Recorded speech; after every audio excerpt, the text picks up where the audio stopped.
We're live, Zherka. Do you have axe? Give me axe. Axe, are you 12 years old? I don't want gold. Can you stop playing yourself? Zherka's listening to himself in the background. What's good? Ghost mode, God mode. I love you too, Billy, JM. You're actually right about that. That is weird. It is weird.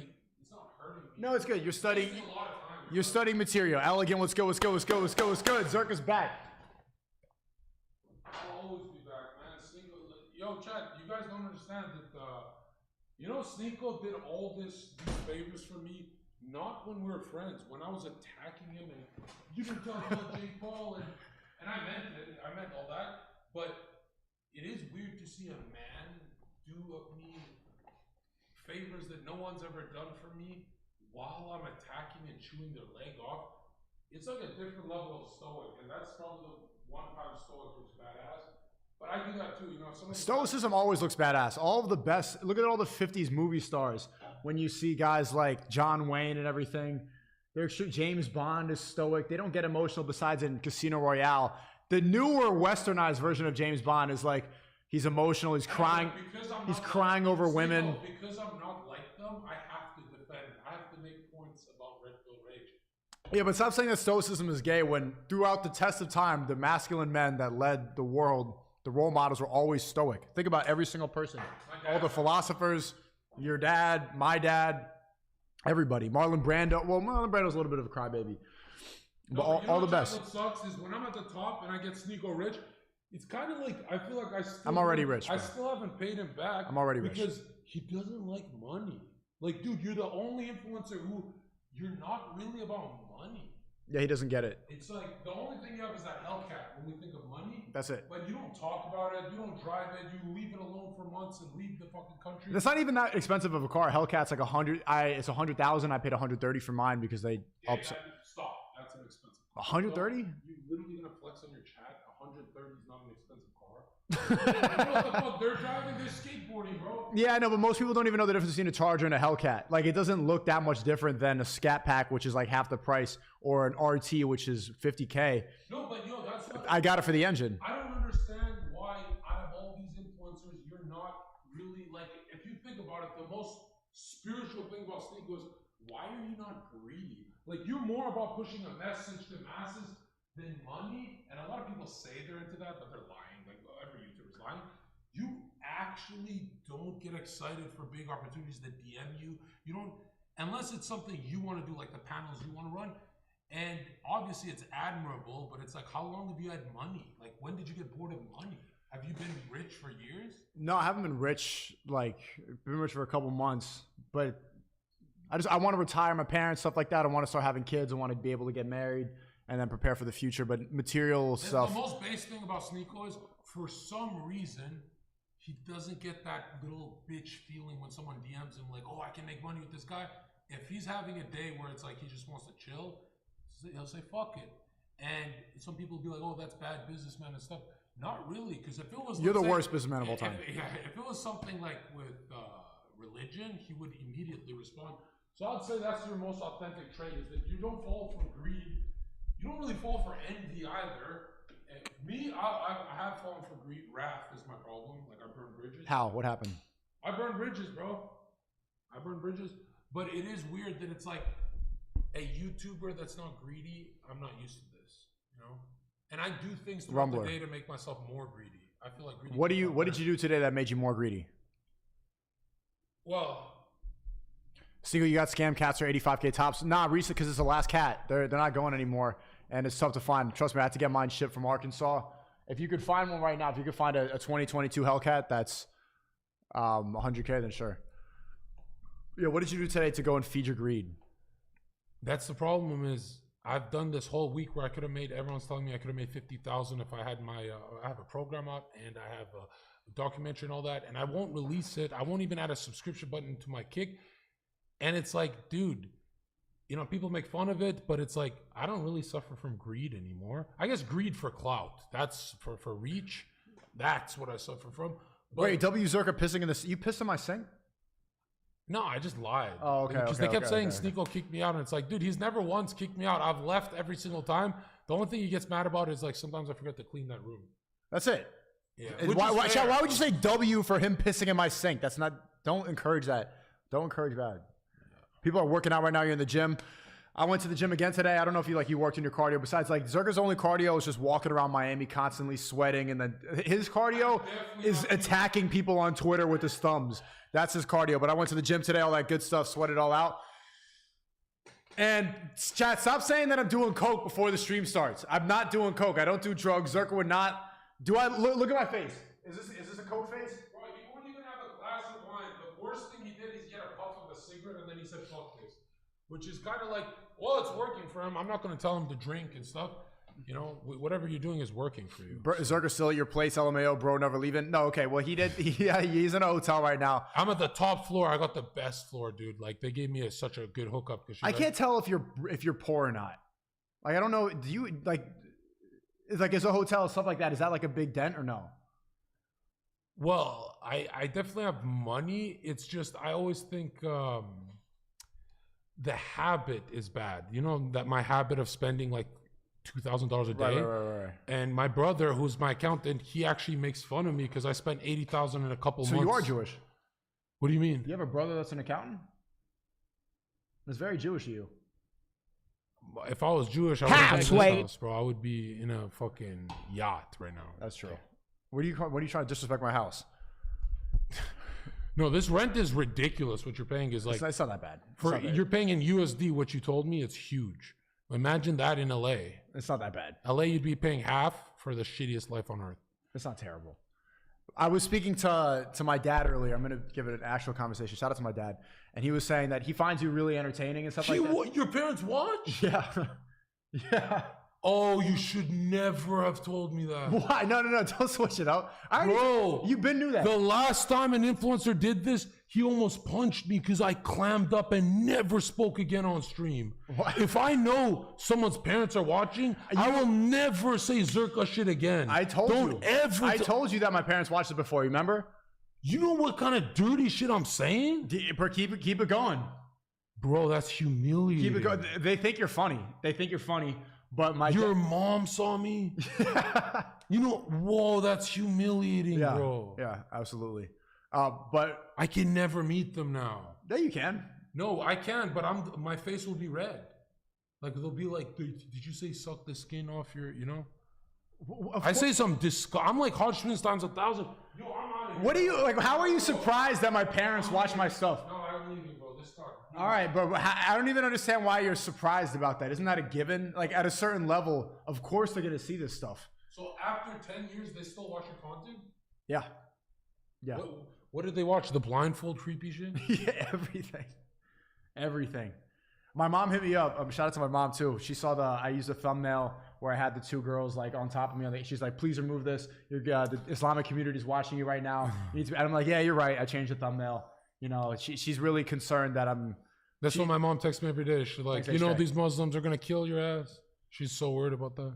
Yeah, they care. They care. But yeah, see, your parents watch your stuff, so why? Well, no, it's because my brother ratted me out. He said, how dare you say that about the community? Did you forget your roots? And then he's got all angry, and I'm like, yeah, it was bad. But no, my parents don't watch my stuff. I hope they don't, because that's humiliating. They're asking, why does Zherka block on Twitter faster than Tay? Yeah, you've been blocking a lot of people, huh? Well, yeah, because I don't know if I should leak this, but I was told by the smartest guy on the internet that if you keep mass banning 10 to 15, 20 people a day, you can never get reported on Twitter. If you're known as the guy who literally bans 30, 40 people a day, the mass report isn't your problem. Your problem then will be what you're platforming, which I'm safe with that. I'm smart. But at your size, you can't do it, I guess. You'd have to hire someone. Yeah. So you're just blocking all the people that could potentially report you. Like, you know, every right-wing channel got nuked except Nick stayed another year and everyone called Nick a Fed. It's because Nick literally had a guy fucking banning 100 people a day to keep him safe. Yeah. You don't want to farm, because especially if they see one comment that calls you a pedo, that brings 30 other people. And then eventually they start report. They don't comment, they report. So. Well, great segue, the pedo thing. I actually hired someone who has my passwords and he bans all day for me. How do you trust him? He's a Catholic. Okay, good. So speaking of pedos, Bomboka! We are in some trouble on Twitter. We're pedophiles. I'm not high-fiving that because they're going to clip it. Hey! Oh, no, we're not. Absolutely not.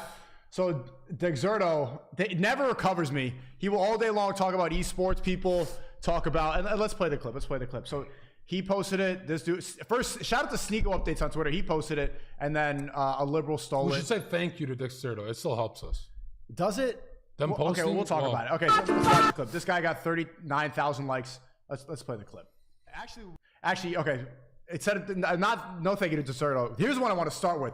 This one I think you're gonna think is funny because not only did it make the rounds on Twitter, it made the rounds to Tate fanboy YouTube channels. He's jacked as fuck right now. Holy shit! Was he this big when you met him?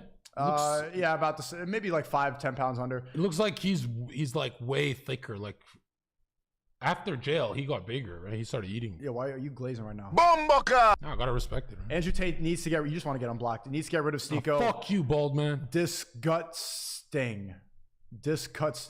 So this is the guy that always covers everything. So guys, SNEAKO really has messed up. Now we know Andrew hates Zherka, even went ahead and blocked him over on Twitter. And SNEAKO has been doing some crazy stuff every day on stream with him, which Andrew's gonna be angry. If you want to join the real, we have a link in the description. Actually, we would make a great double date. I like you on the left, and I think Zherka likes the girl on the right. The intense music over a monkey clip. What up, girls? I want to kiss you guys. How old are you? What the fuck? Oh, I got that white bitch smiling. Let's go. Stop. How old are you guys? Underage. Well, you just. To be fair, they look older than us. And also they're driving. And I asked how old they are. Hold on, let's finish the clip. Like how underage though? Like your birthday's next week type shit? Like we can't go to Starbucks, white bitch? Joking. How's that bad? Huh? I don't get how that's bad. Me saying how underage though, which is clearly a joke. And for the reaction, ready? And I will be turning 15 in a month.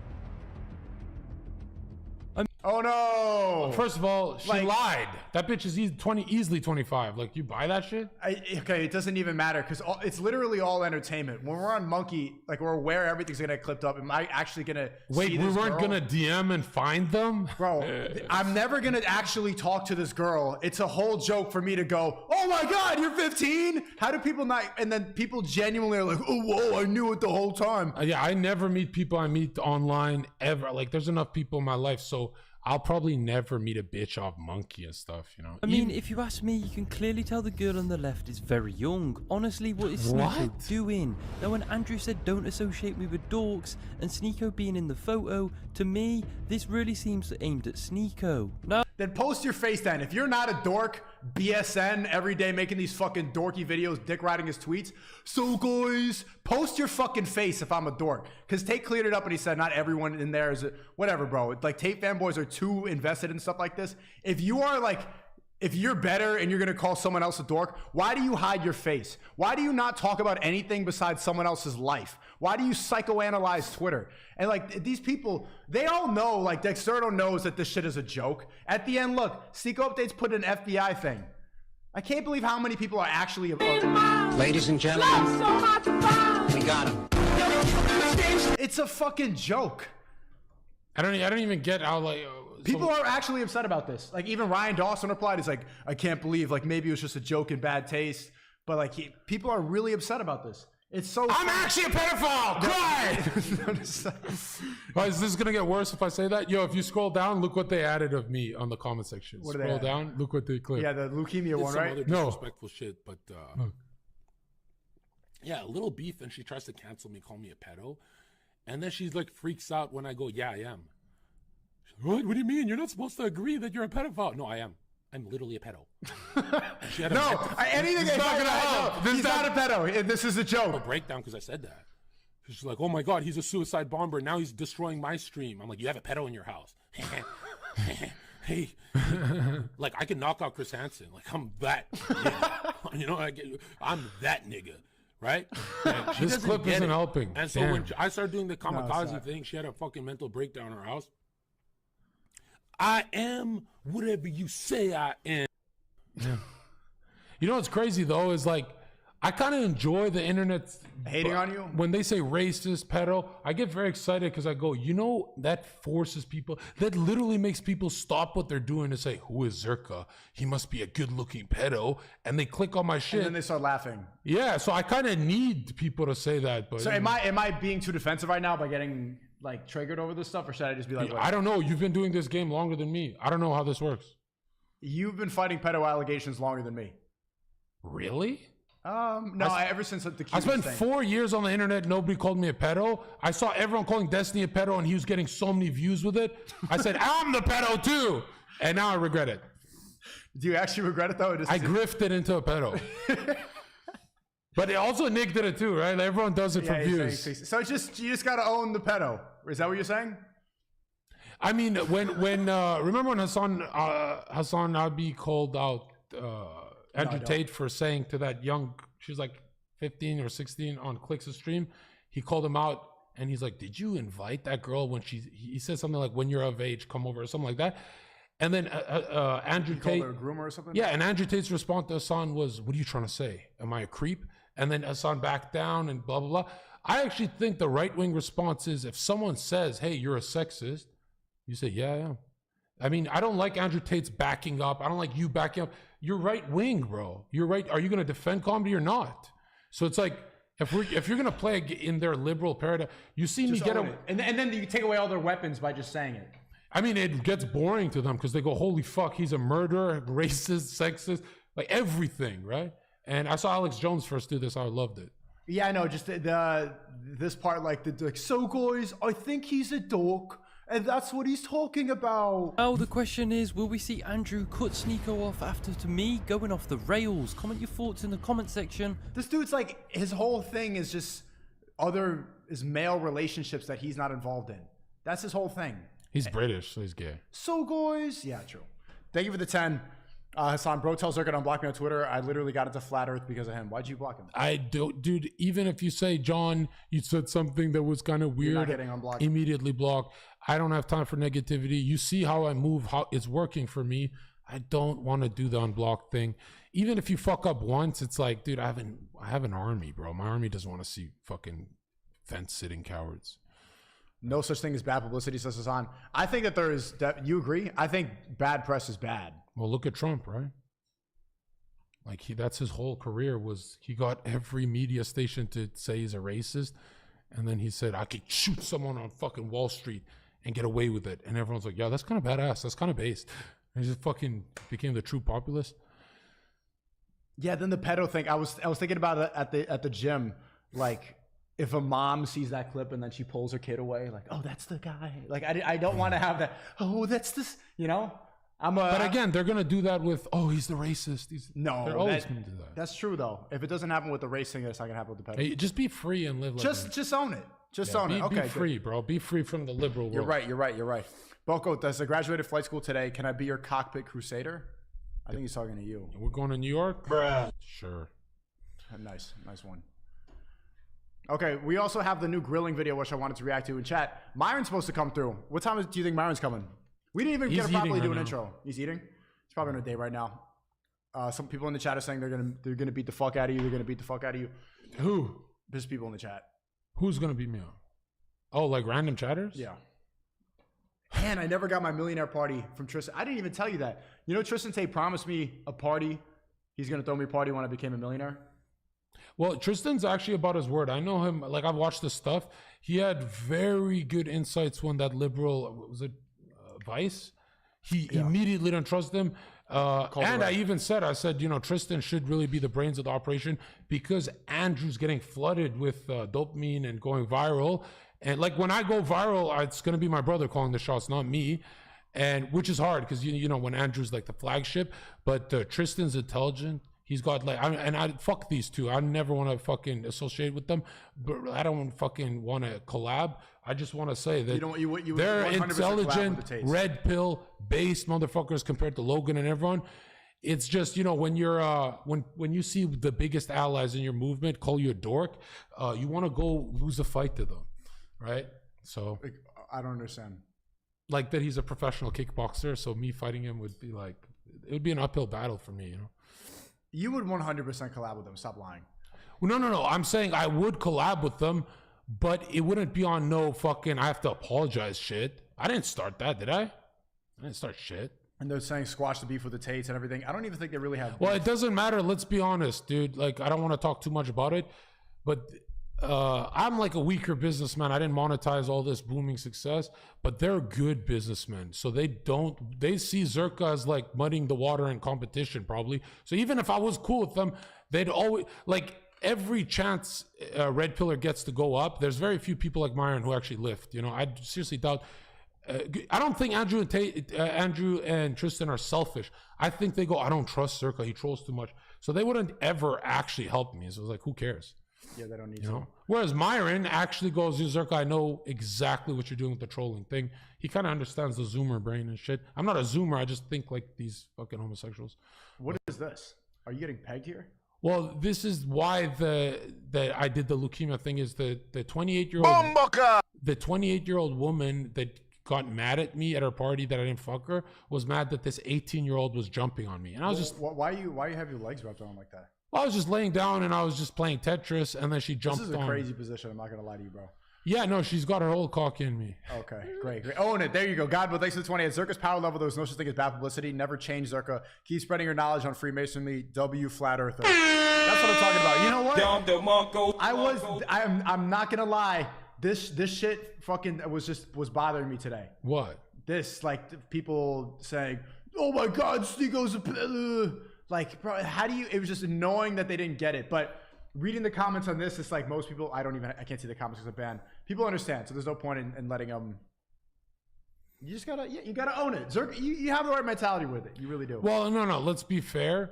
Why I'll always do better with that stuff than you is you lost 1 million follower channels, so that's a trauma. Like, let's admit. And he didn't think he was going to do that good on Rumble. Like, when your views were low, I'm like, yeah, we're going to SNEAKOs, you know, we're going to boost the channel, hopefully. But, you know, that's a dark feeling when you lose a huge channel. We didn't think he's going to pop off again. I don't know how the how the fuck did you do this? When you first came on Stream IRL, I was at like 3,000 viewers. I've never felt more bad for a homie that I just met because it's like when we were saying goodnight and leaving, I could see in SNEAKO's eyes that he's like, I don't know about this Rumble thing. And really, I thought you'd go medium, but when you popped off again, I was like, this fucking, it's the Asian. He's got a bit of Asian keeping him smart. There you go, Jeremy. Thanks for tuning in. It's the Zherka x SNEAKO podcast official. You guys make fire content together, complete with kind speed. We got to go on Monkey again today. And you know what? Let's triple down. Let's give him more clips. Let's feed him more clips. Because, like, when's the last time Dexerto ever even posted you? Huh? When's the last time Dexerto posted you?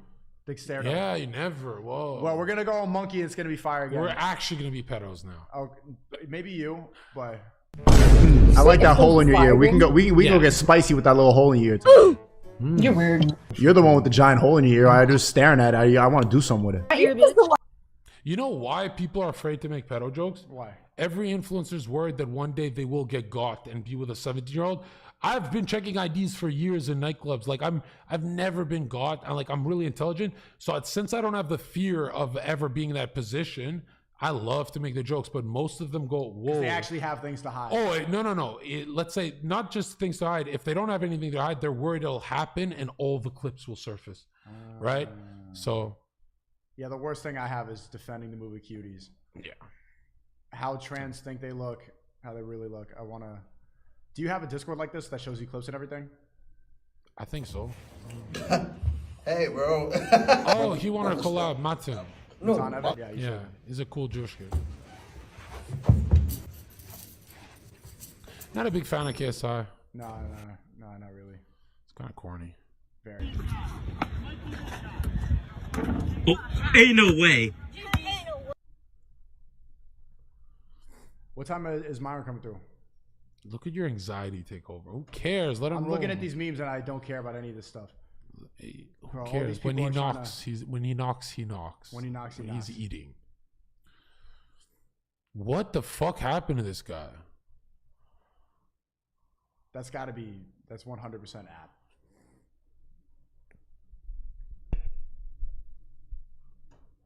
Dude has a pocket pussy. All of a sudden, he's less than, he's looked down. Yeah, that's why your girl cheats on you, you little homo. Duh. I think it's weird. I think it's so weird. So I have here. What the fuck? Bro, Andrew used to be so red, bro. It's so badass, his come up. But look at what the Whatever podcast is promoting, Chad. What's called an auto blow. Would you take a brand deal for a pocket pussy? No, I can't have weird shit attached to my legacy. My grandkids are gonna see this, you know. I don't want to see this. This is freaky. Okay. You should not be promoting this. And it's got 10 different speed settings, so like check this shit out, bro. It's got 10 different speed settings. That's horrifying. Did you see what he said about me? What'd he say? Oh, it's bad. Go to my Twitter. It's so bad what he said about me. He's attacking you? He says my name and everything. What do you mean? Go to my Twitter, bro. It's actually insane. And since I tweet 400 times a day, you're going to have to really scroll here. Who the hell? Is this you? Who's this? I don't know. Taliban Muscle? Is this your old account? I don't know. Well, this is your old account. Actually, go on Instagram and search Zherka. Oh shit! What the fuck? Yeah, don't. What the I don't know. Don't show that. Okay, go to. Here we go. Your Instagram's banned anyway. Yeah. All the way down until you see the whatever, guys. And I added them. Where? Keep going. You'll see it. Bro, you tweet 80 times a day, man. It's worth it, bro. 80 times an hour. Yeah, but I grow 100 followers every like 9 minutes. This is what a beta male looks like. They beg for pussy, and when they do not get any, they say to their crush, "You know you could peg me, right?" Totally open to trying new things. That guy's a freak weirdo. Have you ever heard about him? No, but I did some research recently, and yeah, he's a totally cringe. Yeah. Yeah, and I DM'd him. I'm like, we're gonna cross paths one day. He didn't respond. Okay, do you know when it happened? I don't know. It was like yesterday. Keep going, bro. You're almost there. I'm searching it. You added them? I think so, yeah. You can search it. Look at this. Nice. The fucking Chinese From fucking high school. There's been some other podcasts where people are talking shit. There was a guy who was recently on another podcast who he requested to be on the podcast. I've never said anything negative about him. It just, we haven't found the time. Bro, I get so many messages from people wanting to be on the show. Sometimes people fall through the cracks. This guy went on another major podcast and talked shit. Another major podcast? Fresh Fit. The one that made you! And the prototype. He was saying it makes him hate white people. I'll just say it was John Zherka. He went on F&F and like talked shit about the pod. Bro, these guys love burning bridges. I know, bro, that's funny. I fucked up. Nah, you don't need whatever, bro. Any of these dudes, whatever, and they just insist on like talking shit. I do not get it. Like these guys have no fucking finesse. They have no like tact. I don't know. Whatever. I don't know. Whatever. I can't even imagine him. Even if I didn't say that, he would never let me on. Like, could you imagine me sitting next to him? Hey, it's John Zherka. I don't know how you put it from that. That guy would get swatted. He'd swat himself. It is extremely low energy. You listen to him, like, he just sounds like so defeated. Like, it makes sense that he's pushing a pocket pussy because he sounds so black pill, everything he talks about. Something nobody knows about me, if you watch other podcasts I've done, I actually match power levels. I don't disrespect people's hustle. Like, I know you got to pay your bills, so I actually lower myself on, I knew Fresh Fit I can go crazy because I go, bro, we've seen what Myron does. But you're not going to go crazy when it's not necessary. Never, harm whatever's podcast channel. I'm not a fucking lunatic. What a guy. It's like if SNEAKO said, don't talk shit about this guy on my fucking stream, I'll just stop doing it. Although SNEAKO says, like, he wants to be real. So he's like, I don't want to control. What if you're making me sound like a grifter now, but I don't know what you're talking about. No, like, you and Myron both said to me, they're like, I'm not going to control your speech. I'm like, you probably should, bro. Like, I burn a lot of bridges. Oh, Rice Gum react. Hold on. I want to watch this. To you or me? I think I said something. I don't know. He was the biggest Asian YouTuber back in the early 2010s. Inspired me a lot back in the day. Yeah, what's up with you and Yo, he said I inspired him in 2010 straight up. Asian people? Rice is cool. He's got clout. yo, he still thinks I have clout. I thought I lost it. No, it's funny because there was a clip yesterday and SNEAKO said something, I fell off and this and this and this. But nah, he coming cool. Like he wants to be friendly and shit, you know. Nah, and the thing about creators or whatever, like. Wait, can you read that? What's his energy? Whoa, they edited out the part where I said the Asian Chinese racist joke. So he's not even mad at me. This is great. Hey. Thank you, editor. You didn't burn this bridge. Yeah, you know, some creators be beefing with other creators, but, you know, honestly, no one can relate to me. And, dude, I don't know what I'm saying. Basically, people want to hate on other stuff, but creators should all be friends because they're very similar. Like, we have, you know, we make videos and we have common goals and we know how hard it is. We should definitely. Yeah, well, let's be friends. Let's collab right now. If you're real as fuck, let's collab right now. Hey, he followed me on Twitter. Yeah, I'm down. DM him right now. Be like, want to be friends? Let's be friends. Okay. And he's an edgelord racist like us on the low, right? Yeah, he is. He was running around in Japan like saying ching chong to people is funny. You know what's weird about Rice Gum? You never think it. You know he doesn't take shit from people if they disrespect him in public. Like he's not a pushover. I know. Yeah, he's not. He's down to like get in a scuffle, and that's rare for YouTubers. Well, you were gonna make it an Asian thing. What? Oh, Asians don't fight. Oh yeah. Asians You're don't. saying, yeah. Let's be honest. Asians don't fight. Did you ever have to bounce an Asian guy when you were a bouncer? No, they're so great. They're the rich guys in my city. Yeah, they wouldn't. Okay. But the greatest martial artist of all time is Bruce Lee. Chat, what should I message Rice Gum? Okay, so he wants to. Okay, but what he's saying is not true. Like creators should not all be friends. Most of us have so many different ideological differences and have attacked so much you can never actually be friends with these people. He probably means the boys. He sees that's what he means, but I think he is also Hasanabi pilled. So he's I think he's one of Whoa, what are you talking about? I think he's Hasanabi pilled. Are you retarded? He's one of us, yeah. He's not with Hassan Piker. No. He knows the truth about him, so he's. Oh, okay. I thought you were gonna say he no. Who's this Absolutely guy? not. It is and how people always have all these. Oh, he has beef with the Hassan chat. Good. Okay, cool. Let me what should I say? Say fuck Hassan. Let me say Zherka and I are gonna bong, roast him on your stream long. if you stream still or whatever. What do I say, chat? Start with ching chong. Make it like formal. Okay, make it. Okay. Say Zherka says ching chong, egg roll, ding dong. Nice. And then say we don't trust black people either. Like so, the Asian community fucks with us. I also clutch my purse in the elevator. Yep.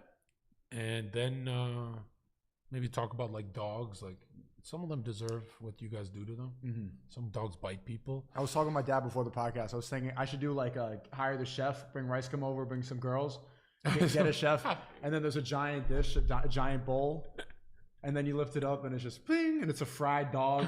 And why did you leak all this? You'd have been the most racist guy on the internet. And then he's like, "What the fuck?" And I'm like, "Bro, we're just like an actual dog." Or I thought this is what you wanted. I thought this is what we ate. You know, I'm half Asian. This is what Asian delicacy. He's like, "Bro, what?" And he leaves and then blocks me. Yeah, no, they'll eat anything. I shouldn't have leaked that, right? I should have actually done that. Hey, 10K. What do I say to Rice Gum? Just start with being normal. Should I dick ride him a little bit? If we're normal, then we're not even gonna go see him because then we know we have bad synergy content together. If we go hyper crazy and he responds hyper crazy, now we book a flight. That's a terrible Zherka advice. And this is you've burned the most bridges at any creator. Yeah, why am I getting why am I asking you? Go listen to him. What the fuck are you saying? Why would you're the worst person out of all the 10,000 people watching. You were the last person that should ever get it advice. With confidence. I you thought said it was it's real so smart too. I'm like, what the fuck are you?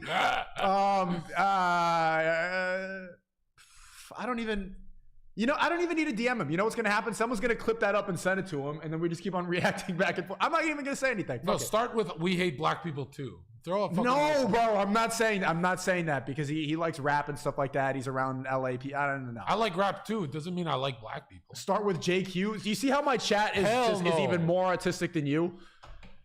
Chat, people got families to feed. You can't just nuke everyone. Be reasonable. Okay. It's like that's the reason you guys don't do it in public, chat. Like, stop. What do you think about this? You know what my twin brother said? What? He said, "How can you beef Tristan and Andrew Tate, bro? I literally almost teared up when they went to prison." And I was like, "Yeah, me too. But you know, if someone calls me a dork, I'll go to war, bro." He called you a dork after. Anyways, go. Andrew, Mr. Producer, can you play the video? How many children do you have? I don't even know if I want to react to Tate clips with you anymore because. Yeah, you're right. Skip those ones for now. This is what you need in your Discord. This is, you need to tweet, bro. That's great thumbnail. So Destiny doesn't want to collab with you anymore? Well, I mean, after he called me to collab 30 times, Zherka be here. I did 30 times. I called him once, no. Twice, no. 3 times, ignore. And I'm like, you know, honestly, I don't want to be around selfish people. So why do you think he doesn't want to? Because I'm too small. And chat, send videos for Myron for us 3 to watch together. We can cook some good stuff. You guys have only been posting religious stuff in the Discord. I need better stuff. The link's in the description. Do you think it's because of the? No, it's do you think it's JQ related? I scared Abba away from his Discord, so he's like, I can't have Zherka scaring the influencers. Like, that's what I think it is. But he's gonna deny it. And he said Zherka's just manic. I'm avoiding him. He looks like a crackhead right now. But really, it's like, bro. I mean, well, you pretty much always look like that. If we're gonna be honest. I'll see Steven in the future. I don't need him this year. Right. I never really needed him. He doesn't grow channels because it's a liberal audience, but it's such good content for me. It makes me enjoy it. How the fuck did you find this, chat? Fucking dork. You're the dork. Bro, what? I was like 7 here. So what? What did you look like at 7? I only had fucking traps on steroids. No, at 7? When did you do your first? Have you ever done a cycle? Yeah. Didn't Aiden call SNEAKO out on that? Yeah, praise God. Let me ask you a question. Yeah. How many genders are there? How much what? Genders are there? For me? Yeah. I'm old fashioned. Do you remember the panel where Aiden was saying that I always talk about trans people in 2 genders all the time? Yeah. And then here's a clip of him at that same night doing that to Theo Vaughn. Well, that's because he panicked and said, what would SNEAKO do? I could see you talking about trans. Like you get bored and just start. It's just going on trans. It's an easy thing to go after. And it is a satanic ritual. The mutilation thing, it does make a lot of sense. Do you think circumcision is a satanic ritual? You know, what's the circumcision pill? I'm not gonna lie. I'm glad I got mine done because of the aesthetic. The aesthetic. But if women didn't have the cut to look at and it was just regular dick, yeah. I mean, let's be honest. It's fucking bad, bro. What aesthetic? A cut dick? Yeah. Some girls only go for mushroom tits. That's not true. That's not true. Some girls hate your cock, bro. Bro, when it's no girl hates our cock. Okay. The cut gang. Let's go. This is a Jewish rabbi ritual. Let's go. This is a. Yeah, all Jews have it done, right? That's like Jews invented that, right? Aren't you supposed to do it? You're American. How did you? Yeah, Jews made that an American thing. But how are you not bro, caught I'm not as a my baby? dad's from Haiti. My dad's based, bro. My dad's based in Red Pill, and my mom's Filipino. Want to hear something crazy? What?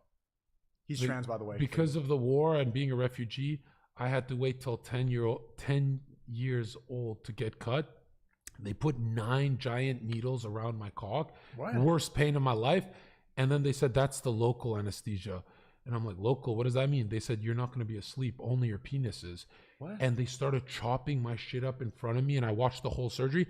And yo, do you know how long almost 4 feet long the skin is elastic and stretches, covered in blood. Looks like Gluttony from Full Metal Alchemist.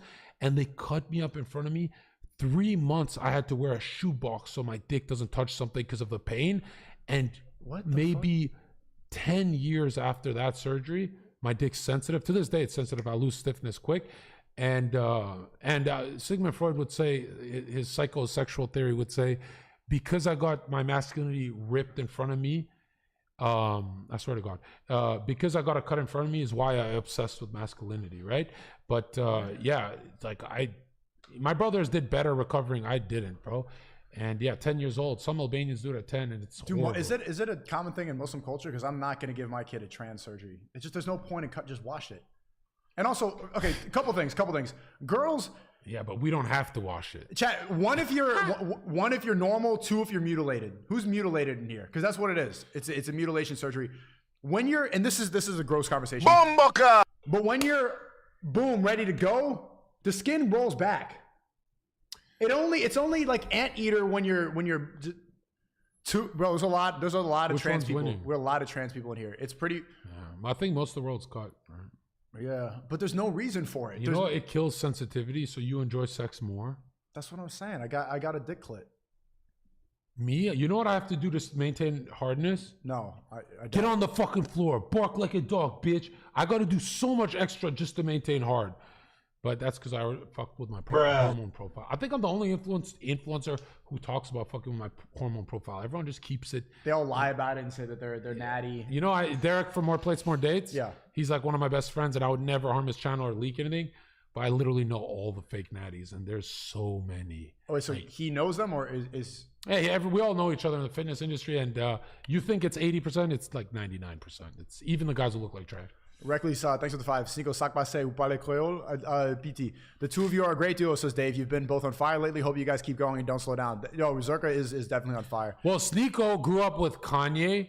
Red pill. Does good with women. Wrong. Good looking in person, not camera, right? Very good looking in person. Like he's I'm looking good on camera. Some girls stare at him more than me. I'm like, I'm not used to this. This is kind of gay, right? You feel but when you think about it, like SNEAKO is like, the only thing you're missing is like, you don't grow up with Dragon Ball. So I don't, he does the boxing thing. So when I think about it, SNEAKO looks like a Zherka to me, you know, like my family member. So easy to do content with him, right? It's just he can be a little stoic, and it's like stoicism is good. SNEAKO raise the volume. The sound is too loud. Chad, the sound is fine to me. But SNEAKO's the best for me because he literally, if he DMs me, don't burn a bridge. I never take DMs serious, except he's like smart about that shit. You call me low IQ for months straight. Tochev, thanks for the Tochev, thanks for the 10. Guys, go to Ocean Drive and interview people again. The video was fire. Content for real. PS Zherka, you suck. Zherka's gonna go and do pickup tomorrow with McQueen, right? I think so, yeah. America's the only, Watson says, America's the only civilized country that still slices it off at birth. Glad they didn't get me. So is it in Muslim culture or no? Yeah, it is. It is? Big time. What does it say in the Quran about that? I don't remember. There's a lot of, bro, I genuinely. No, the Quran doesn't talk about it. I think it's like a tradition that's not from the book.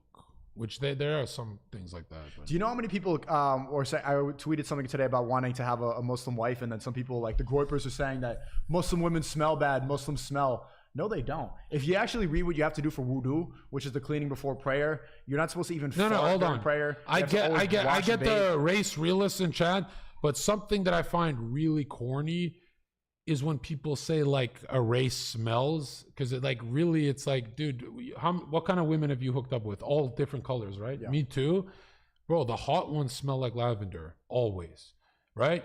And it's like, dude, I love to go racial, but like I'm not gonna pretend just to get a bigger chat that a certain group of people smell. Maybe you're thinking of their like what they're cooking. Maybe they're cooking something. Indians kind of smell. What? Indians. You've been with a hot Indian girl? She smells just like a fucking bitch who's wearing perfume. But as a people, like, let's be honest. Like, wait, what smells? You're saying odor or the house that they cook? When you get in a cab in New York City and it's an Indian guy driving, you need to roll down the window and do this the whole. Okay, you seen how much I sweat? You can say I smell. You don't smell. Stop. You don't smell. I'm sitting next to you for. I've collabed with like 40 influencers, and they all said after 2 hours, Zherka is oily. I would have told you. You've been here so long. I've complained about you in the sink and the mess. You're just dumb. 40 people told me except you. Bro, I know when somebody smells bad. I make it obvious. Okay, if an Indian smells the cab driver, what about the young Indian? Does he smell like the cab driver? No, he doesn't. You're just making an old man fucking thing. Chat, do Indians smell bad? 1 if yes, 2 if no. This is retarded. This is where red pill gets dumb. Whoa. We're doing a case study right now. They poop in the streets in India. Oh, we're talking about going there, not here? Well, it's a cultural thing. Like they're. What do you do? The Indians here are shitting in the street? Zherka, that's a lot of 1s, and there's a lot of your fans in here. I don't see any 2s. Well, it's a racist. That's a lot of 1s in there. It's an edgy chat. No shit, they're gonna do that. I think they'd be honest. They were honest about how they all have trans dicks, like you. But what do Arabs smell like? Armani cologne. That's how I word it. Okay, better than curry. Curry, sweat, and poop.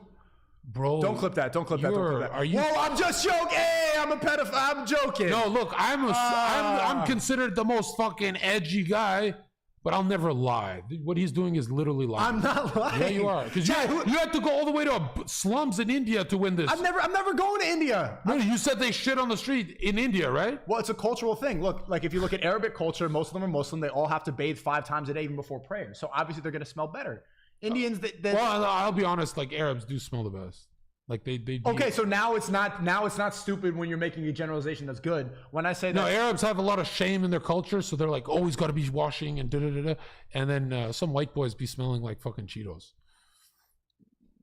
I mean, like American whites. If you go to Europe, white guys smell good. there's But some they vote Democrat, so fuck them. Yeah, they suck. Thank you for the 20, Andrew. Yo, Zherka, Aiden Ross blocked your name in his chat. LMAO. He mad for real. No, he's not mad. He's just annoyed that they're asking about me. And honestly, I was watching I kind of night. Aiden's the good look. I don't give a fuck about collabing with Aiden, right? Like clearly, I pissed him off. And if I had a sister, I would have knocked out Zherka. Let's be honest. So I'm not gonna be a hypocrite. But if I made the sister joke a million times and he laughed, and then I do one tweet a week later, like obviously that pissed him off. And honestly, I got one of my team guys to delete it because I was like, if I had a sister, I'd be nuclear. I don't think Aiden hates me. I just think he did the right thing. Keep me blocked. Yeah, I was watching a stream last night and people were saying, call Zer. They have to put a space in between your name, or like call Z, call John. Like there's so at the top. Hold on.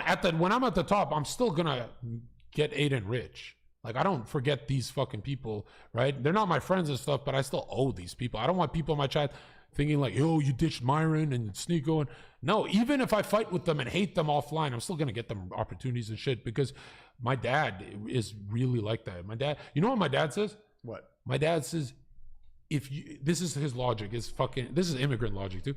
If you start a channel with SNEAKO, literally, I have to give you 100% of the revenue. No. That's the only way it's fair. That's what my dad said because of his million platform. And I'm like, Dad, are you kidding me? And he's like, that's the only way it's fair. And my dad's a great businessman, but he gets a little too, I would never do that. That's fucking retarded. Is your dad, what does he think? Do I have the dad approval? My dad literally said like he's just like our cousins that we know. He thinks SNEAKO's like the cousins. Good. And he said build with that kid because you have a clean apartment and he doesn't want to see me with like he's used to seeing me with drug dealers, degeneracy, like you trap drinking, stars, and chill, drinking and whores and stuff like that. So it's a good okay. My dad loves Mike too though, right? But he thinks me and Mike get a little frat boy. Yeah, you do. Hey, let's be honest. Like I love Mike's moving to Miami too. That's great. Like I'm forcing That's him. great. Yeah. I'll pull it to the party streams. I donated says circumcision is not in the Quran, only in Hadith. It is mustahab, not mandatory, but it is better to do. So I'm not mutilating my kid.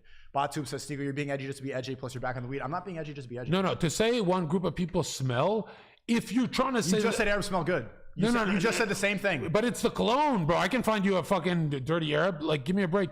What about the one that fucks a goat? Check this out. To say a group of people smell, if you're going at the food they're cooking, I get it. But to say the skin, they sweat. You can tell the difference. And you get it in a cab. Oh, they sweat the meal. Oh, that's a good argument. They sweat the meal. That's a really good argument. Sweat smells like.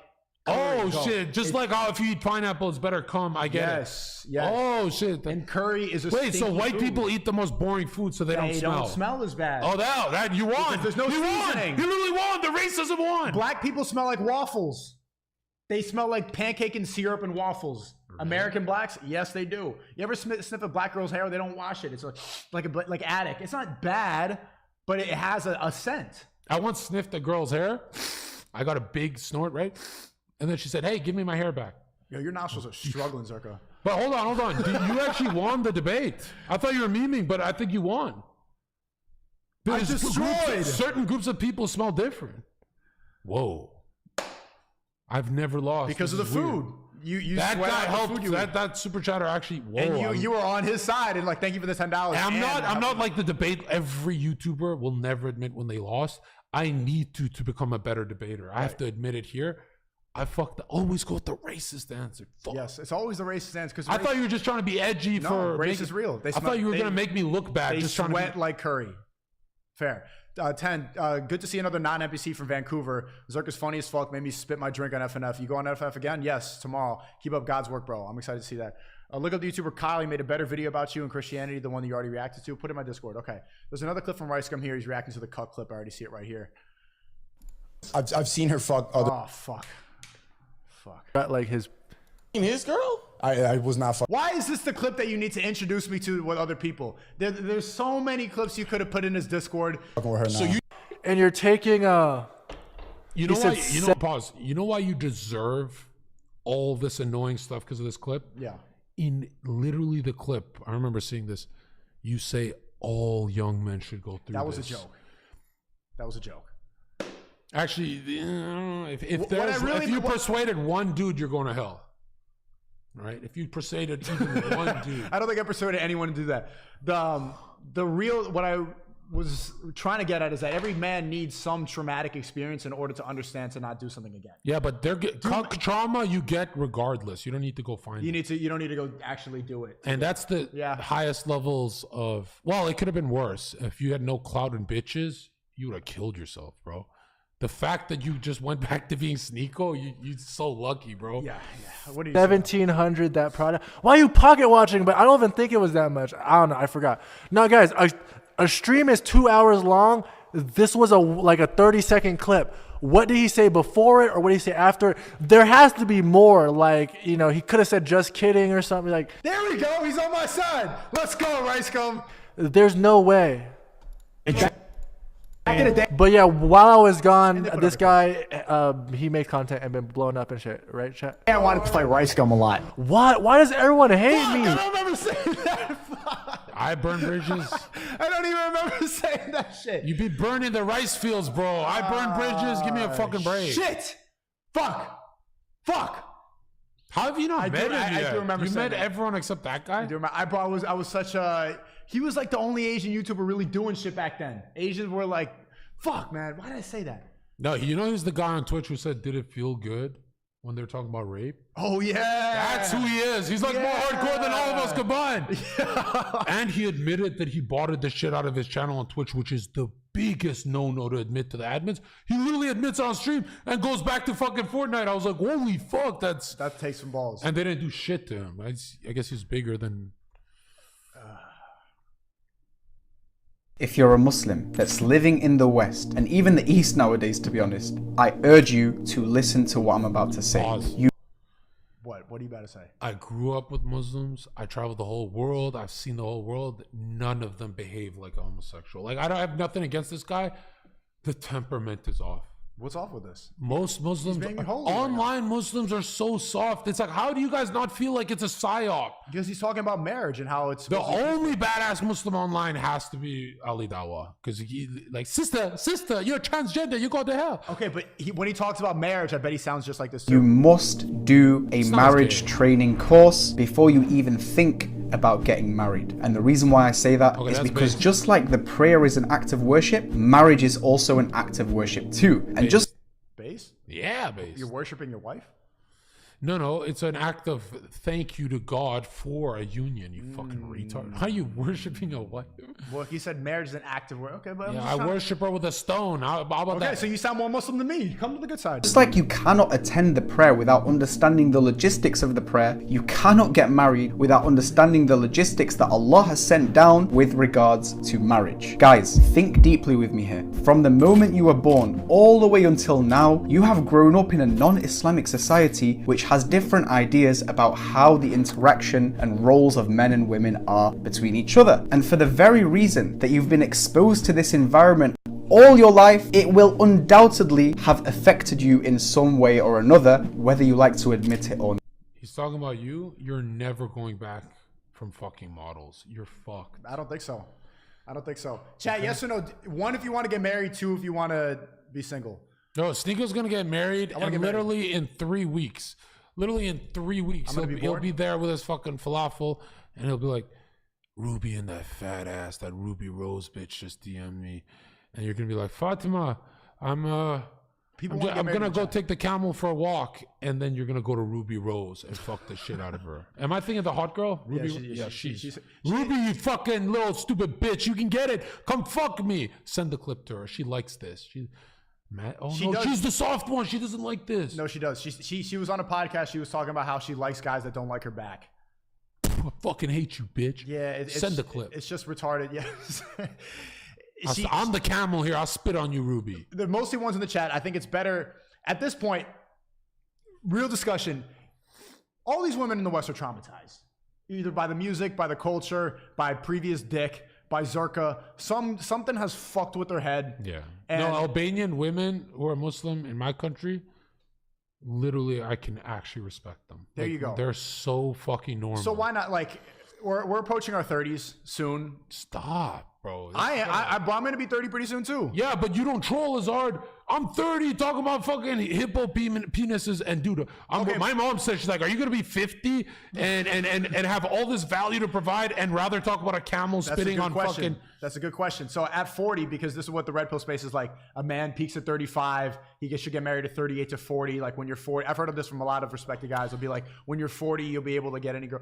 Like, do you want to keep on fucking traumatized drunk pussy club?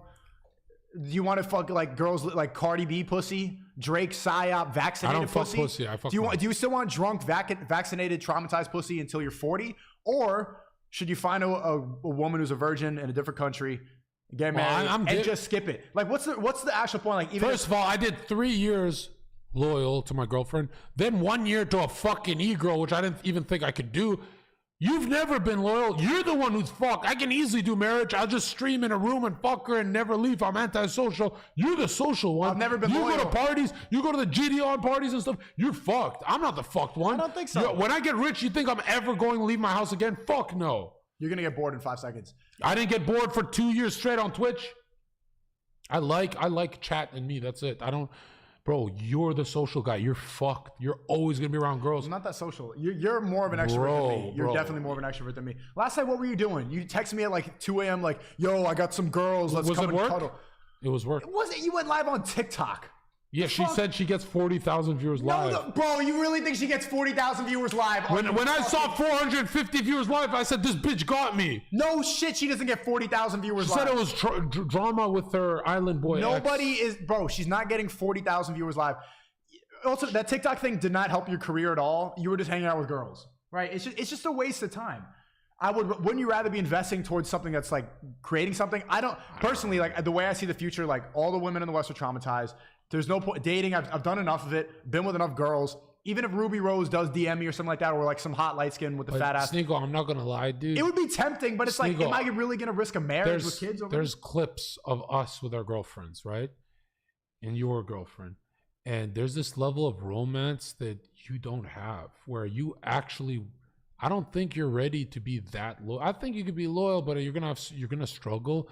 Where I'm immature in many places, but for cheating, this is the easy part for me. You're kind of fucked. You're a superstar. Me, when I become a superstar, it's like, you know, you're fucked, dude. You have to really like train yourself to. Because you've seen me around with women, I won't look them in the eye, tits, or anything unless they're about to suck my dick. I don't give that world attention. You entertain it. You're used to this for 10 years. You have to psychologically change yourself. If you go on a hardcore diet for 6 months, do you know why you gain fat rapidly after? Because it takes 6 months of that stimulus, trauma, stress to your brain. To heal that, you have to do 6 months of regular eating or overeating or even more just to heal that psychological trauma of the diet. Fuck the diet. You've been fucking bitches years and years and years. You have to literally cage yourself. You're so fucked. Me, I don't have your libido. I don't have your sex drive. My sex drive is for views. Like my girls will get, any girlfriend I've had will get mad at me. They're like, you're not that sexual. Like you're always teasing me, fingering me, but you always leave me alone after. And they start thinking I'm gay and stuff because I hit it so much less than anyone else. You don't have my problem. You have a high libido. You fuck the shit out of them. You fuck them for hours. You're good at sex. You don't do the head thing. You are so fucked at the loyal thing. You have to literally train yourself or leave the country. You want to know why I thought that at first? You know what helped me get over that was... You're in Andrew Tate's position. No, you guys can never go back to one bitch. Not. Quitting alcohol has made the club extremely boring. I know you think I'm extremely social, stuff like that. What about your libido? How are you overcoming your libido? Well, here's a solution. If that becomes a problem, which you know probably it would. What's the one religion that allows polygamy in a wholesome way? Islam. So you get multiple wives, and instead of like spending time with whores, if you have like 2 or 3 wives or 4 for some people that you are completely invested in. One gets boring, you have other wives. Yeah, but you can't handle more than one woman because you're not like you're not like me. Like I've been 5 years as a bouncer. Bitch, shut the fuck up. Get the fuck out the club. You've never done that to a woman. You've never said, if you don't fucking leave right now, we throw you out in front of the cops. You've never been in my life with women. You don't know. These girls are going to bully you. You have 4 women. They're going to walk all over you. You grew up in the U.S., so you don't have that level of like, I'll go to jail yelling at this bitch. You're fucked. They're going to walk all over you. They're literally going to walk all over you. These bitches are gonna team up and say fuck SNEAKO on this, and you literally have to be the rooster. They gotta be scared of you. You're fucked. Because you didn't. I grew up in a Muslim background, so I'm not fucked. I can handle women. You grew up in an American background, you're so fucked. You're built for one woman. I'm built for 4 and I want 1. You know what I mean? So what are you arguing for? I'm saying you're fucked. If you have multiple wives, you're not going to be disciplinary with all of them. So you're stuck. Me, if I had 4 wives, I'd be punishing them even when they're doing good.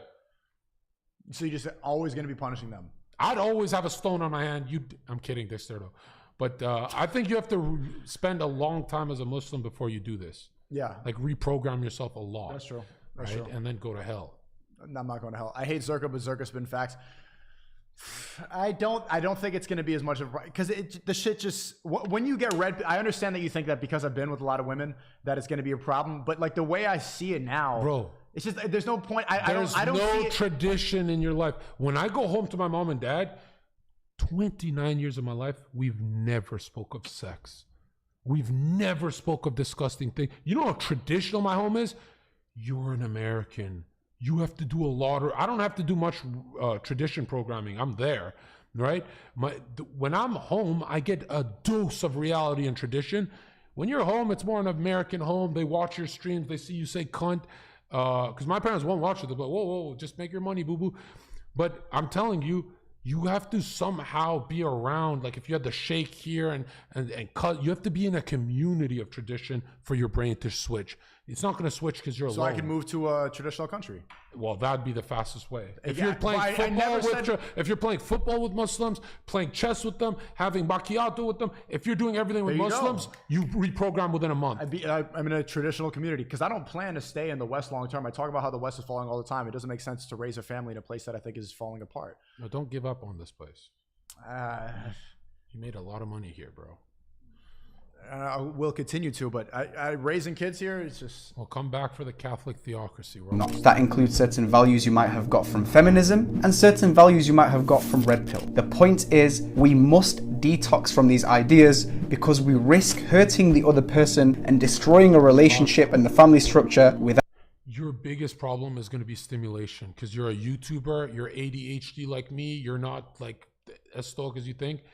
You are Chad, one of his wives is gonna be like what I like a Latina bitching in my face because I need stimulation. I get bored easy.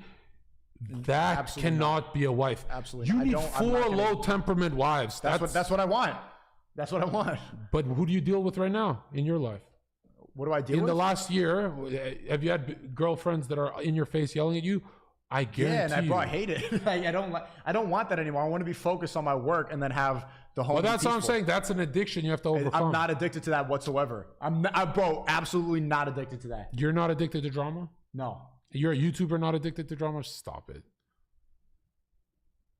No.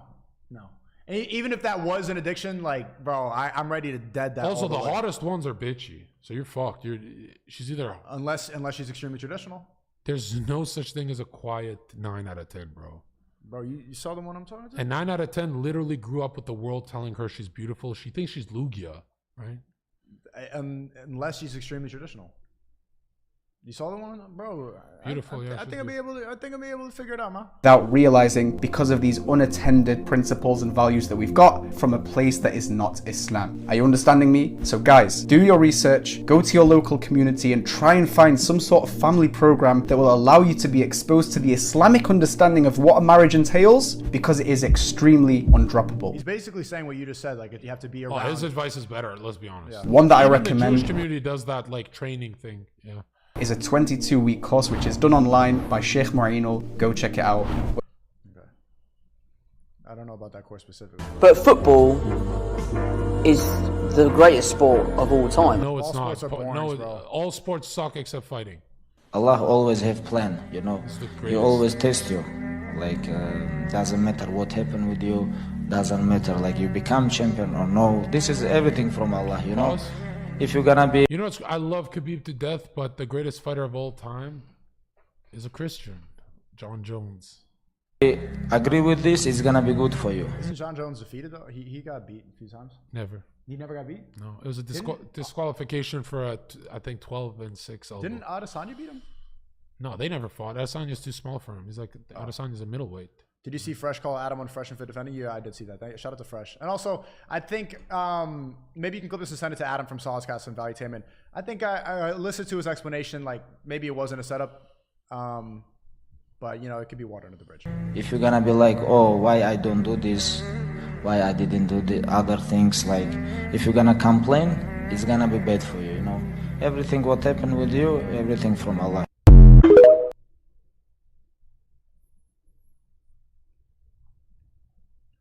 These are 2 text messages that girls send you when they're not sure if they want to meet up with you. They'll say either maybe or I'll let you know. This is how you respond. How would you respond before he answers?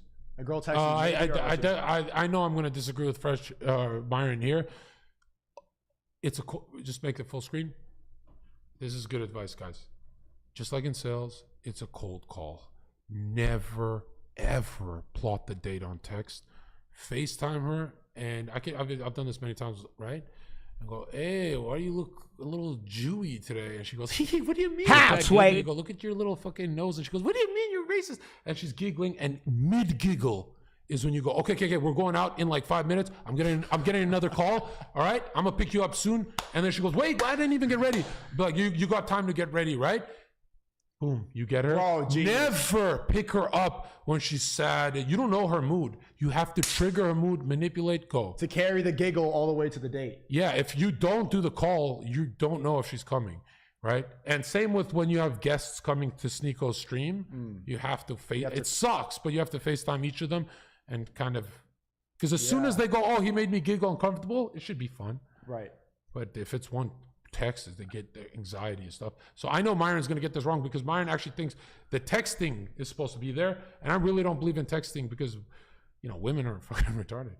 Voice messages is good if you don't feel like FaceTiming. It's a good way to establish a connection. But I think no, because then you don't know if she giggled. You don't know if she laughed. Yeah, the voice message is good to establish something that's better than if she said lol, she didn't laugh. She didn't even smile. She just replied and then went to text somebody else. A FaceTime is the best way to get the close. Or if you want 100% success rate, which is kind of manipulative. Go ahead. I always use my buddy's sister to tap me as I'm on the call with her. John. So I'd get her to do that. Proof. And then she'd be like, who's that? And I go, yeah, we're just at this party. We're going to a bigger party. And then when she comes over, it's 4 dudes. And she goes, where's the party? And I go, nah, unless we're just chilling. And then my charm will keep her there.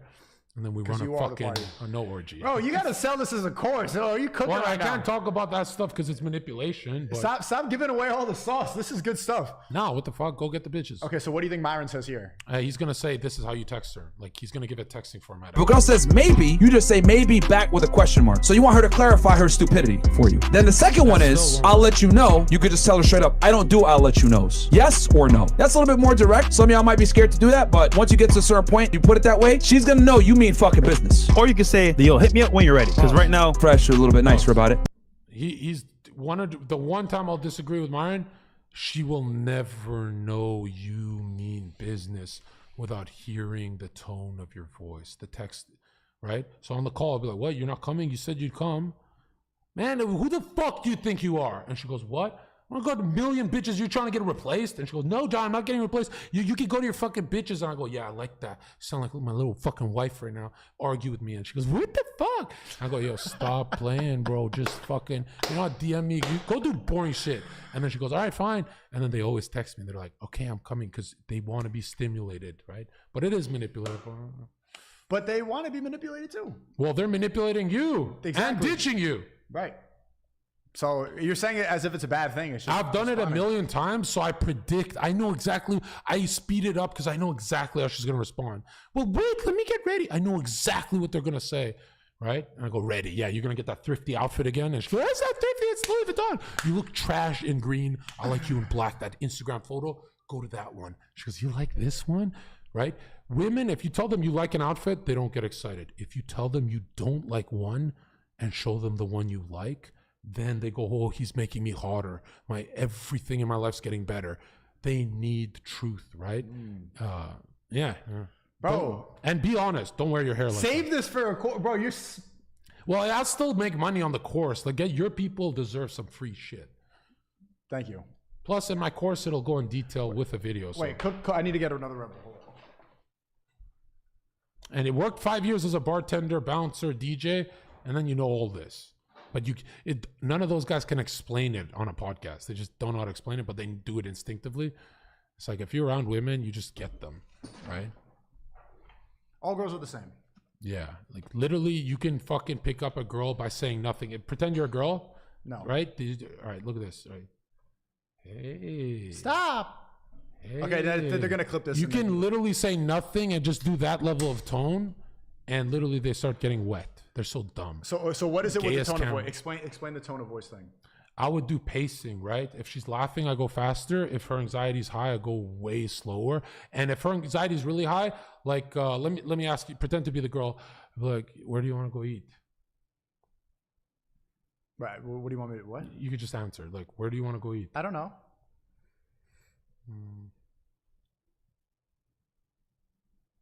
Where do you want to eat? Oh, did I ask you that? And then immediately goes, oh, he's not listening to me. Her anxiety drops. But if you're attentive, she goes, oh, fuck, am I saying? There's a lot of pressure. Yeah. So my game that I've mastered is direct dismissive.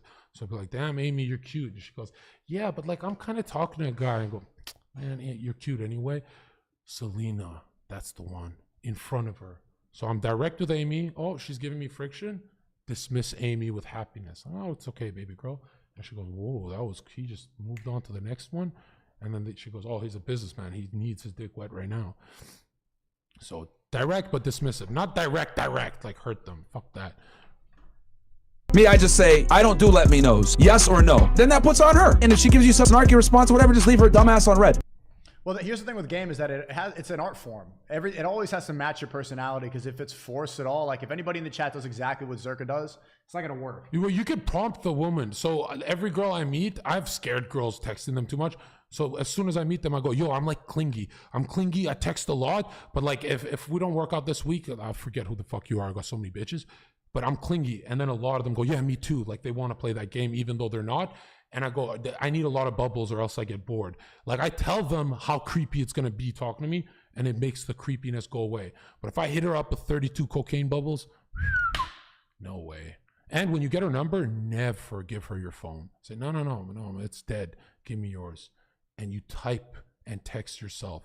That's 100% guaranteed. You got her number. Why is that better? Because 50% of the time you give your phone to her, fake number. Or she's not going to text back or something. Yeah. Yeah.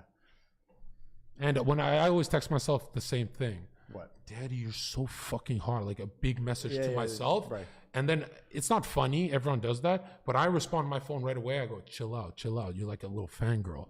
And so when she reads it, it's actually a story, right? From both sides, right? And usually she'll read it when she's drunk at 3 a.m. She goes, why did you text this? And you go, no, baby girl, you texted that, you horny little bitch. Right? And again,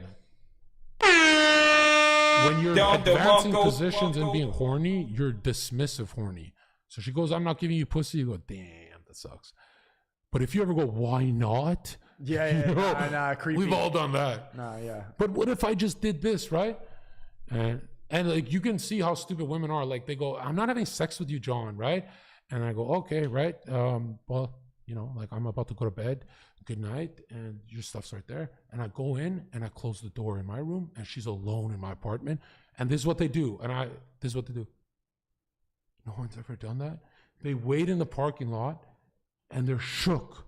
Well, actually, I wanted to watch a movie and stuff. And I go, okay, I'm in bed. Don't be loud. Like I might be snoozing. In 5 minutes, I'm tired. Come watch the movie. And then in bed, I'll turn my back to the bitch. Right? And then literally their fucking anxiety spikes. They're like, whoa, this guy's friend zoning me. And I am friend zoning you. If you're not touching me, you can just chill in my bed, keep me company, bitch. And then, right, she'll initiate the touch. And then I will fucking cuddle. And then I'll talk her into the pussy being wet. And then when it's really, really wet, I go have a phone call. Like, oh, I got to take this call. It's important. And she's like, what the fuck? I'm soaked. He's just fingering the shit out of me. And I'll let the bitch cook for like 10 minutes, right, in the microwave, right? And then I'll walk in and I'll be like, no, go back to that position, right? And really, it's like always the same thing, really. And none of it is fake. I do mean it, that you can chill with me, but, you know, we're going to wake up as friends because you bored the fuck out of me. Even if I fuck you tomorrow, you're awkward to me now. We didn't fuck the first night. Wait, so how often does it actually go with the? Because I've had that scenario happen a lot of time where it goes like, I don't want to sleep the first night. I'm not easy. And I kick him out, and then. Well, you're not supposed to kick him out. Just turn your back and go to bed. Oh, They I always wake you up, SNEAKO. I don't want them in my living room. Like, and I'm clearly not awake. I do the Myron. We have the same tactic there. I'll just like call another girl like in front of her or something like that, or I'll just like I'll make it clear that I got someone else. I got Plan B coming in. Like I don't want to. Well, I'm anytime not wasting that much time. I got shit to do. Anytime they give me that kind of thing, I go, what? And I just tell the truth. I say, what? You're boring? I hope you didn't do this with the gas station guy that you dated. Oof. And you're doing this to the high value male. And then I go, you know what? It's fine. I'm not mad, right? We're cool, but I need some sleep. And then that's when really, most of the time, even when they say, okay, I'm staying and start making out with me, I'm so petty. I go, kind of ruined the mood. Just get the fuck out. And I'm the type to never hit them back. There's one girl I picked up out of the studio downstairs, and she didn't give me a head. And we had a bunch of fun, and then she hit me up to suck my dick the next day. I said, nope. If you don't do it when I need it, I don't want never. it. You know how many girls in my want it. DMs, you lost your fucking, and she's like, whoa, you're petty. I'm like, yo, it could be worse. I could do a hit piece on you, dumb bitch. So You really want a girl just wandering around your living room where all your stuff is? You know, she could be taking a Snapchat or something. well, You if get a I chance to want to lock the fuck her, door. I'll keep her. Yeah, if I'm really, dude, there's been I've had nights where I'm literally dry humping her all night, and she goes, oh my God, we're gonna fuck one day. And yeah. And then what? Some girls are so pretty that I don't kick them out. I go, I'll enjoy dry humping. This is dry. Yeah. That my ex, when she first did a hit piece on me, she's like, our first date, he pulled me up to the hotel and just humped my leg for like an hour and a half. I thought Zherka was very weird. I enjoyed it. And she had leggings on, and she's like, no one's ever done that. And we were talking about casual things, like about like politics and stuff while I was humping her. And she's like, you didn't even turn me on. Yeah, I was. It's not about her. It's about you. Well, I'm very like just caveman. I don't fuck this shit. You know, I like that caveman thing because I have an online presence. So it's like, bitch, you watch this video, you know who I am. Don't expect me not to act like a wolf. Right. Sometimes I howl, bitch. But what's the best way to avoid that? Because well, before the reversion, everything like that in the fuckboy days. I've never seen you strike out, so I don't know. What do you mean? What do you? I'll take a girl on a date, stuff like that, and then I bring her back here, and it's very clear. Like I can tell she's thinking. Oh, you did the date wrong. The whole date is literally foreplay. That's all it is. No. Her pussy has to be soaked on the date, not here. She can't. A woman isn't a fucking race car that'll start in your apartment. Right. You literally have to do a 4-hour date. Okay, get gelato. what's the best way to get foreplay done at the date? Is usually that hot and cold where you're like pulling her in and your bodies are touching, then you're like insulting, and then this, then that, and then you kind of like hug her at the beach, but then run one finger up her pussy by accident. You go, damn, don't cancel me. And she goes, shut up, and then then kissing. So light sexual harassment. Don't clip that to 0. Yeah, pretty much. She better be literally fucking. You can tell she's ready when you go, you want to just go back, and she goes, okay. Well, I mean, are you done eating? But usually, if you say you want to go back, they go like this. Usually, they go like this. Like, you trying to fuck me, bro? Bitch. You think I want to eat gelato with you? You fucking dumb bitch. Trying to fuck the shit out of you. You're boring as fuck, right? No one gives a fuck. I don't give a fuck that your dad fucking has a dog, bro. Fuck your dog. You fuck your dad has your dog. I'm so tired of that. They give you the look like, you trying to get some pussy? Yes, bitch. Yes. Literally, you're boring. If you didn't have a hole, I would literally do anything. I would just disappear out of your life. I would vanish, even if you were in a wheelchair, bitch. Maybe not a wheelchair. God is watching. But yeah, women are very dumb, right? And if I was a woman, I could give women game too. Tease blue ball him for 3 weeks, and he'll fall in love. And I hate saying this because every time I'm with a girl, they start going, I'm the one who's going to do that. No, bitch, get out. You're not the one. I'll kick you out. But yeah, every girlfriend I ever had literally blue balled me, and like they were smart with game. Most of my girlfriends, I'd fuck the first night. Oof, that means you never respected them for like since day one.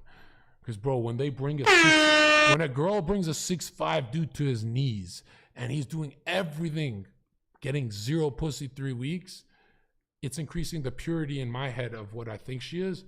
And really, she's going, oh, I'm taming the dragon, because that's all they want. They want a murderer that will kill anyone. The waiter, they hate everyone, a rude guy, but treat her like a princess. That's all they want, because they're afraid of death so much. They want like a weapon. Gideon's calling. Yo, what up, man? I'm streaming with Zherka. I know, I'm watching. What's good, Zherka? What's poppin'? Gideon, give us some dating advice. What you got? Some dating advice. Oh, wait. Flip the screen? I just saw. Wait, never mind. What dating advice on what? On women, not men. Oh, damn. I mean. Well, he raw dogs them with his big black cock, so he's. Oh, he's on a bus? Oh, you're on a bus? Hey, why is my black friend at the back of the bus? What the fuck is going on? I am in the back of the bus. That is crazy. That's not cool. I saw a liberal white woman in front of you, Gideon. You tell her who's boss. Huh? All right, let me ask them. Yeah. Would any of you guys like to break a stereotype and help me get into the front of the bus? Yeah. By any means necessary, Gideon. No one said anything.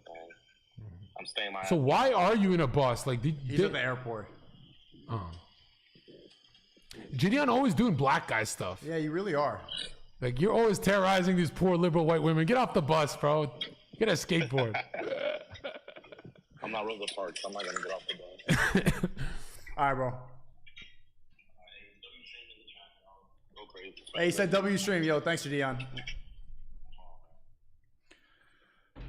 What were we talking about? Dating advice. Right, but see, if a girl makes you wait for a long time and she's been fucked before, this is why I want to marry her. Oh, that's different. Like that's, oh, no. But all Western No, girls the ones who made me wait, the whole time would be like, nobody fucks you. She will never fuck you, bro. Don't waste your time. And I go, oh, yeah? No, you don't understand what I'm saying. Yeah? Like the girls that make you like try to play the hard to get thing and they've been fucked.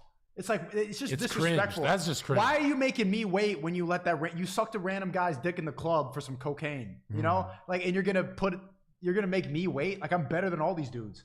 That should just, it doesn't make me, I don't lose respect if I tell them that to their face. If I fuck her the first night, it's like, yeah, you should, you know? Like, yeah, good. Now, if she's known as a good girl in town, oh, I'll wait, bro. I could blue ball myself for a long time. I'll wait. I'll be loyal for that. But how was a girl known as a good girl in town? That happened in 2016. Now that never happened, so I give up on that. 2016 wasn't that bad. It was whores, but there was still some options. And then OnlyFans came out, and even if they don't have an OnlyFans, they have a secret OnlyFans. Fuck. Yeah, it's just like I don't feel like I don't know. I don't lose respect if I fuck a girl on the first night. Really, that's not a big deal. Well, no, not anymore. Me neither. I already came with no respect now. But if it's a good girl, I'm thinking of like the good old days, bro. What am I saying? All right, they're all whores now. Yeah. That's barely a joke. No. What is this? Yo, didn't they fucking put you at the back seat of the bus, those racists? Saw that shit, bro. They're dealing. Yo, Logan, you little fucking cheese. Why are you so amped up right now? And you with the shiny teeth just makes it funny. String head ass, like fucking no hairline, bitch. I knock you out. You ever do that to my nigga? Put him in the back of the bus. You fucking little racist Anglo white boy. You're a fucking cuck ass bitch wearing a dress. I knock your bitch ass out like I've knocked out fucking Melee. You ever talk to my fucking black community like that again? It's BLM. It's Malcolm XXX fucking your girl, bitch. Big black fuck. When did I say this? Oh my god! Any of this stuff you're just cooking. Am I that funny? What the fuck? Am I funnier than Dave Chappelle? What? Thanks for the 5. Did Myron get cold feet about having Nick on? No, Myron was sick that week, but we'll see if he actually does come on. Okay. No, if Myron had Dawson on, he'll have Nick. Like it's the same shit. What do you think of this alpha tier list? Are you on here? No. How did you not put Zherka on here?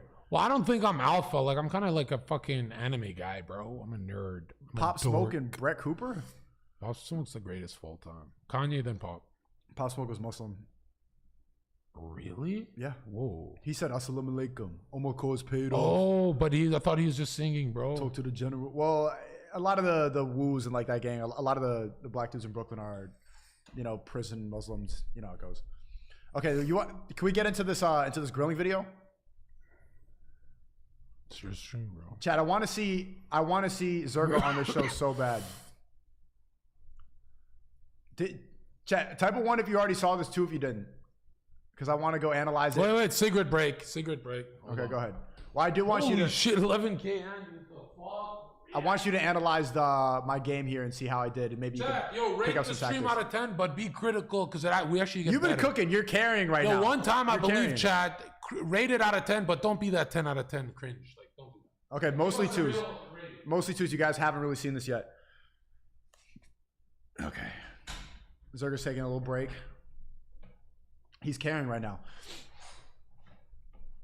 So you got, I want to watch this. I want to react to this. We got Myron pulling up in a bit. I want to see some more videos in the Discord. Click the link in the description for the new Discord and the new Telegram.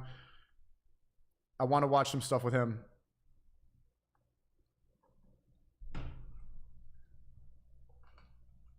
She was interested in your head game. Okay, well, for most, I would say 60-40 people already saw it. 9 out of 11, haha, 9 out of 10. We're just getting started too. This is just the intro. I have a lot of videos I want to watch.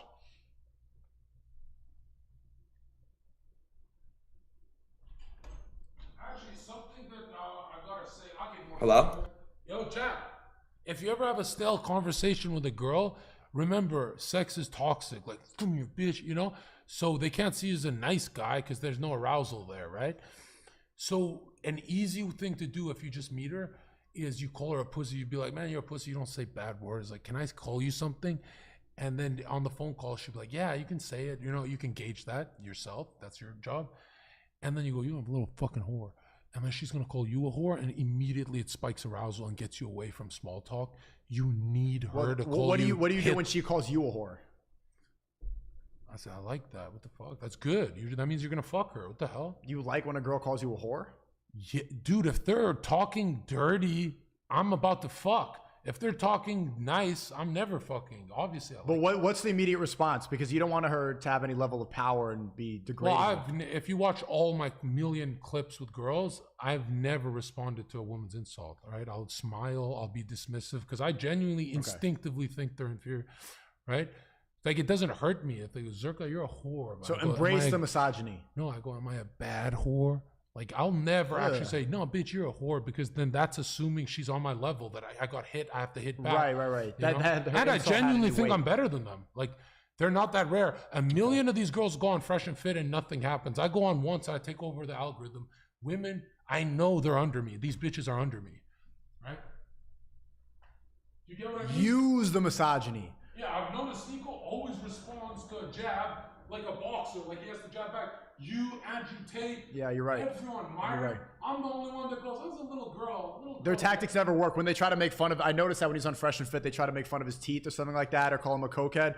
And it's just an insult from a girl. It doesn't even, you don't even have to dodge it. It doesn't hurt. It doesn't attack him at all. It's just, it's nothing. Me, I'll get caught up in all these petty arguments with these whores because I'm like, they'll be like, you're not masculine. I'm like, yeah, you're not fat. Like, I'm going back and forth as if she's an equal. That is how I get caught up in those pointless arguments. If she asks you a hard question, like she's trying to trip you up, so she goes, you fuck a lot of girls, Zherka. Always go like this. Zherka, you fuck a lot of girls, right? I know you do. I go like this. Dismissive. Yeah. No, I go, No, I don't. And legit, what you're doing there is you're answering on your own time. And she, you know, women have anxiety. She needs a million questions. Don't answer. You did this, you did that. And you're answering, you're building her anxiety. She won't fuck you. Decelerate her to 0. Man, shut the fuck up. You literally need to decelerate her to fuck her. If she goes 1,000 questions and you're firing them back, on podcasts you can do that. If you're trying to fuck her, don't, right? Literally get her the sleepiest state she can be in, right? Like literally bore her to death when her anxiety's high, and call her out. Like, yo, I'm not here to babysit your fucking gay ass anxiety. I know I'm good looking, like get over it. And then they snap out of it, right? Honesty is the best policy, right? Mm-hmm. Thanks for the 50, Bellator PG. Big 50. Zherka was dropping some gems. More of that when Myron gets in W stream. I'll give all the gems. Another thing, if you want hose, never say anything, right? Let's say we're on the street. I was bouncing. I have the earpiece. Everything's cool, Zherka. You can go for a cigarette. I see girls. I go, hey. Now this is what they do. What the fuck? I go, hey. And then I walk away. And then eventually they come to me. But the whores, I go, hey. They go, hey. All right, it's literally a mating call, right? The ones I went for were shy, petite, small. Or just come here, bitch. I'm scary. So immediately, because I know psychology, I would study this shit, watch it. I would like, she's this big, right? Yeah. I fucked a lot of these bigs. I know I'll never pick her up. I can spend an hour making her laugh. She's just on guard. So I would always be like this. Hey, come here. And I'd be in my uniform, so they'd go, oh, what does he want, right? I'd be like this, tying my shoe. Yo, give me your number. you're so cute. Right, hurry, my manager's coming out, I gotta go to work. And literally, they always give the number when I'm looking up at them. If I ever did, hey man, you're cute, give me your number. You scare the shit out of them. This is no way, bro. And my buddies would be like, oh, Zherka tied his shoe 9 times in 10 minutes. He's fucking killing it, right? Again, also, if you're talking to a girl, right? Every time she's like laughing and leaning into you, like, stop, you lean away. Guys go in close, they go, oh, really? It's creepy. It's not good, bro. Literally always lean away. Always. Neutral or lean away. And if she's talking, look other places like you're distracted. And she goes, well, you're not paying attention? I go, no, you're boring me. When you say you're boring me, they don't leave. They go, They need your validation. Before I leave Zherka, I have to prove I'm interesting. Right. And it works with men too. How did you learn this? Freud? I read a lot of illegal books. Let's just say that. They're very sexist books. And, also another thing.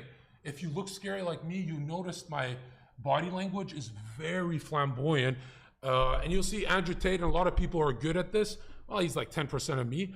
You'll see me do really, really slow movements. So I'm like, Ashley, stop. You see how flamboyant that was? Yeah. But it brings her anxiety down because a scary guy. Now, if I did, yo, Ashley, never do that. You just spike my anxiety. Everything's slow, blink slow, everything's dumb blonde about you. But if you're a small guy, you kind of have to be more, you know? You have to play it. You have to play it up. So you're giving 6 feet plus advice right now. Well, a 5'8" guy's not gonna tie his shoes. I think it's advice for everyone because no matter who you are, you're scaring her. Like they're always scared, right? Like that. There's a lot of guys that girls. That's why it's called you're scaring the hoes. Like the one thing you don't want to do is scare them. Okay, but there's a difference between creeping them out and scaring them, like intimidating them. Casual, nonchalant, direct, dismissive, and it's got to be like, "Hey, you're cute. Give me your number," and then you go, like you almost forgot you asked her. You texted someone else in the middle of that. It has to be that. That's the best way to do it. If you do, I like you. That's terrifying, right?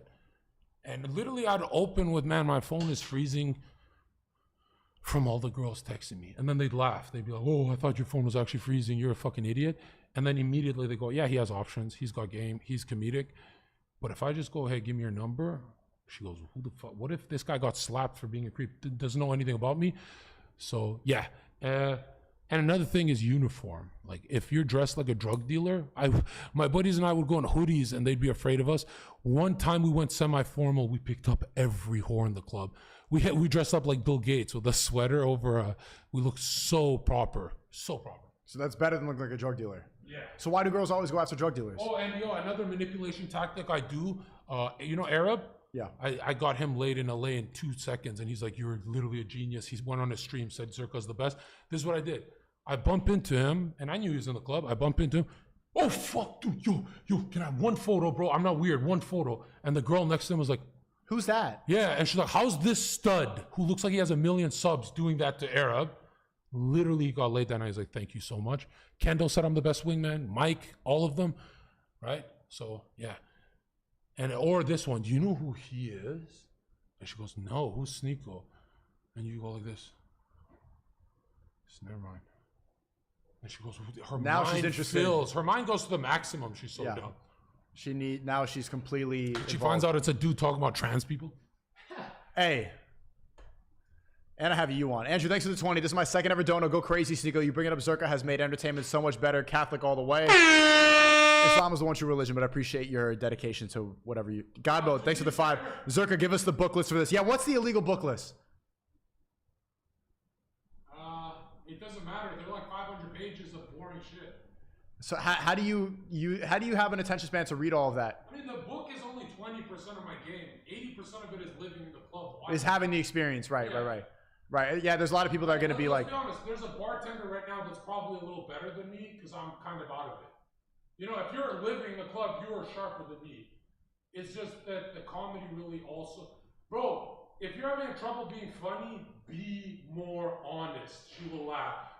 If you're having trouble, also swim upstream. When you're politically incorrect, even if it's a liberal Starbucks worker, she'll suck your dick. When you're being politically incorrect, What you're telling her is, I'm not afraid of the government coming to kill us all. You know what I mean? Also, another thing, fucking her is not politically correct, right? If she associates you with PC political correctness, she's not aroused. If she associates you with choking her, right? Yeah, chat. The book is not the book list. They're testing over the book list now. The biggest one network, the biggest one. Never, ever give different energy to the ugly friends she has. Those bitches will turn into the biggest cock blocks. Give the hot one the same energy as the fat one. Spend way more time on the fat one. Laugh with her. Drink with her, party with her, and the hot one, you get her after 45 minutes of partying with the fat one, taking pictures of the fat one. Well, what happens when you're focusing on the fat one and then somebody gets the hot one? The hot one will always upgrade to the best dude. Like that's why I literally go, give me your number, and I leave her alone for 2 hours. So she goes, whoa, he's the only one who did it. Even if she's dancing with other guys, and you don't need to worry about that. Just let her go and waste I get time. really jealous, so I don't look. I know it's a stranger. I get jealous for a stranger, but I don't look at that. 'Cause I don't want to anger. Because if I get angry, I'm a little fucking whore, and so I don't look. And they don't dance. I don't go for those. I will go for the more bougie ones. But I get the number, and then I'm the only guy in the night that didn't hover. Everyone else is hovering. Hey, do you want to drink? She goes, oh, this guy actually left me. Right? And then I'll go make sure she sees my social values high. I'm with friends and girls. And I make sure that she goes, I can't tell which one Zherka likes. He's literally talking to 9 of the girls there the same way. Right? He's laughing with all of them. And when she can't tell, right? Sometimes I even remind them. I go, at the end of the night, I'll text them. I'll be like, you're the one I take home, okay? So I'm just going to talk to these ugly bitches. And she'll laugh, right? So depends how direct you want to be. White bitches, hyper direct, easiest to fuck. Arab bitches is like a little harder, but then I look like them, so it's easy for me. I don't go for Asian. Latino are my favorite because they literally like me, like they pull knives and shit. Yeah, it's just that you're addicted to the drama. You're definitely addicted to the toxic stuff. You want to admit it, bro. I maybe I was in the past, but it's not something I want to focus on. Like, it's a waste of energy and time, and it's just not something that's worthwhile in a relationship. It's the level of loyalty you get from a Latina. Like, a white girl can be super loyal, but sometimes she fucks up with your optics. She goes, oh, my bad. But Latina will not. She'll just look at her feet if another guy talks to her. So hot. Excellent stream as always. Thank you, Flying Raptors. SNEAKO, Zherka's been cooking nonstop lately. Women want some level of adventure and comedy. Just don't overdo it. Hygiene is mad important too. Yeah, basic advice. Don't smell bad. Everybody knows that. But I like what he's talking about right now. He's cooking with the psychology of it, the push and pull. One thing I just like definitely internalized was how when a girl's laughing, don't lean in. Don't match her energy. Always keep your own energy to yourself. Make her succumb to your energy. Absorb her. So when she leans in and laughs, if you lean in too, because like, oh look, I'm getting a laugh. Now it's equal and she has nothing else to chase. Women want to chase just as much as we do. So lean back and let her earn it. Okay, cook. Mirror her energy and body language. You just said the opposite. When she's giggling, lean back. Well, that's when you're winning her over. When you meet her, if she's like closed up, like if she's like this at the club, right? This is what I do.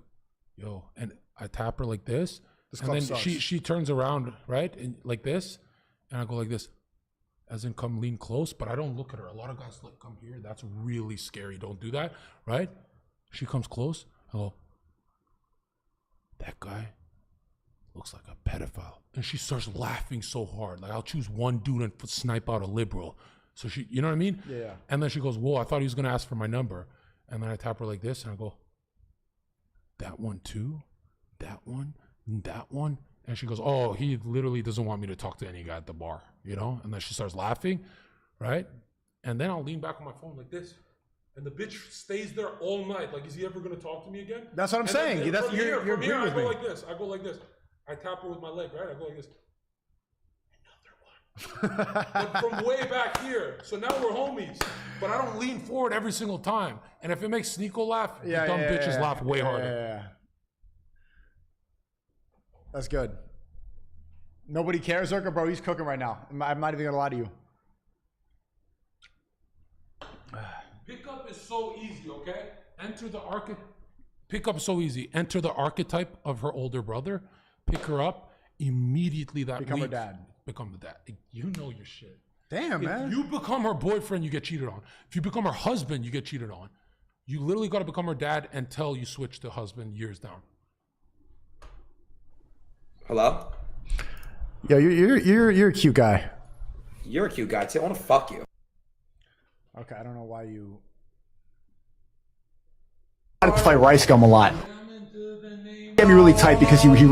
I'm never gonna beat these fall off allegations, chat. I'm never gonna beat them, chat. Rice Gum didn't fall off, you know, saying this was, you know, he didn't fall off.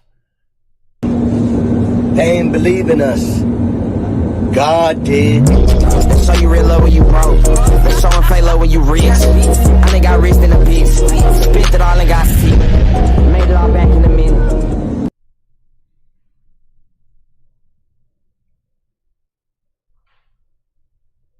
Do you think men are important? Seen all these. Pride Month is tomorrow, chat. How are you celebrating?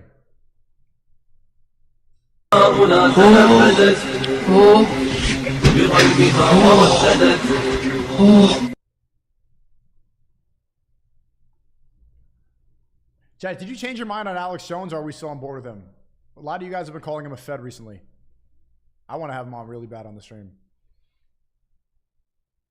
What does he evolve to? He's getting the anime community with this. If you guys don't understand the tactics, like, you're just too much of a fan and not... Think about it analytically. Like, why else would you do that? They're not all dorks, but many are. Okay, I want to get into this grilling video. This is a perfect segue from what we were just talking about. He went into the room. Wonder what he's doing. Wonder what he's doing. SNEAKO, fix your audio. Chat, is the audio good or no? What's wrong? Test. What's wrong with the audio, chat? Oh, my PC's too loud? Okay.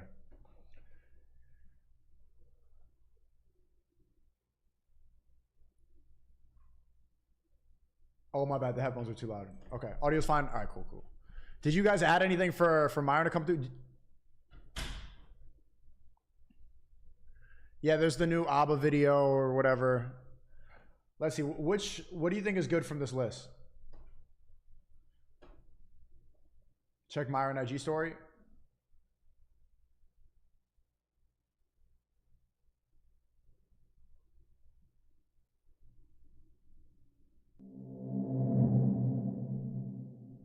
You gonna listen? I'm saying you. I already saw this.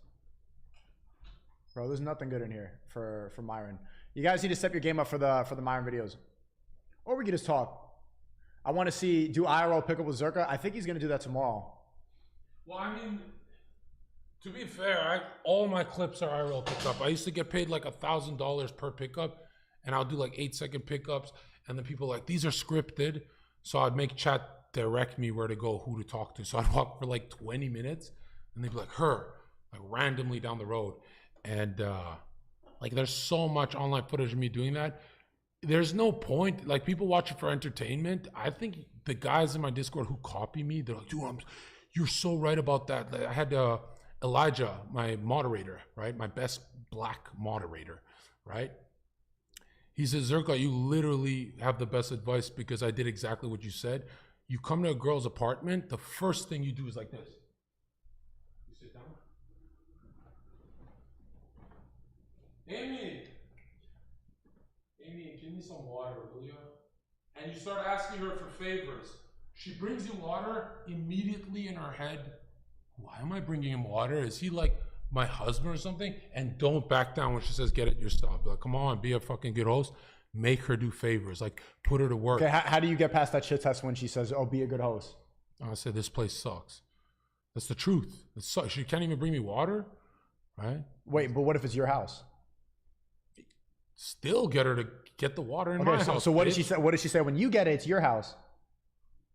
It literally is my house. You're the guest. Do what the fuck I say. I'll just reverse everything. Like, I will get the favor, and I'll continuously with my girlfriends. Do this errand for me. Do that. Give them work like a golden retriever. If she's cozy, she'll leave you. Give her work. Work. Do this. Do my laundry. You said that when we were in Miami picking up girls on the street, you kept insisting that, like, oh, can you buy me a Sprite? Can you buy me a Sprite? And then Zherka whispers, says, like, now I'm training her to do me favors. So that at the end, it's like, I've done all these little things for her all day. I've done all these little things for Zherka all day long. Well, she's really seeing it in her head being your girlfriend. She's seeing it, right? So then, like, a blowjob is just pretty much going to happen because she's already bought you the Sprite. She already did all this stuff for you. This is what she has to do. If the sex is not casual, it's awkward. It has to be she has to be in a casual zone with you. extremely anxiety at 0. Yeah. And literally, when I'm like making out with a girl, I go, man, enough. Yo, let's just take a break. And she'll look at me like, what?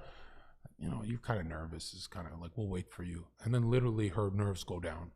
Never keep making out with them when you know they're like fidgety and nervous. Don't force it. I'm going to wait for the good blowjob. I'm not waiting for this weird. Yeah, I'd be forcing it, huh? Like even when I can tell when she pulls away and then she you know why? It's because men have dreams where you're about to have sex and you immediately wake up at that moment. That's why when she's in your room, you're like, I gotta fuck her before this dream wakes up. That we have traumas from when we were teens, right? Yeah. Plus, I don't want to waste time. Like I already spent all this money on the date. I just want to get shit going, and then she like. But the hottest thing you do to a girl is really slow it down. Where she goes, is he gonna fuck me at 4 a.m.? But how do you have that much time? I got shit to do. I gotta go to sleep in the morning. You know? I know, but again, I don't want to fuck her once and get blocked. I want her in my life for whenever I ring. So I do the long way. The long con is better. Yeah. I guess. Yeah, I'd be rushing it. Let's see this. Do you see? Have you seen this video before? This is Zherka walks around downtown Vancouver and picks up girls. You remember this? Not really. Years ago. I'm banned off Instagram. Banned off Instagram. Snapchat. I'm ugly? No, my feelings are hurt. Whatever. Oh! Wish TV 1,000 people. No way. That's my twin brother. Bro, he looks nothing like you. I know, he's a white. I would never have guessed that. He's a white Muslim. Why does he look like he's on more coke than you and he's sober? He's never done one drug. That's he looks like he does coke. What? No, he's an MMA fighter therapist. I'm making money, bro. I'm making money.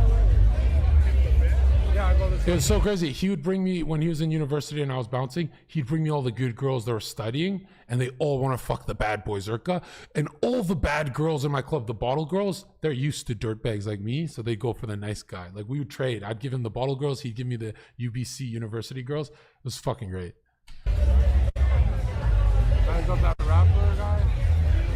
They're pretty cool. They're ugly. This guy's gonna steal my phone now. Look at him. I like these white girls like that. Someone in the chat with $10 says, SNEAKO, great stream, SNEAKO. Literally tuned into stream more than any other. Quick question though, am I able to have multiple girls like Justin, or would that be considered a sin?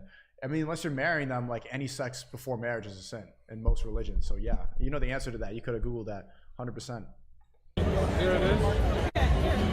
Ew, why are you showing this clip? I don't know. This is what happened when you have no content on YouTube, bro. You're terrible at posting content. I swear there's better stuff. What's wrong with? Why did you say ill? Skip. There's hotter bitches, bro. Okay, it's this not is me memeing where my whole chat's calling her Nat. Well, I don't want to be. Okay, so what's a better video that you could pull up? Skip ahead. Maybe there's more bitches. Okay.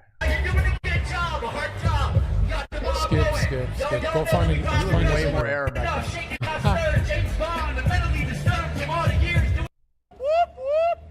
What the fuck? Welcome to my neighborhood. I own this street. What the? Nothing's changed. You don't look white at all. Like you keep saying like white people are gonna take over. You look straight out of Palestine, bro. Like what the fuck are you talking about? Free Palestine! I'm not crazy. I'm just famous. I'm like live streamer. I'm famous as fuck. Wait, why don't I do this now that I actually have serious clout? I don't know. You're just walking around tweeting and like yelling at people. 2,000 viewers here. Peace cake. Thank you for the sub. I'm kidding, baby. It's a joke. What the fuck? You're my favorite pole. Yeah, this is my road. I own it. Oh my god, There we go. Do you have a what's a slider? What's a slider? These are called flip flops. No, flip flop has the like. Oh, it's Irish. You guys are Irish. Yeah. No, we don't need you. Guys, may I go through this? Yeah, go. Thank you, babe. Oh, you're not allowed to touch me like that. Guys, I'm famous. Oh shit. Okay, wait. Horse. No, hello, 9,000 people. What? First of all, my wife is watching. Put me on to someone. Hello. Oh, she wants to kiss Hello. you. John Zherka's wife. He's a lovely guy. Hello. Oh, with the hat. I hate that. No. Now take my snapshot. You need to trust. You got it. Yeah, when a guy says take my Snapchat, that's the dirt bags. That's the dirty app. Oh, you said that. Well, that's for the Well, dirty girls see it as creepy. Don't do that. But I do use it so I can say like slurs. You can't record me. You can't screen record Snapchat. You can't? Picking up girls with Jesus and SNEAKO. You uploaded that one. John Zherka approaching women. Hey, girls. Yo, look at this quality, bro. You guys want to be on my live stream? We're live with 30,000 people. Always Wait, live. are you guys... How long ago? 3 years ago? You've been streaming for a minute, bro. No, I was banned for like 2 years, bro. Like they kept giving me 5-7 months. What do you guys think? 2 donuts. Killer, thanks for the 5. Zherka, what's up with all the protests in Kosovo happening right now? Oh, yeah. I'm going to talk about it on my stream. Yeah, this is a little serious of a topic. And Zherka says, Terrence says, get into the Masonic topic. He was getting to that deep in the McQueen stream earlier. We can get into that. We're talking about low level, low IQ, picking up girl stuff right now. Think of me like for boyfriend material, they're asking. Boyfriend, I mean, I met you literally 3 seconds ago. You don't believe in love at first sight? I do not. I don't know about She's shit testing you, but she's interested. Look at the eye contact. Look deeper. Look deeper than Oh, I love that. I love that word deeper. What kind of pants are these? You're like the Terminator. Whoa. Right, good. Ignore her. Damn. Wow. She's fashion. Where are you guys headed? We're just heading around. We don't know. Should we all kiss? Exploring. I don't think so. No, I don't want to. I'm just asking the chat. Yeah. They love you guys. They're hot. Pick them up. I can't pick them up, guys. I've got things to do today. Nice. You live here, man? Yeah. Nice. Look at that. You just dismissed them, and then she follows up. You live here? Yeah, for some reason, when you lie to a girl and she knows you're lying, like, oh, I can't talk to you today, I have to leave. That she's in they on it too. always have part of them go, is he serious? That's how afraid they are of rejection. They're pathetic. They're more afraid of rejection than men are. Bouncer in this city. Right on. What do you guys do? You look like bouncer material. You're so pretty. Holy shit. You guys smoke weed? What the fuck? What are you talking about?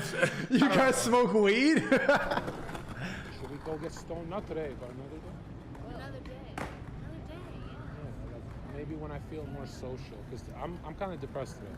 You're not feeling social, but you got 30,000. For the money. Hey.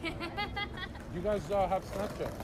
Yeah. If you see the bases I cover, I have status, viewers, lie. I have money, lie. So I've covered the security, right?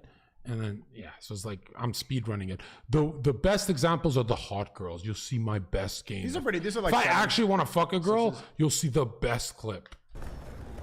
But you're just forming content. Is the H silent? No, the D is.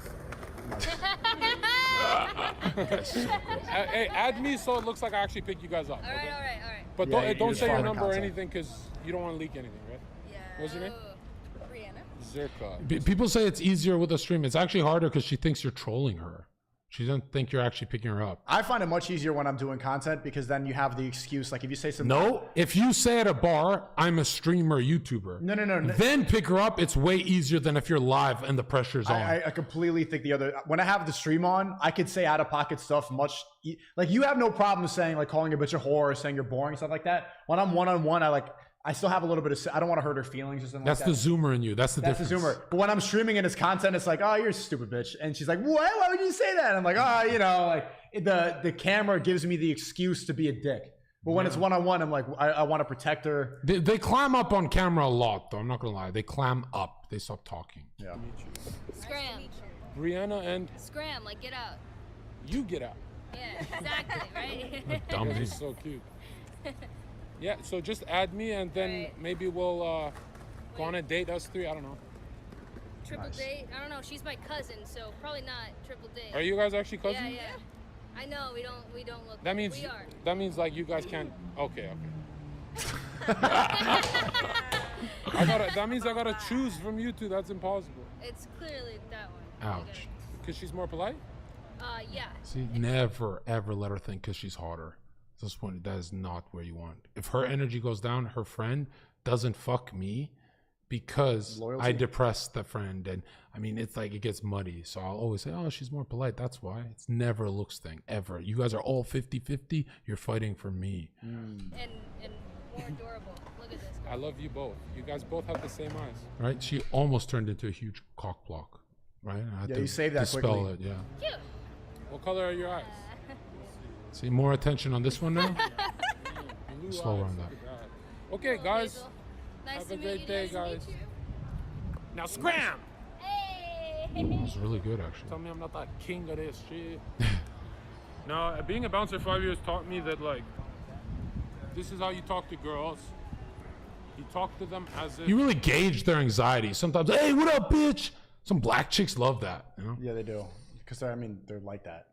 Well, I want to see more of these. These are... I think the best one you could see is the Jenna one. People like that one. Where is that? John Zherka meets Jenna. Was a friend of mine. Jenna IRL, this one? Yeah. This one was like a masterpiece because this is a girl who has tons of anxiety and rejects guys. So dispelling this, I didn't care. I went for chat. Okay, bring energy. Let's go on. Yeah, the king sits right. Go get me my Red Bull. Get me my. You say go get my Red Bull? Yeah, or I said something like that. And king, I take her seat. Take a piss. I take her seat right away. I don't care where she sits. I own your home. Flip your headphones to the wires on the other side. What the fuck? I mean, obviously, if you're gonna do what I do, lower the energy. There's still a camera on me, so I'd lower it like 20% if I were you guys. Because I'm really speed running the viewer count and her pussy, which is so hard. You have to pick one. But I think I balanced this pretty good. And it's really about sensing the bitch's anxiety. That's all it is. You know, don't be autistic. Obviously, it's lame, but you want some pussy? You know? You gotta have your ear to her heart.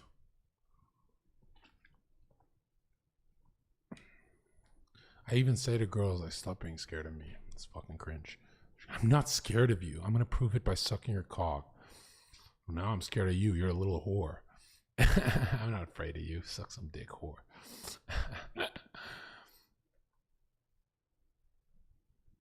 And when they suck your dick, you fucking grab a handful of her hair like this. And you go, don't cancel me. And she goes, no, go crazy. Don't actually go crazy. Like, don't fucking start being sneaky. Yeah.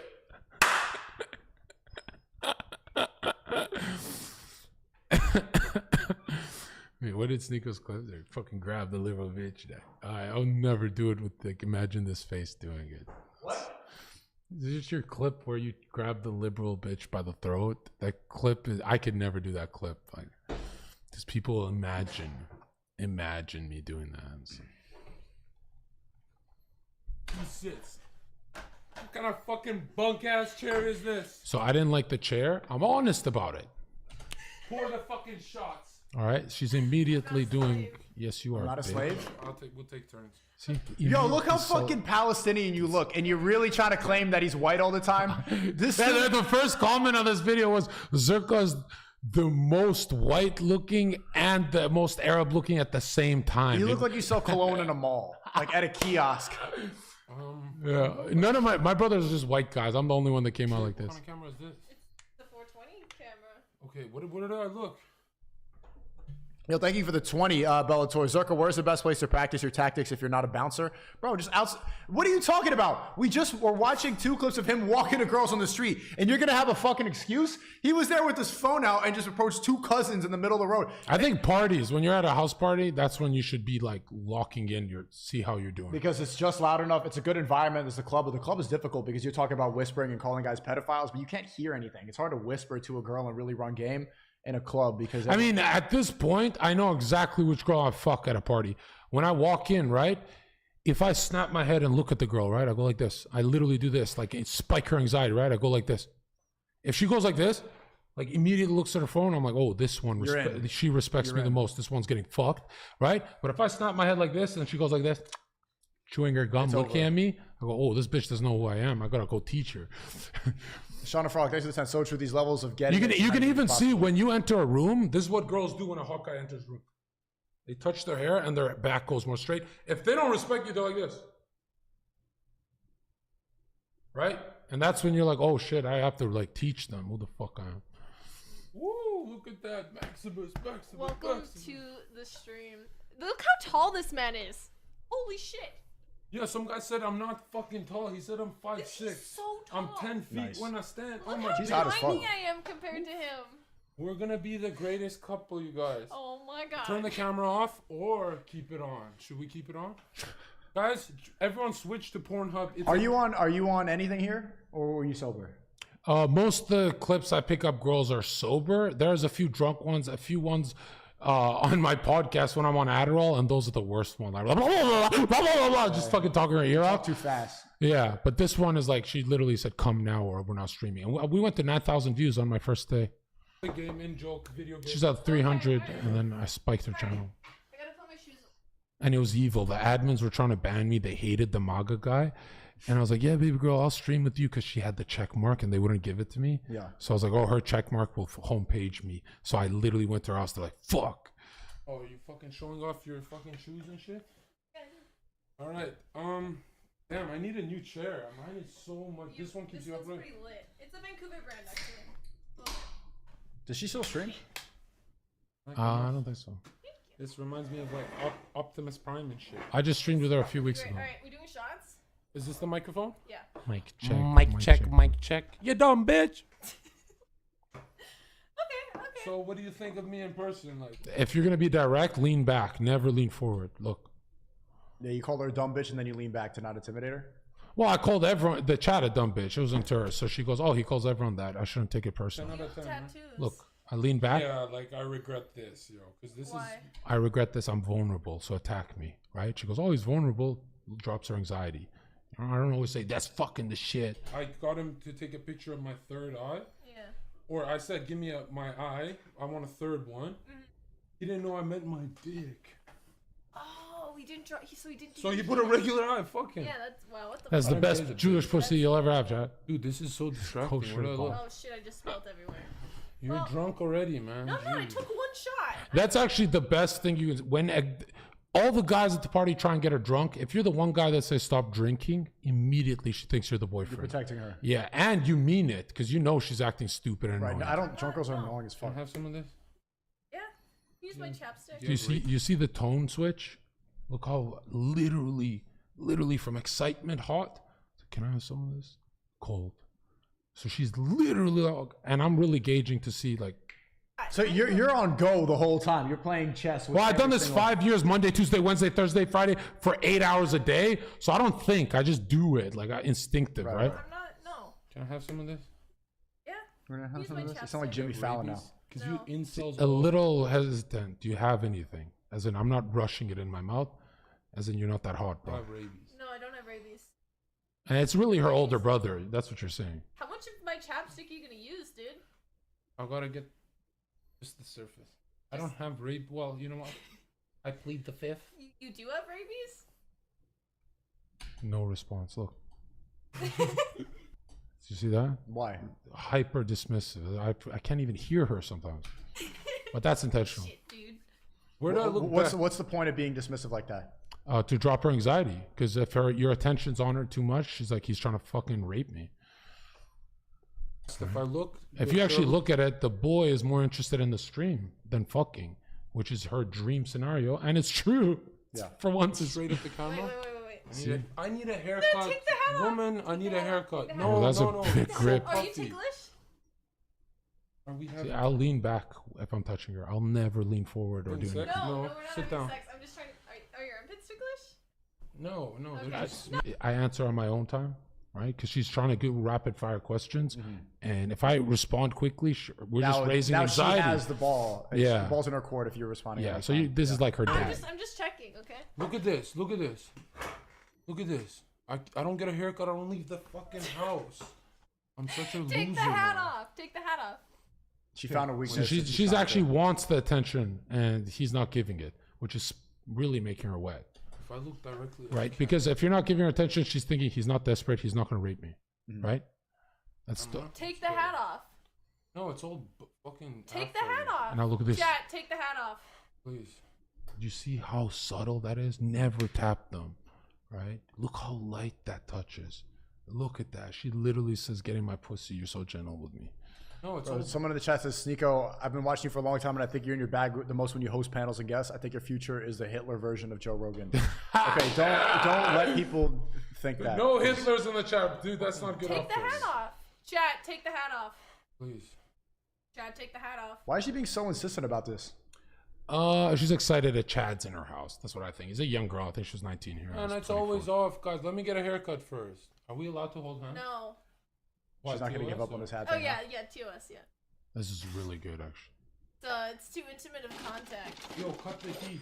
Why is it doing Go back to work. I And I mean it. It was hot. Right? Like, I don't know. That's why I had the window open and like the lights make it hot. Jeez, man. Mostly me though. If it's this hot, I'm gonna take my. Should I take my clothes off? I mean, no. If you have a shirt underneath, yeah. All right, right. It's TOS. Yeah, you're gonna be bent. Did you see her reaction? She actually felt arousal. So that was like me gauging it. I was watching the video capture. How did you tell that she felt arousal? Because of the pause. When it's like when a girl grabs your cock and you go. So go watch this. How subtle it is, right? I mean, no. She's really thinking, is this what he's gonna do after the stream? You know what I mean? If it's this hot, I'm gonna take my. Should I take my clothes off? So I'm sniping her here. Right here. Yeah. Most girls be like, no. I mean, no. If you have a shirt underneath, yeah. All right, right. It's TOS. Yeah, you're gonna be bent if you. Here, sit here. I'm gonna interview you. You're gonna interview me. You smash after, sit right? so they can see you. No in the comment. middle. No problem. No comment. That's my friend. This is. Yeah, you did. Get in the frame. She's cute. I am in the frames. This is the entire frame. Thank you for the $2. Okay. Yeah. Wait. Do a pose. That'll be the thumbnail. So that's actually building a team right Whoever's there. making money It's off us my versus name them. with that John Zherka tribute. I messaged the guy who does tributes of me, and he messaged me, "Fuck you, you're not John Zherka." I'm like, bro, just give me the videos. Like, you can upload your shit, but give me the. Okay, what do they want us to ask? Look at the anxiety spike when you stand. This is bad. Questions. How many women have you slept with? Don't even matter. Oh, she closed up. This is fake. So I let her have the joke. This is fake. See, I give her the whole joke, and now she feels So don't be money to me, guys, because like I've been stunned. completely disarmed. Now she goes, oh, when he stands, it's not that scary. Well, press play. Not here. Dude, it's not even real. So now she's laughing. Now I can touch her. Wow. Wait, because you showed. How No, in the middle of her laugh. Watch how good this Money is. to me, guys, because like I've been stunting out here. Dude, it's not even real. Look, in the peak of her laugh, real laughter. You didn't touch her. Wow. I didn't know it'd be an exposed one. No, Oh, and you got away with Only it. when they're smiling and laughing. That's the #1 rule. Yeah, that was so. I didn't even notice it. That was so. Okay. Should we have sex? No? Okay, yeah, me too. Yeah, I was thinking. Yeah, I think so too. I like the socks. Yeah, no, you said. See, Now you're touching. Now I can get away with you get the murder. touch barrier. Yeah, Now yeah. I get away with murder. Wait, so explain that. Explain that. What did it? Because she was laughing the whole time, but why was that your attack mode to go and break the touch barrier right there? Because then when you're laughing, you're happy. And Well, why you're did you choose that laugh out of all the laughs? Because that's the most comfortable she was all night. Okay. Yeah. I I'm gonna agree. keep them on all the time. You know Yeah, no, I always wear the socks. I'll fill her head with some Hey, visuals, sub! imagery. Thank you for the Twitch Prime. Dude, why are people fucking tossing subs up now? Toss them fucking Made her West $4,000. Side. We're the fucking Vancouver boys, man. Chat, spam the name. Yeah. We are the Vancouver. We're taking over. We're going. When are we going clubbing and streaming? Oh yeah, we should go do IRL streams downtown. Grind up on bitches at the club. Bitches love me. Did I As in, I'm your older brother. I'm not fucking you. tell you? Dude, you should meet my sister. Oh shit, you're right. I met her sister and she got mad. Her sister started flirting with me and she's like, Zherka, that's enough. I was like, all right, I'll leave your. I thought we were doing it for stream. I met her sister on stream. It was. No, you would have had to bring her with What's her. she look like? Oh, here. See, I'll take the bait. I'm like, what's your sister look like? And now she's depressed.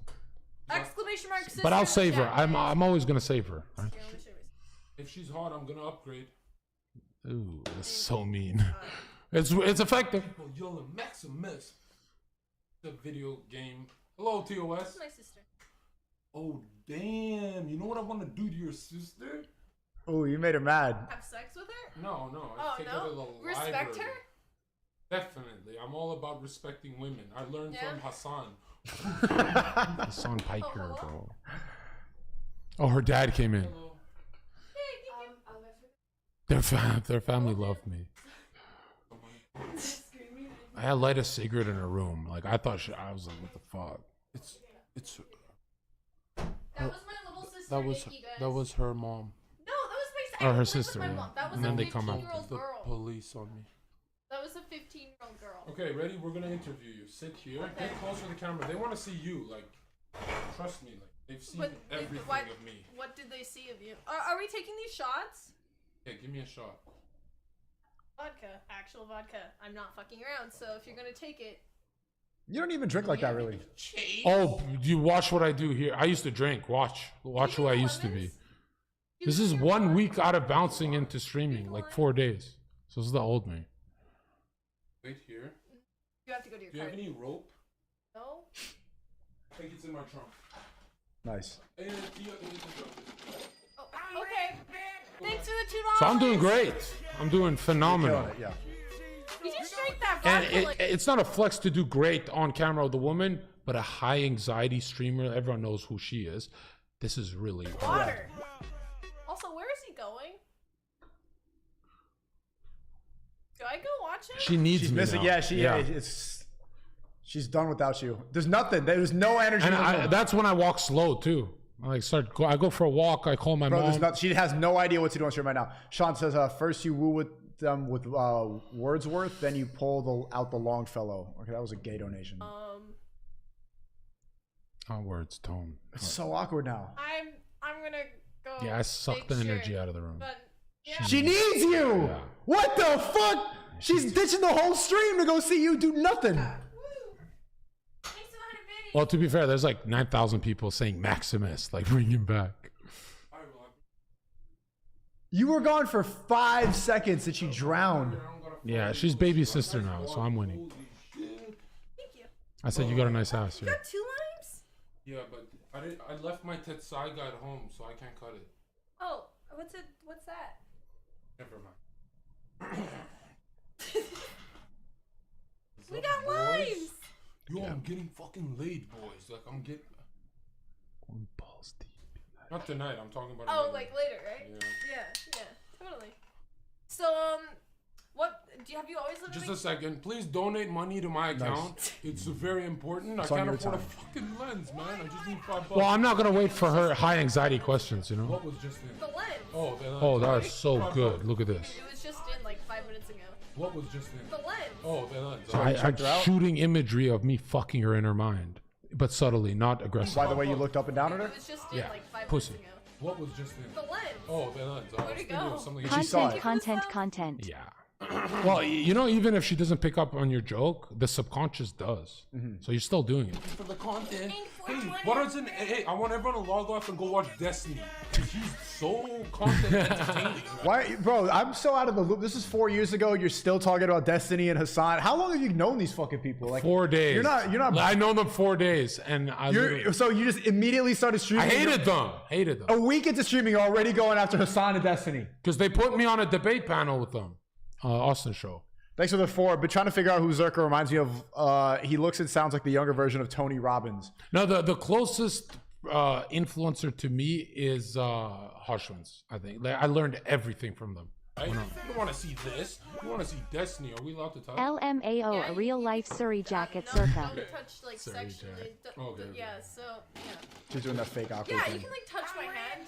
Maybe wipe the dust off. Yeah, the dust off my entire setup. Okay, let's cut the shit. Yeah.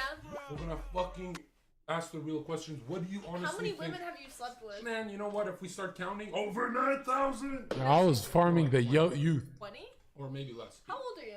I was just lying. Okay, alright. One for every How many year. girlfriends have you had? One. Why only one girlfriend? Again, this man will answer on his own time, right? Because I'm not. You know what I mean? Get used to that, even with your wife. I don't think people can tolerate me. Sometimes I'm like this, and sometimes I'm like, yo, what's up? You know what I mean? Novaru, welcome to Team Taco. Okay, I've had enough. I've shown everything. I've shown it. We can move on? Yes, I'm so tired of seeing myself. What the fuck? Like, what point are we trying to make? I was look at that. I just no, I don't want to see this. This is my friend, and it's awkward now. What? Because she's watching, and I'm psychoanalyzing her, and she's gonna get offended. Bro, you were cooking for. Look at all this. All right, whatever. I don't want to see. This is I don't 2 want to see hours of- myself. I want to see something else. Okay, now can we move on to mine? I want to see Yes. your critiquing after watching this. This just dropped. You're gonna go on the show soon. This is Grilling with Sheehan Reynolds.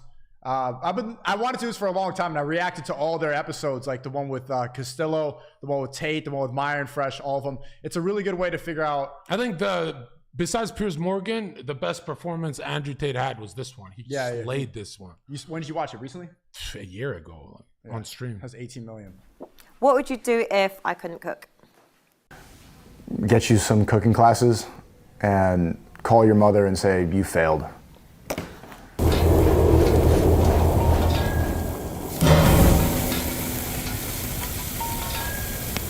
I'm SNEAKO and I'm here to find love. I don't think I'm gonna find it, but it's gonna be a good way for me to exercise my charm and my bobbing and weaving skills on a date. We'll see how it goes and see if I'm. That's why I like dates, because you get to figure out female nature. It's like sparring. Like you. Like high pressure, yeah. Yeah, you enjoy the situation. Really misogynistic. This is why I'm on Rumble, because what I say is not safe enough for YouTube, but I think I can manage her grilling. I deal with a lot more haram every single day on a panel of 10 haram women. This is nothing. I'm trained, I'm ready to go. She can ask me whatever she likes. Okay, turn it down, John. I'm an open book. I'm one of the most honest people I know. So honest, I think that's why they had to ban me on YouTube. Sniper out now on all platforms. A little too honest. Too honest? You're kosher honest. You need to chill on your kosher honesty. This is the most important part. They made me wait in the bathroom for like 45 minutes while she got ready and everything like that. I think that this is the most important part about a date. What did you do? The first one. I was just standing. Well, no, I didn't even know what she looked like. They made us hide and everything. I didn't know what she was going to look like and everything. She's sexy as hell. You didn't know what she looked like, but you went on her show? Well, I didn't know what she looked like that day. You know, or like what she looked like in real life, you know? It's always different when you see somebody in real life. So I saw her when I was walking right here. I'm like, oh, she's sexy. Fuck.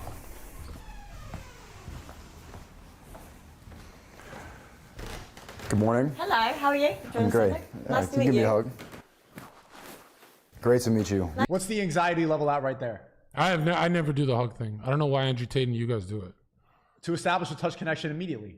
To get it out the way. Like, I'm not here to fuck around. This is not like some combo or debate. I'm here to fuck. I would do her hand on the table over the hug, but. Kiss the hand? No, I would touch her hand. I also wanted to use my height as an advantage point. Like, I'm tall as shit when I'm going to be sitting down, so I might as well establish, look how much bigger I am than you immediately. You look great. I wasn't knowing what to expect. Thank you, you look nice yourself. Thanks. I put on a good shirt. Yeah, it's a very nice shirt. Oh, he's handsome and he looks nice. My apologies for being late. It's okay, better late than never. Essex is a bit far. I did not think we were going to come all the way here. She looked nice in this. Yeah, she looks really in London. Oh, really? Yeah, but it's good to be back. I haven't seen grilling in a long time. Yes, well, we're back. We're back. So, Cheyenne. Nice to meet you, SNEAKO. Nice to meet you, SNEAKO. I actually think she. Bro, if I do really this good. show, and I want to do a 10 out of 10, I'll just down the wine in the first 2 seconds. So it hits me in 20 minutes. Oh, bro, I didn't know you get wine on the show. I can literally slay this with wine. I was drinking. This is before the reversion of it, but I was drinking a little bit. I had a smart, yeah. Like by this point, they do the interview after. I'm like 2 glasses. It decreases inhibition. It's smart to have a couple. I'm looser, you know. Especially wine. Something about it. It's like a nice drunk. I like her hair, her outfit. But before every date, I used to just go on a very long walk an hour before she comes, and why? Because it drops all anxiety to zero. Like going on a walk. You sit down. Yeah. If you get tired before a date, you're way more dismissive. But if you're like full of energy, am I fucking her? It's way scary. But when I'm tired on a date, I have nothing to talk about. I don't feel like engaging or entertaining her. Well, I genuinely think men are the best at pick up when they're done the gym and you run into someone you know on the parking lot. But it's not because you're tired. It's because your endorphins are high and you just did. No, it's because you're fucking exhausted and she can't even. You don't have the energy to take her down and fuck her. You're dismissive of her, even with your body language. When you you're leaving the gym and you're all tired and you see the cute girl. Hey, what up, man? You're way better there than full of energy. Okay, tell me about yourself. What do you want to know? Let's start with your hobbies and interests. Hobbies and interests. I'm working all the time. Women are so bad at asking questions, just like, what the fuck is that? That's your conversation starter? Time recently, so there's not a lot of time to do anything. Like, tell me about you. Piss her off now that you went on the show. No, but this is all women. Like, even if she's 35 and she does this professionally on a show, and her interviewing skills are fucking garbage. Tell me about yourself. I don't know. By the way, this is like, I'll play along, but in a real date, none of it is supposed to be like this job interview. In a real date, I'll literally be on my phone. I'll look up. I'll be like, do salon quality hair. And I'll just hyperfixate on physical things. That's all they want. Her nails, her hair. I like the makeup in this Instagram better than tonight. Never will I say, where do you work? Nothing about it. Yeah, work is boring. You know, no one wants to talk about that. extracurricular. But I consider with a girl like this, you can't really hyper-focus on physical because she gets insecure. She'll be like, what the fuck? She'll get defensive and stuff like that. She's an independent girl boss, so she wants to do the job interview stuff. this fun. I enjoyed talking. Also, another rule I have, I've never been on a date where my lasers out of my nipples point at the woman. Literally turning away. I will always be like this. I'll never face her face to face ever. Yeah, this is like a chess game right now. It's raising anxiety kind of. It is. I think the best you'll do with a woman, think of a movie theater. It's you two and versus the screen. What's up, bitch? Right? And people hate movie dates. Movie dates are awesome. If you're fucking whispering in her ear racist shit about Jackie Chan, she loves it. Dating? Well, I enjoy talking to beautiful women, but it's still work at the same time. Oh, okay. I'm always working. Always working. Always, yeah. No sleep. So where's your accent from? I grew up, I was born in New York City. So what's New York like compared to London? It's very similar. It's kind of identical in a lot of ways. It's getting infected by wokeness quite a bit. Infected by wokeness? It's getting infected. Talking about trans? Huh? You start talking about trans. What do you think of trans people, bitch? Wait. What do you mean? Pops her dick on the table. You know, Like, I'm one of them. I'm not even gonna lie. Like 2/3 into this, I did start talking about trans people. You're addicted, bro. They cut it all out. They cut it all out. None of the trans stuff made it into the video. I think I'm woke. Look at SNEAKO's, like, he's got veins holding it in. Just don't ask her what she thinks of trans people. That's how he gauges who's cool and who's not. I couldn't help it, but they cut it all out. Yeah, I think I'm woke. The worst thing ever is if a trans person walks by and sits down next to you guys. SNEAKO just explodes. What do you think of her? Here you go. Cheers. Big red flag. Giant red flag. I'm not really sure what she means by that word. People always use that word in different scenarios, but that's, I kind of want to leave. What is wokeness to you? Wokeness is using weakness as a virtue. It's finding power in being a victim. God. That was a pretty good definition. That's really, I'm It's stealing that. opinionated. It's just virtue signaling. So blaming things for racism, blaming everything on sexism, on misogyny. SNEAKO just has to red pill a bitch before he fucks her. Like, fuck a blue pussy. Get that blue waffle, you idiot. Right? You never fuck a liberal bitch? That's awesome. I do, but on other circumstances, people like to latch on to identity politics to give them justification for where they are in life. Oh, it's going to be a long day.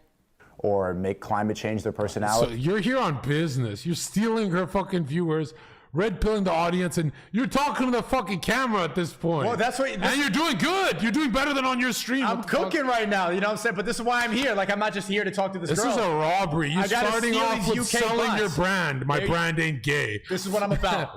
No gays, no trannies, absolutely no haram. For where they are in life. Oh, it's going to be a long day. Or make climate change their personality because they need to feel like they're oppressed. It's everybody wanting to think that the system is against them when the system is actually giving us these ideas. SNEAKO reminds me of a Zoomer who overdosed on watching Zherka. He's into conspiracy, fucking hates climate change. This looks like a fucking tier 3 of mine who just fucking overdosed, right? To just keep us distracted and keep us fearful and always yelling about nothing. But at least I'm doing it in a non-autistic way. I'm looking in her eyes. I'm just explaining how the world is. No, you're doing good. Yeah. That's London. That's New York. But at the She's same cozy. time, like, everyone has a different reality. My experience as a woman is very different to yours as a man. So Yeah, fuck them though. Fuck them. I don't like those people with different realities. Fuck them. That's literally how combative he should be. I should have been. Because then, yes. Yeah. Also, what was holding me back from being too aggressive was like all the crew. There was like a girl off to the side holding the script, and there's like a boom guy, and there's a camera guy, and there's a director. So you don't want to go too hard on her because they're all friends. Yeah. And it's like, why are you being addicted to this? And I would lean back too, but you're treating it more of a YouTube interview. yeah. But it's weird to lean back on that. Like, you're too far away from her. of course, I might call it misogynistic. I guess you're good. Yeah, and you're sexist. good. But latching onto that and blaming the world for being misogynistic. This is good that your chin is high. That's good. Will hold you back more. And look, your shoulders are not tense, which that one I have a lot of trouble with. I just get a lot of tension. No matter who I talk to, you're really cozy. You're right up here, right? So that's presidential. I like that. Than however misogynistic the world actually is. If you believe these ideas, your thoughts and beliefs, they end up emulating and creating your reality. Yeah, you manifest it, right? So if you walk into a room and you the slow hand move, that's really good. sit down here thinking that I'm misogynistic or that the world is oppressing you, what's going to happen is you're going to see more of it, and you're going to be thinking that, and the world's going to respond to that. I don't have a victim mentality, but it's really hard to not let things burn you a little. Like what? Experiences, for example, even dating, right? I consider myself a very nice, homely girl. I would go on a date, and it's like I could be the woman that you want, but it's still not enough for a man that's not ready. So then that would initially be a bad experience for me. So then say if I'd done that, and I'd gone off into... All her problems go away if she chooses an electrician or a plumber, but she wants a high value. He's not. She's kind of trapped. Yeah. She's not really, yeah.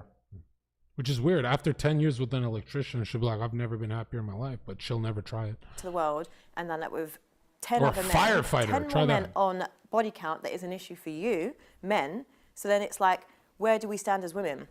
Because there's a lot of good women that have the same morals and ethics that I have that are going into the world, and it's like, if a man's not... Why are ready, they saying why called am I destiny? Are we reading Chad? That's just random people there. What does that have to do with misogyny? If I'd done that with like 20, 30 men, you'd be quick to say, your body count's too much. And then it starts to have this battle of the sexes with a double standard and the behaviour and the way men disrespect women for wanting to be as liberated as a man sexually. So you want to have as much sex as a guy? No, but I'm saying, like, whether I did or whether Yeah, what is she talking about? You see the key word, the feminist words, like to be as sexually liberated. Just say whore. That's what that is. Didn't. Because of And by the way, when they say liberated, where this word comes from is liberated from moral biblical law. So they want to be liberated from the Bible and be gay, trans, and all that. Liberation is not actually a good thing. Right. It's like they want to be free from the law, God's law. Right. It doesn't come from anywhere else, that word. the way the world Someone in the chat. It comes from the Enlightenment, actually. Please drop a book. I think that's towards you. is and the way it views things, how do we keep it fair then? Well, double standards exist for a reason. It doesn't have to be oppression. If this was an actual restaurant in this scenario, I'd be paying regardless. Like no matter what, no matter how the date went, even if you stormed off, even if you thought it was a misogynist, whatever, I'm still paying. And I'm not going to complain about that double standard. That's just, they exist for a reason. We have different roles that we're supposed to play. Double standards exist for a reason. It has a negative connotation because of female ego, but just get over it. We have different roles, and it's extremely important that we play those roles. This is what I'm supposed to do. Yeah. A woman should. I remember being on a date and I was like, fuck, this is not going good. So I leaned to her. I'm like, fuck, dude, I gotta go. Something came up. I'm so sorry. Amy, I'm so sorry. And I got up and walked away. She was shook. And I used to milk this shit for like 20 seconds.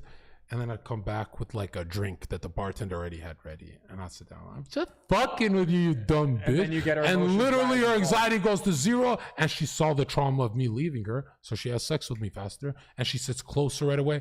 Don't ever do that again, John.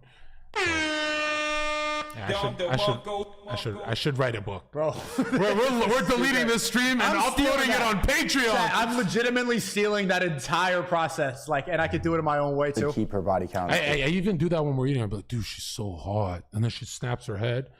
Who, John? And I go, that fat, ugly, obese bitch. And then I saved her. Like, there's no girl I'm looking at. As low as possible. Really? What is it with men and wanting like a woman that is basically a virgin? Why? It's so stupid that girls will always think it's ridiculous that men have standards or that we want certain things in a relationship. But she's making so many demands of what men should do and what she wants and being sexually liberated. I say I want a virgin. Why? What's your body count? Sniper out now. Imagine a famous, good-looking, tall millionaire wanting a virgin. Yeah, you're asking for too much. You gotta go fuck the 1,000 body count blue hair bitch. Like, give me a fucking break. I don't even understand why they argue for that. Isn't it pretty obvious why any guy would want And that? wanting like a woman that is basically a virgin. So what's your body count? Sniper out now on all platforms. What's yours? Fuck? No, we're not doing that. Okay. Should a man pay the bill? I've paid the bill. Like, I don't mind paying a bill, if that makes sense. I don't mind splitting it. But I think it's nice. I do like traditional values in that. You let her pay, she's dry. The head is worse, the pussy's worse, right?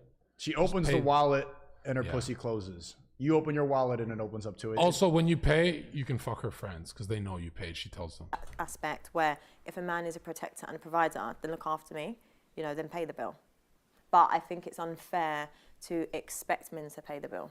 So what expectations do you have of men? I have really low expectations now. That's such bullshit. You wouldn't be single. Like, what do you mean you have low? To be honest, it's doing this show. It's changed your expectations of men? Yeah, so they're very little now. Do they have to make more than you? Do they have to be taller than you? To be fair, you don't have to make, in an ideal situation, I would love for a man to earn more money than me, be a protector, be a provider. But unfortunately, with the way a lot of people see the world and society sees the world with the men that are the high earners, they can't fit what I want from a man. What do you want? I don't really know. So when it comes to like the provider, protector, you don't need to be a millionaire. I just want someone that can come home, look after his kids, kiss his wife, and give me love, and then play with the kids on the weekend and just have a nice life. She wants an alpha simp. That's what I figured out. She wants a Chad, unicorn alpha simp. but she wants to control the Chad, and she also wants to be in charge of the relationship. Well, you want a unicorn too. You're just like her. No, I don't. No, I admit I'll be marrying an ex-ho. No, absolutely not. Absolutely You're not going to marry a model? What a I'm waste. going to marry a virgin. Sure. A virgin. But in reality, men that want to provide for you are the people that are out working, that go away on work trips, that have side women and all that, and I don't want that. I don't think she knows what she wants. What she needs is a man to say no. Look at the bird cage. Oh, I want to say it to her so bad. Save it. Don't leak it now. Save it. This is how it's going to be. But to find that guy who will do that for her is going to be difficult. Maybe you want that guy, you just don't want to know about the extracurricular activities. No, but it's not knowing. I just want someone that's going to be about me. It's just not a nice thought, because it's like... So don't think about it. What do you mean, don't think about it? No, it's not. It's very simple, right? Think about it. If you've got my mind, my body, my heart, and my soul, like, why should you then just like disregard it and be out here in the club with other women? I'm disregarding it by not telling you. Honestly, all this show does is make me have very low expectations. Like, why do you want to know about it? If it's going to upset you, then just don't fucking ask about it. Duh. Out of sight, out of mind. And that's not nice. So it's like, you can be very powerful. Then don't actively seek it out. But it just happens, and this is the thing. Women come to women as a woman. I'm coming to you as a woman. Is this your man? Ignore them. Those are always jealous hoes. Those are always the girls that are like just trying to, they're jealous that you have a good relationship with the man that you're happy with. You can't listen to other women because they don't give good advice to each other. A lot of women are extremely miserable, and misery loves company. See how SNEAKO's talking slower here than with me? That's exactly, when you talk to a woman, you slow down. Like that? You slow down your talking. That's what you're supposed to do. Hell, I go even more extreme. Slow down when you talk to her. Just bring her anxiety into her fucking clitoris and finger the shit out that bitch. They don't want to see you succeed, because women get extremely jealous when they see a woman get married. So they're going to want to bring you to the club. And also, another thing, full screen. This is a big one. Wait, and first, Luxar says, I learned more about pulling girls in this stream than any other place. W SNEAKO Riz. Let's go, bro. Go ahead. I'd be making out with a girl like this, and then as I'm making out, I'll turn my face like this and change the channel. And then I'll make out with her and then change the channel. And it literally makes her hornier. Whereas you guys, and then she changes her mind, doesn't want to fuck. And then she's going to pull. Literally, it has to be you. I could touch her fucking pussy with my dick, and I'll be like, I need a cigarette. And they go, what the fuck right now? And it's kind of true. I like the cigarette more than pussy. It helps me though. You're right though. You're right. I forced it too much from her. Finally, I got the make out thing. It sucks because you just want to go inside and shit. But that's how the pussy works. If you slow it down, you're the only person in her life who did that. So you stand out. She cannot be texted by the guys who ate her face. She doesn't want them anymore, right? You're right. And she tries harder to make you come. She goes, oh, he's kind of changing channels on me. She wants to beat the TV. She always needs to be in competition with something. With other girls in the club, with the ideas, the other girls in your phone, with the TV. And for the TV, always has to be water. So play a documentary in the oceans. Water in the psyche is the waters of the canal, the woman. Right? I'm serious. Bro, this manipulation is insane. Yeah, no, I make a whole atmosphere first. Nobsing, thanks for the 5. W Coke. Actually, no, L Coke, L drugs. Chat, don't start thinking that Coke is cool. Well, gentle water. Don't put no tsunamis. Why? Then she's just going to be drowning. You want to put a waterfall in the background. No. Put gentle water. Gentle. Girls that go, like, as a woman, it's never... Or tall trees in a deciduous forest. Not boreal because trees are like boners? They are phallic in her psyche, but also it gives the impression that you're alone in the woods together. Ooh. And there's no one else on earth. So How the fuck did you even, like, think about this stuff? I'm upset. I remember I was poor when I was picking up women, so I didn't want to spend $150 to have sex. I had to literally obsess. I only had Google. How can I get sex for like $13.99 or a Taco Bell? You know, like I had to obsess over speed running pussy. So, and I got 1,000 girls to suck my dick. I didn't fuck any of them. That no man can do that. You know, if you and it, not just once. I'll get one girl to suck my dick 9 times before I even touch her fucking cunt. So I'm really good. That's a different level. A happy woman. Because she's hurt. She's also hurt because she was sold dreams by men that wanted to have their cake and eat it. Oh, yep, accept a man that cheats on you, basically. That's not what men are going to say to other men. Men are going to tell each other how to have a happy relationship and how to act properly. Pause. Big screen. When she's sucking your dick, again, you want to slow her down. You say, we're doing this all night as she's sucking your dick. She'll slow down and start actually giving good head. Don't, because they rush it. They get nervous and stuff, sucking dick. Am I doing good and stuff? You say, you belong there. Take your time. We're here all night. Right? We've got nothing tomorrow. And literally, you get a better experience, better head. She's cozier. She It's arches. better when it's slow. Yeah, she arches her back more. She gets way sexier, right? And yeah, don't over compliment her though, right? Only on the good part. I'm stealing all that. Now this is going on my YouTube channel, highlight reel. It's going on my Rumble. Okay, yeah. If somebody, yeah, you can Gonna tell each other. Yeah, well, yeah. But women are just going to tell each other, leave him. He's doing this. Look through his phone. Why shouldn't women be allowed or want to have a man that's just loyal to them? You know, Loyalty doesn't have to be sex for men. Check this out.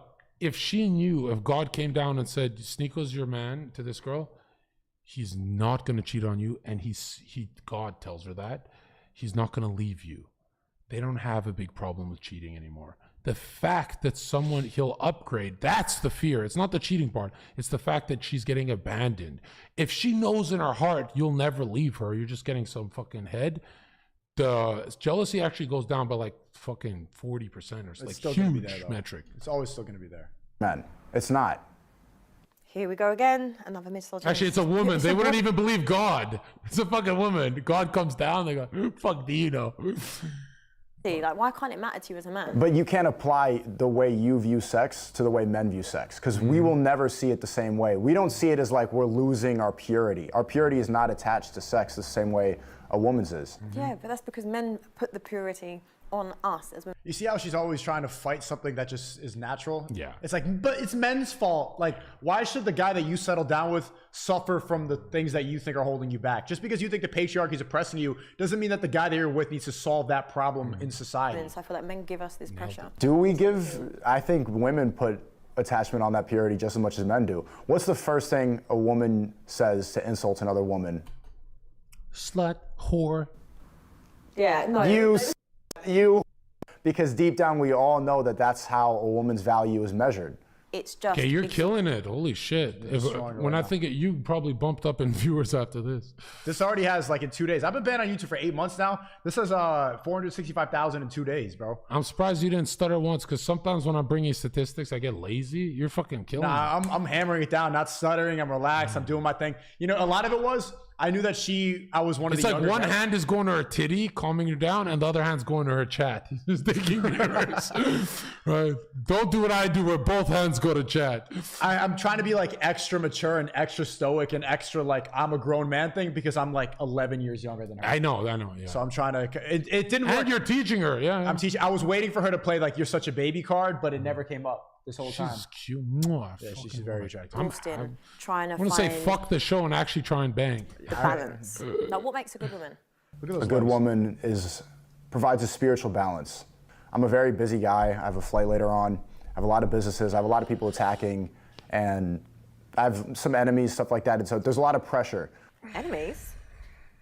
I need a woman that can provide. We're fighting a war, Charlie, baby. bro, we're fighting a war against. You know what's funny? We're fighting a war against blue pill nerds, and we're losing. We're not losing. We're on top right now. We're banned off everything. How are we losing? Because they have corporate media, NGO. They have everything against us. Banking.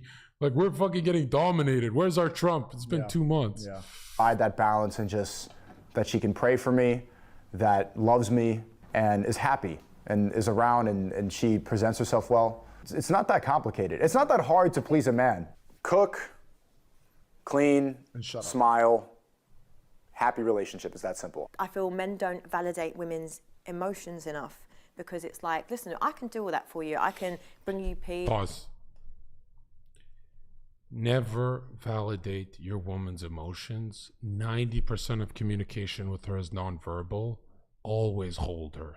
Always hold her. It'll do much more than talking to her.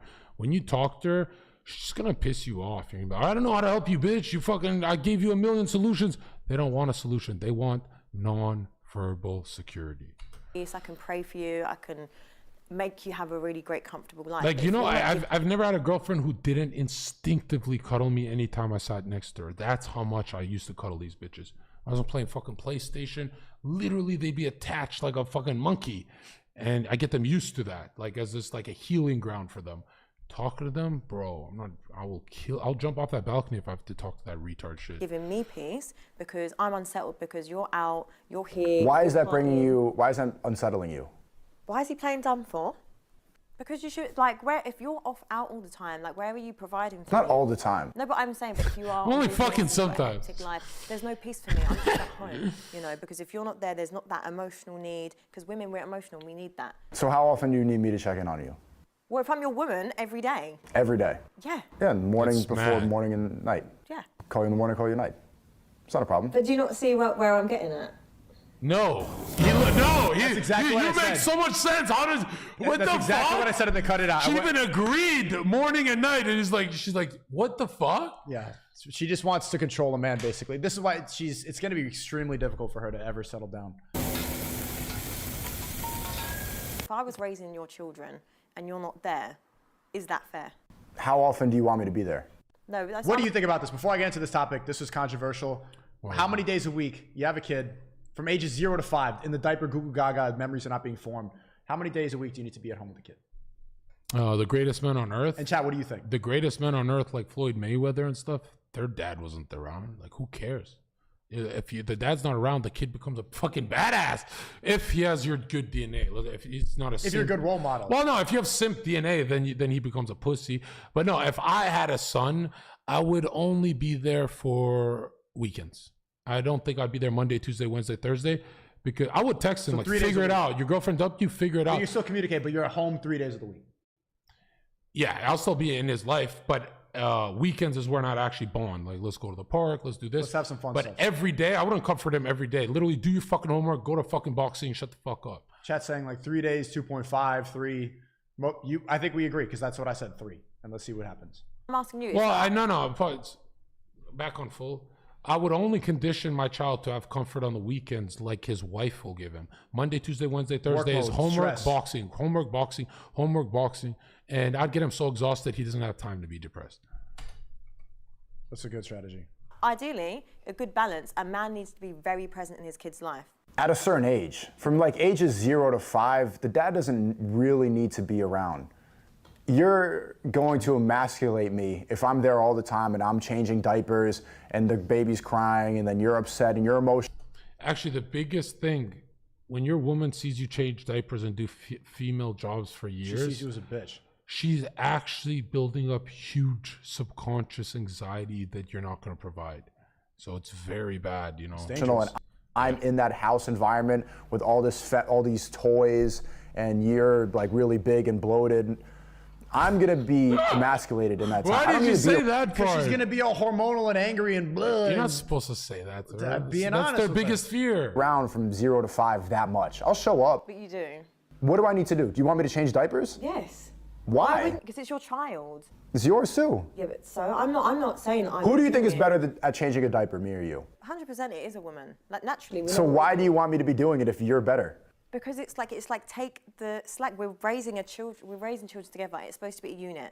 You see how everything she does. It's a waste of time. You could be doing a stream making millions of dollars. What the fuck? This is how stupid it is to get married to a feminist. Because even in your relationship, she's applying feminism, and she thinks that you are the patriarchy. Her husband is oppressing her by not being there. So she's always in a constant battle. Sigmund Freud said, penis envy. They envy. They want to have the sword. Feminism is just jealousy of male power. And so if you marry or if you settle down with a feminist or any of these qualities, you're going to always be arguing. And it's not even going to be about your marriage. It's going to be her arguing with what she thinks the world should be, even though it will never be like that. Feminists are obsessed with holding the male sword, the penis, the phallic sword.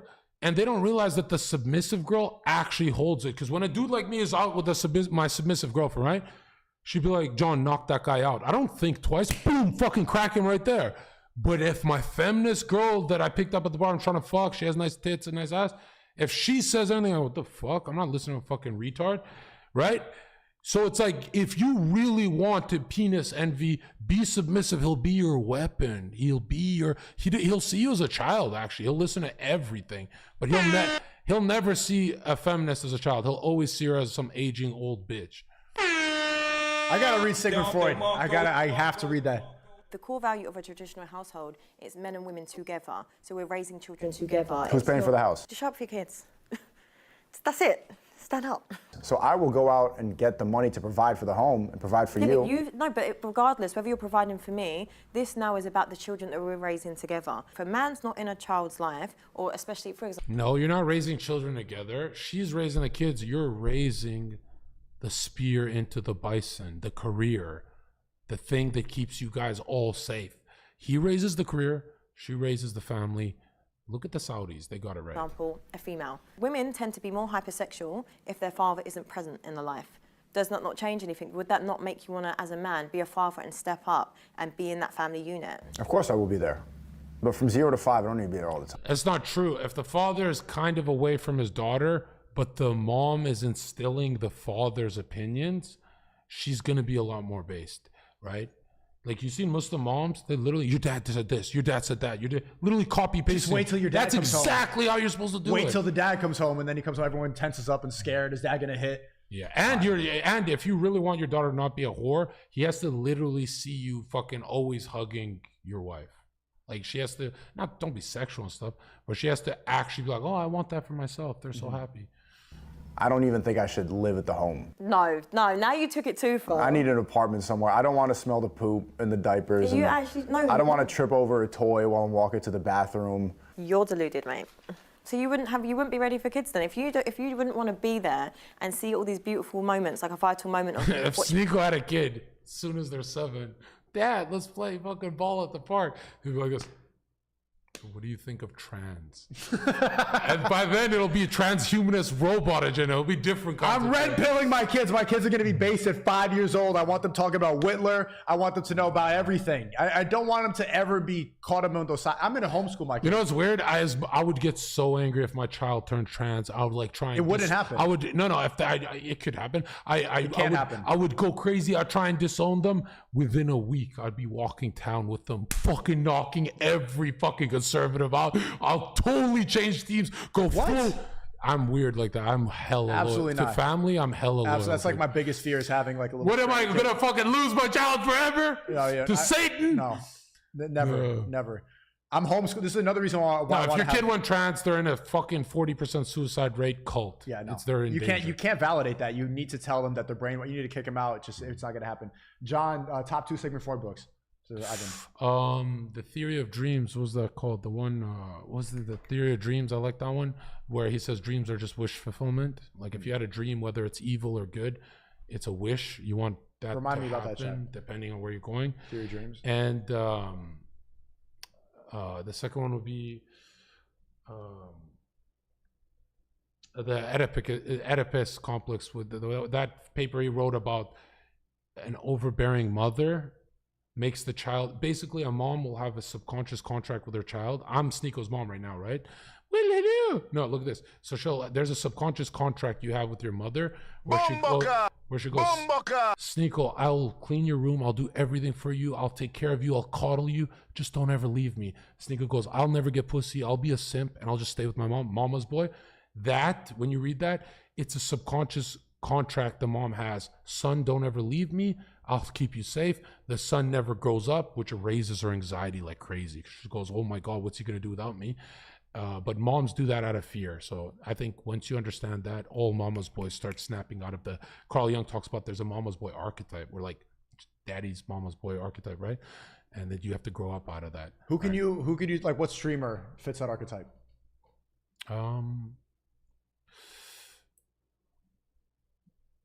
None of them, because they're all on their own 2 feet, right? Can you explain the psychology? I'm talking about an adult who lives with their mom at like 30. Can you explain the psychology behind Hassan? Why is he what he is? Basically, it comes from trauma. So when he was young, he well, let's be honest, his whole political view is because his family is funded by very left-leaning Democrats. I'm not going to say who, but when you're 18, you're Hassan, and you get a big paycheck on Young Turks, 60,000 a year starting, and you get all this opportunity to push left-wing talking points, you really start hating conservatives because you think the first thing you think of is, I'm broke that way. There's a lot of opportunity this way. My parents are already doing it.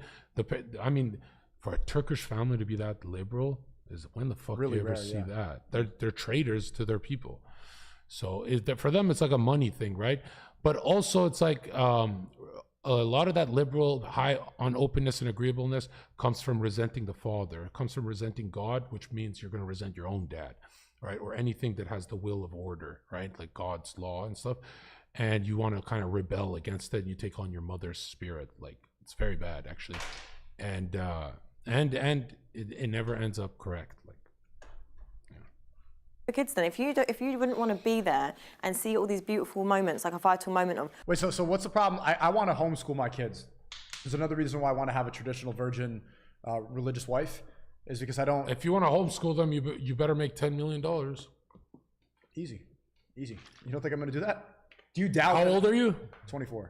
Oh, you're going to do it. Yeah, I'm going to do it. So I want to homeschool my kids, maybe get some tutors in too, but I don't want to get them psyoped by any of the LGBT pride flags in the school. I think that's the number one thing that programs people from an early age.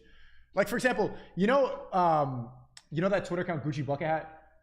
I think he likes I follow them, I think, yeah. Yeah, anyway, he pointed out how college is one of the biggest small hat types of all time because they got all these upper middle class white people to go and put their kids in school and avoid family creation. Instead, take a bunch of drugs, have casual sex, and also be told for 4 years that they're racist just because of their skin color. So you program all these good people that would be the leaders in companies and corporations and families and in every single aspect of life. These are going to be the leaders, probably like the white upper middle class family. And instead, they're programmed to become woke, to dye their hair blue, take a bunch of bodies, do all these drugs, and be told that they're bad. And it's paired with contraception is the worst thing, because when you give a society contraception, like, hey, you can use this to not get pregnant, who are the people taking the contraceptives? It's not the low IQ. They're having babies. It's the high IQ. Yeah. So if you take out the contraceptions and make it illegal, then you're balancing it out where high IQ people are fucking up and getting pregnant. But right now it's just low IQ people having babies, and it's like really bad. It's like a eugenics thing, but whatever. Why? Someone in the chat said Sigmund Freud was a pedo. Don't take any advice from him. Well, yeah. I mean, every intellectual, Plato and all of them are gay, pedo, bi-curious and stuff. But everything they say is still, like they still nail it on the head, right?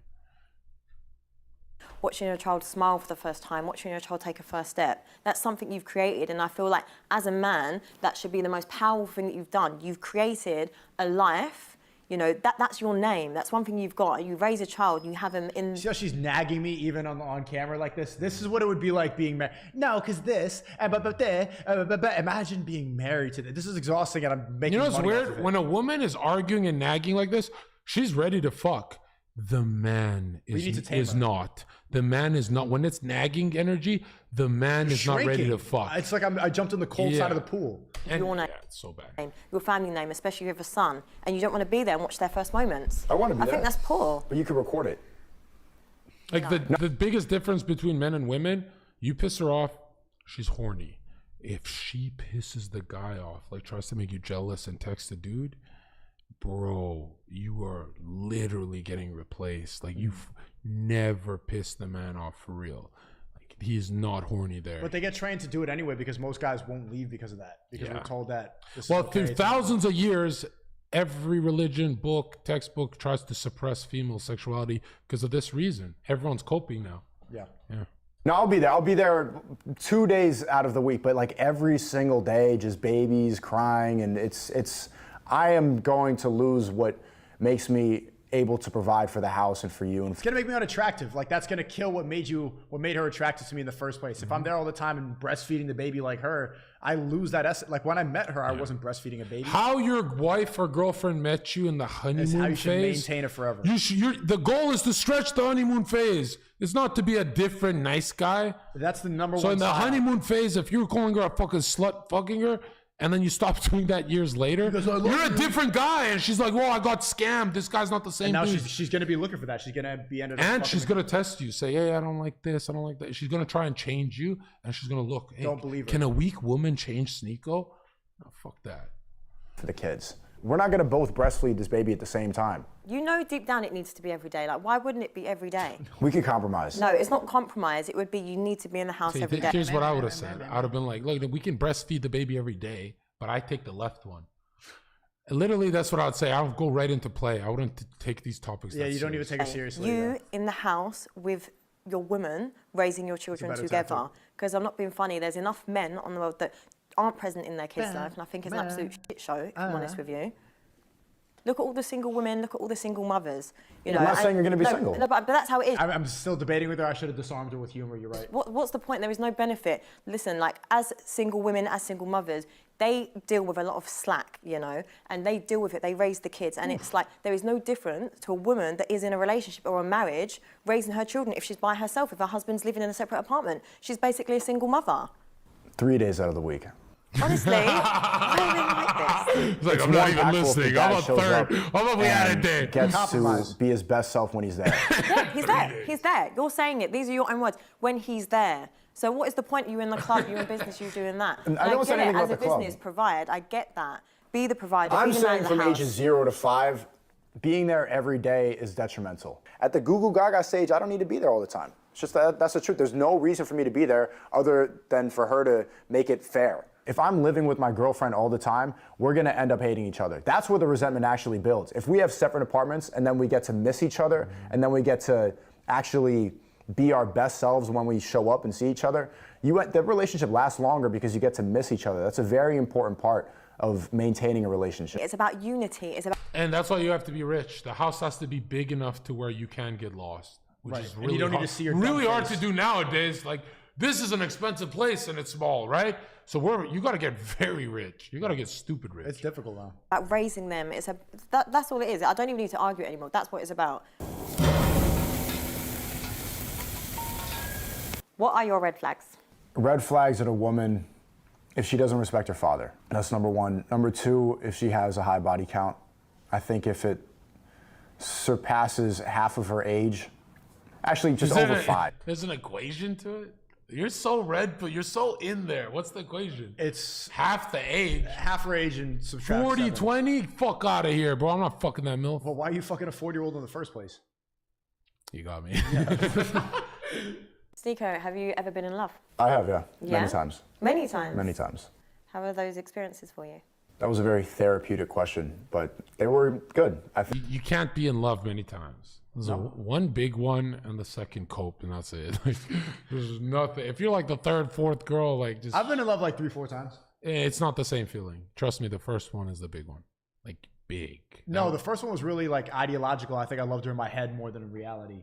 Okay, you didn't love that bitch. Which one's the biggest one? Second, probably? It has to be second. Yeah, I think the second one. So the first one, you were too young. First one too young, inexperienced. How was the age? It's like 17 to 18. Yeah, that's not love. The second one's adulthood.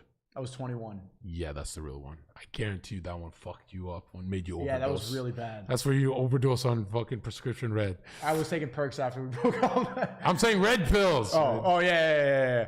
Thank you for the 5. If you want to fuck this chick, you play stupid and pretend to not have opinions. She's basically a man with a man's taste. Bro, I got fucking dumped. My first time I ever got dumped by someone I cared about. I got the back later, so. But within a summer, I gained 65 pounds of muscle and was the most popular guy in the city. And then she took me back, and I was like, I don't want this anymore. It was weird when she Did you get that last fuck, though? No, she kissed me, and I was like, whoa, like something. I dreamt of it for a year, kissing her.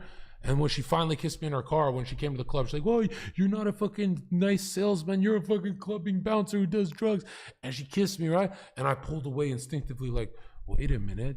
You weren't there when I was trying to kill myself for a year. Now that I'm the king of the town.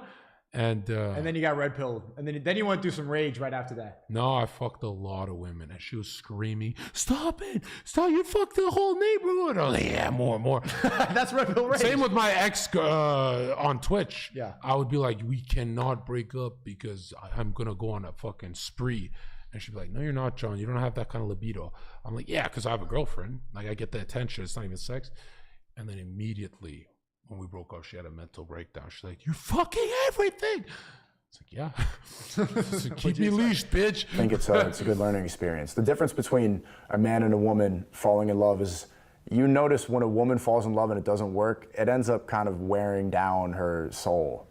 Trauma as a man can help build you and make you. There you go. John gained 65 pounds of muscle, started fucking every girl in the city. When a girl does that, she's losing her value. You became more popular and rich. I got a lot of money value. More rich, you're more amped, you have energy. When a girl does the same, she thinks that like fucking a guy, like fucking a celebrity or something like that, or getting flued out is her getting her revenge. You are losing your value by doing that. And it's weird. When I had money, apartment, this. I'm sitting in a dark room with all that success, a million DMs. I was like, I just want her back. For like, what, 7 months, like straight? I don't fuck a bitch. I'm like, you gotta get out of my house. I fuck a bitch, get out of my house. Yeah. And these girls are like, oh, you still love her? I'm like, no. I couldn't answer. I'd be like, no. Yeah. So bad. When I was 21, it was so bad. You stronger and help you navigate the world better because in my experience, it's not full screen. Well, this is a real red pill. We don't try and look like badasses. We don't try and look like badasses to sell shit. This is a real red pill. The worst part of a breakup is the whole world and racist memes and kingdom of jokes you build with her. All gone. And nobody ever can bring it back. Like, it's all gone. Literally everything. Every Disney movie you watch together, every fucking song, you can't even listen to those songs. You lose the whole world of joy you had for a year. And then you go, whoa, I hate that whore. Yeah, because you build up so much material. It's like playing a saved game or playing like your favorite Minecrafts, and you build this whole world, and then your computer fucks up, and you can never get that world back, and you put so much time into it. That castle you built, that huge home. And you can't even do the memes with the next girl. No. Because it's cringe. It doesn't work. The chemistry's not there. Bro, there's so much wasted material. Yeah, total soul-shattering shit, bro. We're in a disgusting world. Liberalism is the worst thing ever, dude. If we were married at 16 like knights in a Catholic theocracy, bro, we'd literally fucking walk by each other at the street. I'm like, SNEAKO, you worked on your swordsmanship. And you go, Zherka, you worked on your camel riding. You're coming along with this Muslim shit. Well, yeah. And we'd literally just be regular dudes. Now we're this. I was like, yo, do we have any fucking OnlyFans whores for today's content? When we're bored of content, we're going to try and fuck them. This is not adulthood. No. What the fuck is this? Well, we've been silent, but this is how you operate around it. This is the way to avoid deep depression, deep misery. Dude, staring into imagine having a model virgin. Society, imagine the government gives you a model virgin and you fill your fantasies with her. I'm doing that.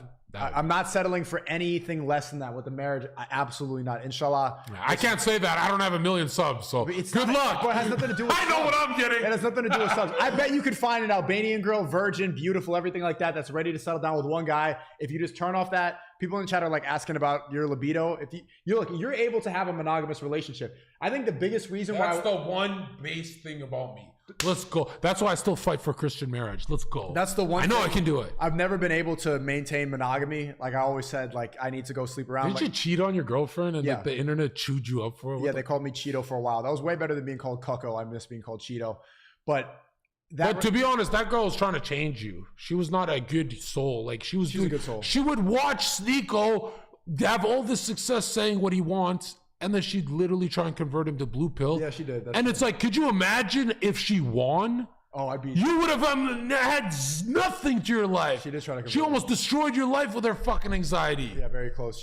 I can't believe you actually got that right. Like, how much? My brother and I watched you every single day for like a year on the TV, and I wasn't aware of that. I wasn't aware of anything that happening. I'm like, oh, I care about her, but she did have a good soul. She does have a good soul and everything like that. Yeah, but her anxiety dominated her. She watched CNN and tried to destroy your life and hers. That's exactly what happened. Like to a T. It took me like 2 years to realize that. And I felt bad. I'm like, why is he entertaining this Why did you not just call me up and red pill me? Like I was just fucking. I wasn't even a YouTuber back then. Whatever, man. What the fuck? CNN did psyop her brain. I learn from actual experience. I have to go through it in order to really understand not to do something. And you know, my brother and I would just roast you. By the way, we weren't like we're one of those watchers. You were just hate watching, yeah, hate watching. But when you fucking Magud with the red hat, we shut up. We immediately said that's the king. So good. Yeah. Shout out to your brother. What's his name? Eden. Eden. I want to meet him. A lot of men are like that. But whereas a woman, if she goes through a traumatic experience, if she goes through a terrible relationship, if she has her heart broken, then that changes her view and makes her more cynical going into the next relationship. Really? I think it's the other way around. I think when men are in love and they go through heartbreak, I feel like they actually don't come back from it. What makes you say that? From experiences. Women fall in love with their man. The man has to fall in love with his spear, which is career, to the bison, right? The second he lets go of that spear, I'm scared, I don't want to be with him, I'll suck a big black cock. You must be in love with your career. You must be career first, right? Jennifer, not now, I got to stream with SNEAKO, talk about whores. That's what you got to do. You ever had a girlfriend that starts competing with your career?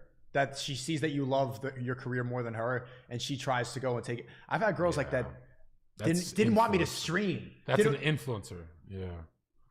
Influencer girls are so cringe, bro. Right? They start showing more skin if you get more likes and views than them. What? Have you noticed that? No, I don't date. Every time I date an influencer and let's say I'm start popping off, they start to like, oh, he's gonna leave me if I don't get clout. Bitch, I don't care if you have no followers. It's even better, you dumb bitch. That's why I can never date somebody in the same thing. I want a girl who does like fucking thrifting clothes and shit.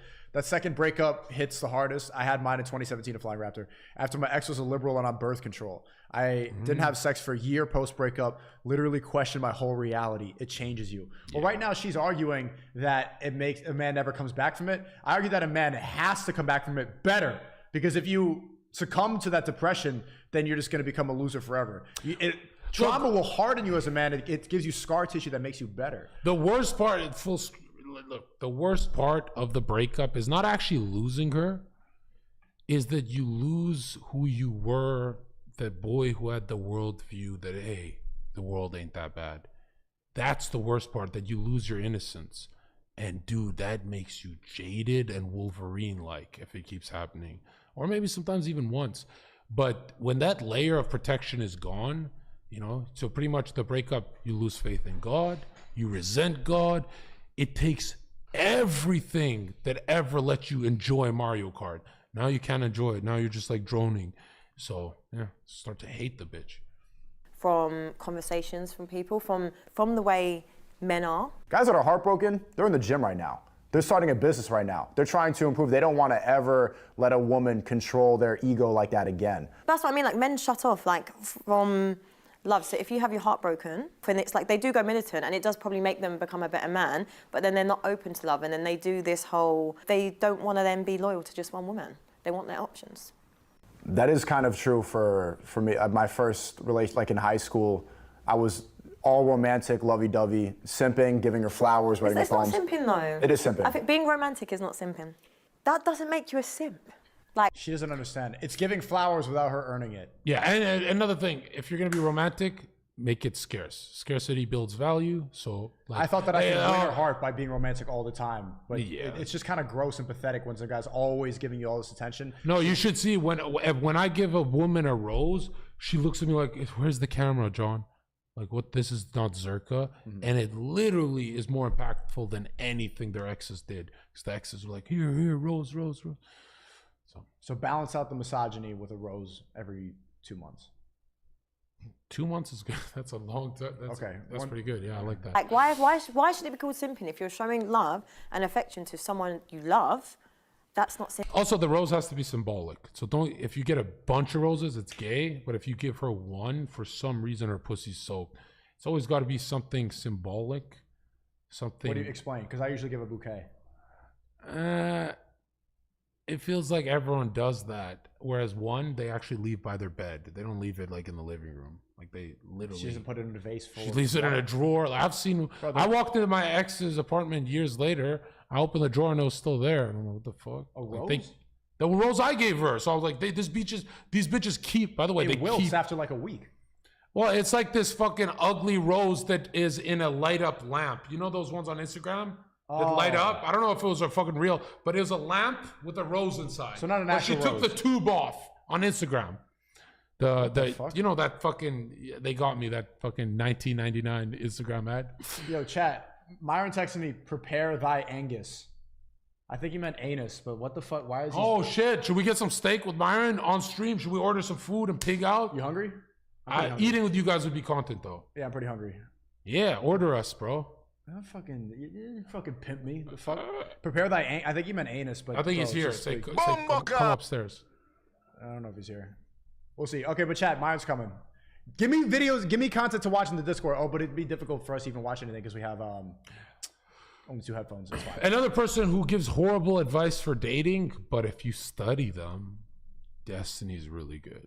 Like if you look at Destiny's, He lives a red pill. go look at Destiny's game and Zherka's game. It's just a lower volume version of mine. He's so manipulative, that little fuck. Have you ever seen how dismissive he is when he's gaming around the girl? Yeah. He knows what he's doing, man. No, he has. I've been on double dates with him and stuff. Like he's a sniper. Simping. Like you're not doing too much. But That's showing. respect and love and attention has to be earned from a woman. You can't just give it to her thinking that the more I love her, the more she's gonna love me. It has to be reciprocated. I think this goes for a lot of guys. It's not heartbreak, it's just understanding female nature. Women are so evil that if they hate you but respect what you do, they suck your cocks. Yeah. If I hate a bitch, I'm destroying her life. If I'm writing all these poems and giving her all these flowers, and there's another guy out there who's not giving her attention and is maybe more accomplished, or she wants attention from that guy because how horny do you think she is right here? With all the cameras and all the cameramen. Yeah, and the lights and the sound guy. Very low, and you talk about kids and you're disagreeing, so very low.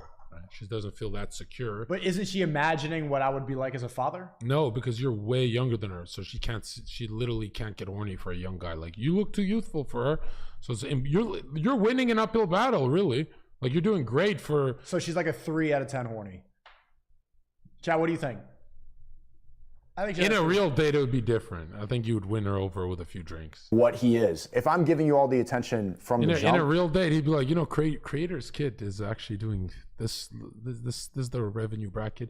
He'd be fucking her so fast. Then you have nothing to work for. I don't know what that is. Zherka would be talking about his numbers and stuff like that, and like how much money. I never talk about shit like that. If I want to fuck him quick, I literally start saying I have a yacht. What? Yeah, I don't care. I'll literally start cheating. If I don't have the time, I literally say I'm rich and shit. And the whole time she's like confused. Why is he fucking me with Crocs on? You know, I took every bitch in the city wearing Crocs. 0, Chad? She's at a 0 horny at a time? Want to work for attention just as much as men do. So me writing all these poems and love cards and everything, it's a turnoff if she doesn't have to get something if she doesn't have to work for it. No, so some women just want love.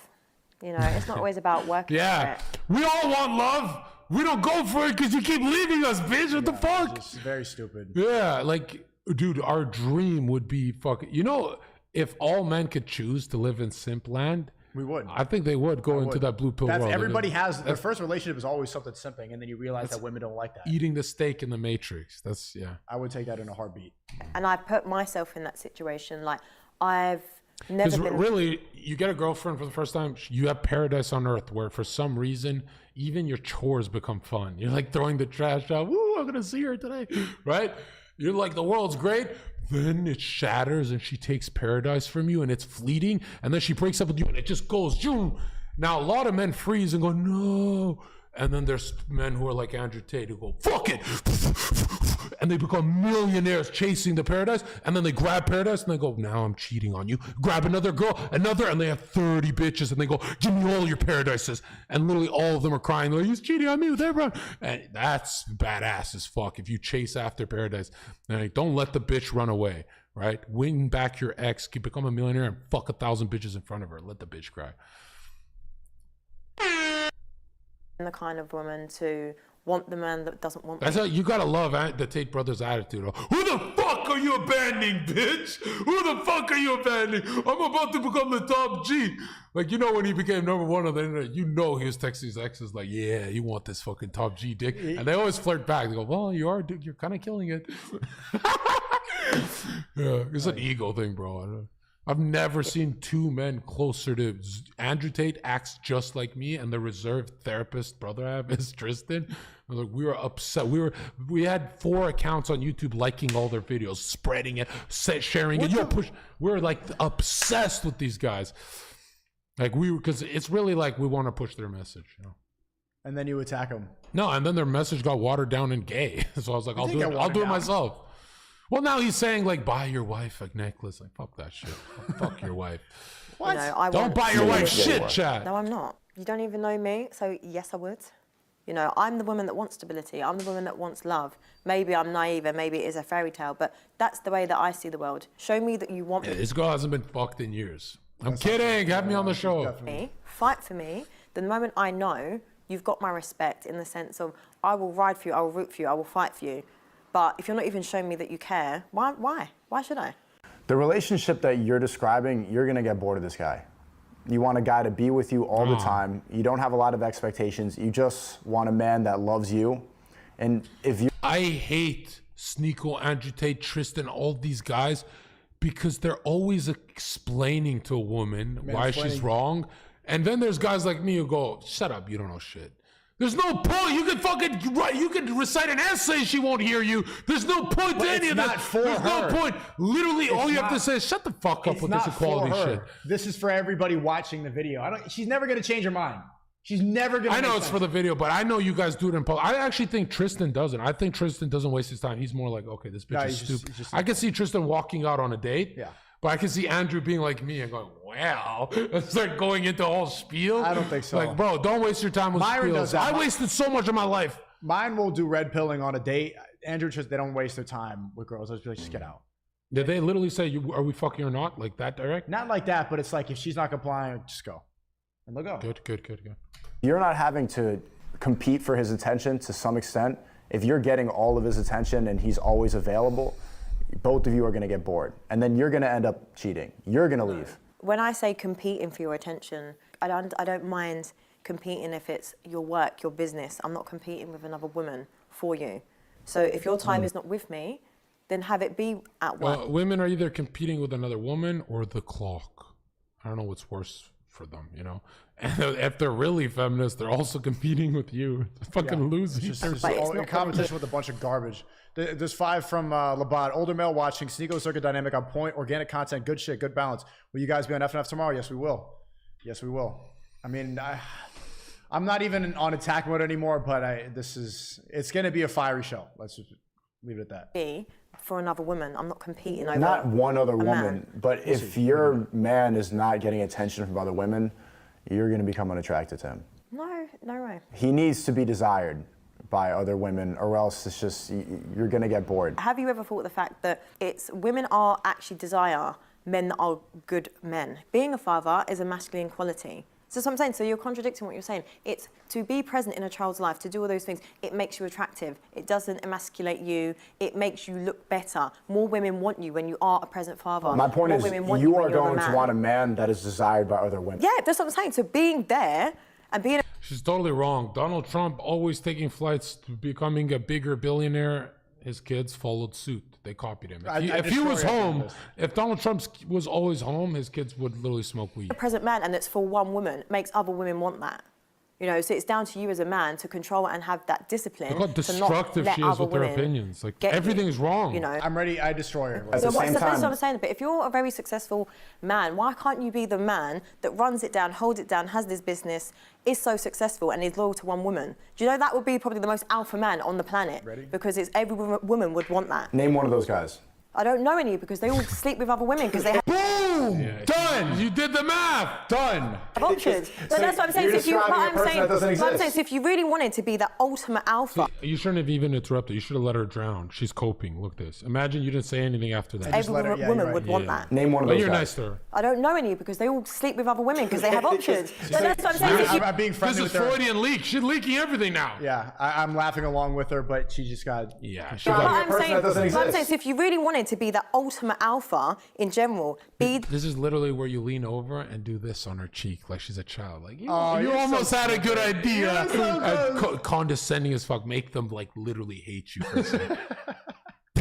Don't do that. Feminism is just arguing with reality. Like she's arguing. She actually circled to the point, got to the conclusion, and said, "Fuck no, I don't like where we're at. Let's keep circling." And men keep. That's feminism. Yeah. Has the integrity, has the morals, has the business, and that's it. You can't even think of one example. No, because I don't know. It's not in my. I don't know one either. But I'm sure there's a lot of men that are loyal, that come up with those. It's like, for example, you could be right now broke and all this, and you could be able to come up with a woman who really is a ride or die.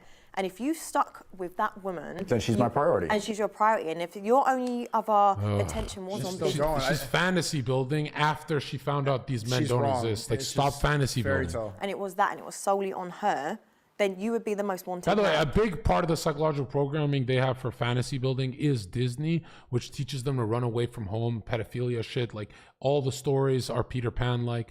They're psychological programming, your children, and Hollywood, where it's like they're giving fairy tales and women are consumed by Ryan Gosling and all those gay fucks. Women desire good men. You want wings? You know, because for you to say that, you're basically saying all men cheat. Yeah, well, all successful men, the men that you want will cheat. We need to change this narrative that every woman wants a millionaire. There are men on this. Every woman wants a house, a car, and social network. That's literally a millionaire. So they're retarded. I just want a guy who lives downtown in a house, has a nice car. It's like a regular car. That's a millionaire, you dumb bitch. Planet that have those morals where they won't cheat and they are for one woman. Like, I don't care. Wait, hold on, let me get it. How the fuck did he get up here? What the What? No, I got it, dude. This is. No. I gotta open the door. Okay, mine's just right. No, chill. What? Let me get it. Why are you acting weird? Like, Just in case, you know. it's a fucking cop. Who is it? What's up, faggot? What up? Oi, we're live! Why you do that? Hey. Don't say that word, bro. What's up, faggots? How we doing? How we doing? Holy energy! It's the Myron stream now. What's up, faggots? This is my stream now. Muslim household. Oh, What kind my of bad. Muslim is this? My bad. Holy energy, bro. You fixed the stream. He came in fiery. Let's go. What are you guys doing? We're just chilling. Okay, pull up a chair. Put you guys on. Yeah. I can have a cigarette now. Yeah, go ahead.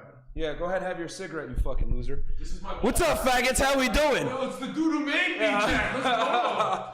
We're here on Rumble, baby. It's Shook Knight of fucking Miami. What's up, motherfuckers? Oh shit. This is how. Wait, dude, bro, I was the one that put you onto this I'm mic. ready for him to go and roast the equipment again. Yo, I'm the one that put you onto this mic, you fucking peasants. Okay, but you don't even know how to use it. You're still it's not. It's here. First away, Myron W. Thank you, Beyond Redacted. What's up, man? I know you ain't talking, bro. Well, how you been, man? What's up, Myron? I'm chilling, bro. Obviously we're here in the great state of because we're about to roast Abba and preach tomorrow. Fuck those faggots. When are you gonna drop? Fucking When great. are you just gonna like? I'm past it now. Huh? I'm past it now. Here's the thing. You gotta fight fire with fire and make fun of these niggas. That's what you gotta do. I'm about to cook them tomorrow, man. I got jokes on jokes for days, man. You've been writing in a notebook? Don't worry about what I've been doing. I've never seen Myron this happy before. This must be good. Man, that's all I gotta say. I'm about to get revenge for everybody, for you, for Tate, for fucking Zherka, for everybody on these bitch ass Donovan faggots. Sharp, Rolo. Fuck these fucking homos, man. But I don't see it ever because they're always they're always gonna clip it up and find something. You just have to roast them back. That's the secret. I figured it out. I was fucking in the hyperbolic time chamber and I figured it out. I was like, wait, these dusty ass niggas, you just gotta make fun of them back. That's all you gotta do. That's what you gotta do. You can't fight them with logic and how they're liars. No, you just gotta make fun of them because they're retard comedians. That's how it goes. But they're always gonna get more views clipping up even you roasting to find a spot where you stutter or something. It's fine because I think enough people know now that these dudes have literally zero talent. Zero talent. That's why they have to react. We're over here proactively making content while they reactively make content. They're faggots. Who cares? We're all fucking Rumble too. What's up? Myron is a G. The death of Apple and Peach. Cook these homos. Well, what do you? We got guns. We're fucking ready in this bitch. Are you on Zherka's coke? No, what's with you, man? I don't need no fucking drugs. What the hell? Got this, baby. We out here. Glock 26 ready to go. He's fired up, Zherka. All right. Just don't say faggot. It's bad for my Faggot. You got a brand deal with the homos or what? Bro, fuck it, man. That's not the worst thing that you were doing on stream. Don't worry, it's safe now, guys. I made the gun safe when I'm around these fucking amateurs. We know how SNEAKO deals with guns. There's a gun here? Yeah. There's always a gun here. Oh shit! What is this? A 400? Is that thing hot? Yeah, well, no, I made it safe. It's unloaded. Don't worry. Well, we only need one bullet. You can't touch it though. You're a foreigner. We only need one bullet. There's only one woman here. I'm kidding. Whoa! Oh, shit. She's like, huh? Yeah. Bro, she's used to it. That's disgusting. She's around us all day. Shout out to Angie in the back. She knows what time it is. She's actually translating my book, Why Women Deserve Less, to Spanish. Oh, is it? Yeah, bro. Oh, okay. She's helping out, man. So shout out to her. When's the sequel dropping? The sequel will be Why Women Deserve Even Less, and then the third version is going to be Why Women Deserve Nothing. Yes. So, how you doing though, man? I'm doing good, man. It's been a while. We've been streaming a lot. The viewers you still tradconning or what? What are you doing? I'm still tradconning. We're reacting to my grilling thing. I'm in my tradcon uniform, wearing my. Oh yeah, she didn't like me too much. She didn't like you. I know, but you had a 2-part version. I did pretty well on this. It's doing pretty good. You know what they didn't do? I was just wondering, does that shirt come in men's? What the that was, come on. There's gotta, if this is what you're gonna come with apple and peach, bro, they're gonna destroy you. This is a nice shirt. If that's what you're gonna come in, bro, that war is never stopping. They didn't even link my fucking Rumble in the description. The fuck is that? Oh, that's gay. I checked the other things. Look, that's gay. Let's see yours. Did they link you? Here. Did they link you? Probably not. Oh no, they didn't. But look who they did link. You go to Tate. And they didn't even put they just put CobraTake.com. They didn't put any of their own social. What the fuck is that? Yeah, grilling messing up here. Dropping a bag. I don't know what that was about. Here, I'm gonna post this on my Instagram story that I'm here with. Holy energy, big respect, big Zherk, big Sneak, and my brother from another mother, Myron. You know what I mean? Hey, we got you, man. Yo, we stick together over here, bro. Like I said before, man. We're out here, making shit happen. Flying Raptor, thanks for 11. W. Myron came in with that Tony Montana energy. Peach in the last video kept saying, "Do you boo boo? Do you boo?" Like a gay wrestler. Who said that? Flying Raptor. Keep cooking apple and peach or with your. Oh yeah, bro. Preach is such a fucking homosexual. It is crazy, bro. And Rumble, I can say what I want. He's so effeminate, twitching his hair like this. Do you boo boo? You fucking faggot. Like, yo, he's fucking gay. Here's the thing. We're at 1.4 M subs now. I don't give a shit no more. I don't care. I don't give a fuck no more. Today I got time, cuz. And I got this crazy motherfucker.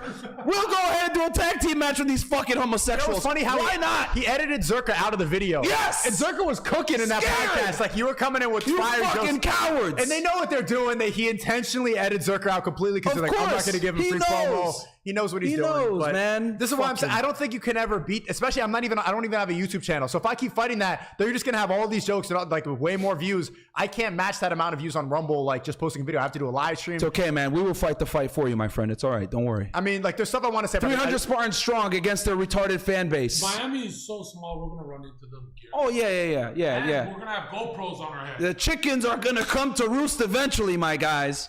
So it is what it is. Thanks for the time, Myron. Today we got time, cuz! What the fuck? Myron, how you let SNEAKO get a Muslim virgin 10 out of 10 wife before you, man? You don't even know what she's talking about. Wait, relax, bro. Relax. We're on Rumble. Bro, when we're on Rumble, I can say whatever the fuck I want to say. I am unleashed. Unleashed on Rumble. Shout out to Rumble, man. We could have got guns on camera. He's doing coke in the bathroom. It's fucking lit. Zherka, why do you look tame now? Usually he makes you look like undercover. This guy's undercover. You look like the tame one. Look at this energy, what bro. The hell? I'm not scared. No. I'm just happy to be around some friends, man. Real talk. You want the mic, bro? Yeah, no, Myron doesn't do drugs. No. They can hear. Just angle it like this. Stop doing it. You're fresh and fit way. Myron, love the energy, my guy. You all need to stick together. Keep my boy Zherka under control because he's a needed pit bull in the game. He's a future star. This crew's growth is going to happen. Believe that. That is true. There was somebody that I wanted him to roast, and I just like, I don't do the attacking anymore. So I'm just like, yo, Zherka, get him. And then Zherka just starts roasting him and making fun of his appearance. Hold on. I just thought about something. What?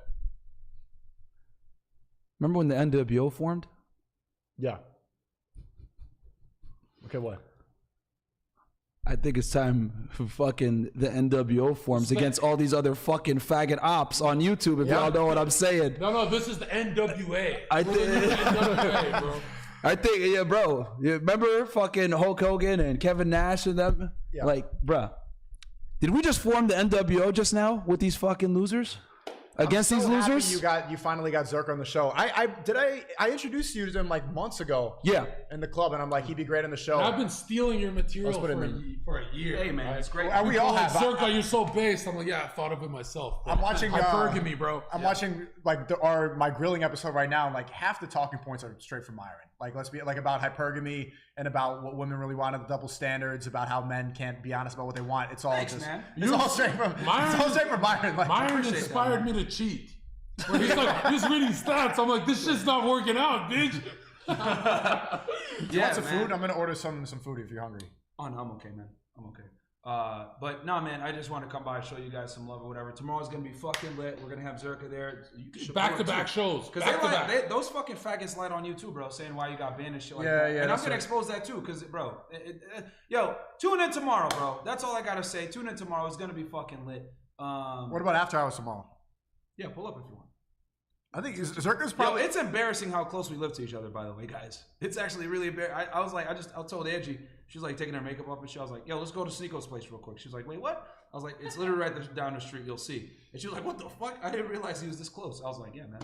So yeah, no. I want to start a show with Zherka. I said, like, the plan is, we have a pretty good dynamic, but how do you think it could work? We do ab on preach. That's what I'm saying. We stream it, we do reactions on here, and we upload straight it. version. We upload it on Zherka's Red YouTube pill. channel because I'm banned on YouTube. But if Zherka's taking all the ad revenue and he owns the channel, then that's a good way for me to be on YouTube and Rumble at the same time. Yeah, it is. Live streams on mine and then You're post right. it. I will Do take it. all that. Y'all should be a more based and better version of those two faggots. Real talk. We should just react to them every.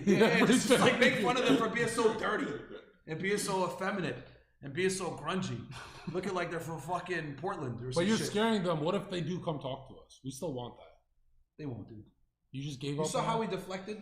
Yeah, they're being cowards. Yeah, they're memeing it now. and Yeah, shit, 'cause they know they're in the wrong. deflect. And you know what?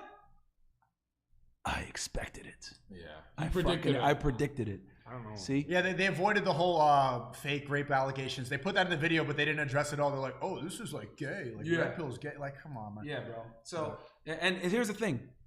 Now that I've been in the YouTube game for a bit, I get it. I know what their game is. I know what their strategy is. They've been doing it for over a decade, these fucking bums. They're CNN. Yeah, That's bro. what they are. They literally are CNN. Is what they YouTube, are. yeah. They're the CNN of YouTube. And you'd think they'd know And better they're because Hassan moronic attacked fans. them with the same. Hassan Piker attacked them with the same style. Oh, yeah. You'd think they'd want to be like more based. They'd fight fire with fire. They get gay on gay. What the fuck? It's like they're rubbing their two dicks together or whatever. But it's Like, effective. yeah. The lying is effective. Yeah, the lying facts. is so effective. Big facts. And Lasan's a faggot too, bro. I thought they were going to get along. Like, I was so surprised to see that back and forth. Fagon. I call him Fagon. Fagabi. If you met Hassan, Shout out to Rumble. Hassan. Why are you on coke? Yeah! That's what I'm talking about, because I can finally say what I want to say. Easy Clyde, you fucking faggot. Play back, you fucking fat piece of shit. I'm unleashed now. I don't give a fuck no more. Fuck Hila. Fuck you fucking homos. We're on Rumble now. I can say whatever I want to fucking say. She's a nice woman. You fucking losers. No, but what's crazy is we've been nice for a year. We've been We're too done. nice. We're done. I'm done being nice with you fucking faggots. What you gonna do when Fresh and Fit runs wild on you, faggot? What are you gonna do? What are you niggas gonna do? No, bro, I'm not a millionaire yet. No faggots. No faggots on here. Whoa. Holy shit. Miami and Austin shot up no Renaissance culture capitals of the real human being world. I don't know about Austin. $50 to Mr. Martin. Y'all better donate to this fucking stream, baby. Fuck, he's sweating. He's sweating. Fucking Sticko. This nigga needs food. Nigga weighs like 160 pounds. What do you Help him mean? out. I'm training to fight. I'm not just lifting weights every day. Damn, bro. Training to fight what? Gay dudes? Come on, guys. Donate to the goddamn stream. Help Sticko out, man. Okay. Mr. Martin, thanks for the 50. Zherka, if you can deal with dirty immigrants, you should relocate. Seriously, Myron, great job on PBD. SNEAKO, nicely done on grilling. Zherka, been watching your content. Absolute maniac. Keep it up. Big thanks for the 50.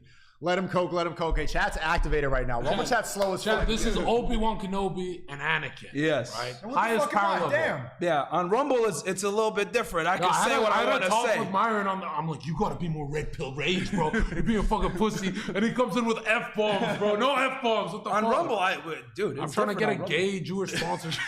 Nobody's gonna sponsor you, bro. No, we ain't going there? I mean, you can. That's a joke. That's a joke. Wait, we're not gonna talk about the dreidel spinners. What the hell, I just started. He's joking. Hey guys, he's joking. We love him. I love the Yehudi. We love the Yehudi. The most red. Yeah, 2024. What the fuck, man? What the fuck? Get some food, Sticko. Thanks, Jeremy. SNEAKO is sweating. We got him shook. Bro. Tell them what you think of handicapped people. Yo, let's just sneak up in the chair and just start. Relax. Jesus Christ. Thank you for the fire. fire. To our rulers. All of this is a joke, by the way. Thanks, don't shut me Myron off. on that Zherka energy Let's just go LMAO. around the room. I'm not suicidal at all. At all. Best life I've ever had. This shit, week. man. I would never kill myself. Zherka globe pill, Myron, please. Are you a globe-tard, Myron? No, we're not doing this, bro. A what? Are you a globe-tard? Do you believe in it? What's a globe-tard? Like, do you believe in that the Earth is a globe? You're a globe-tard. Is that what it's called? This is where our friendship ends now. This is what he's gonna do to me. This is what I will say. I would like to see the opposition on a flat Earth. Okay. That's what I'll say. He could do it right now, but Zherka's so tired of doing it. No, I can't do it because then that's literally the only thing that'll ruin our friendship. Is if he goes back to the globe, I'll be like, this guy's. What does the Quran say? I've seen conflicted stuff about it. Like some people say yes, some people no. Most of the scholars are like, nah, there's nothing about flat Earth. The Quran says the Earth is spread flat, like a bed, a carpet. Spread. I think it's lost in translation a little bit. More like spread. We're not doing this. We're not doing my content. We're doing. Go back to calling them faggots. No. I'm just glad that the lights are still on. Stream isn't off.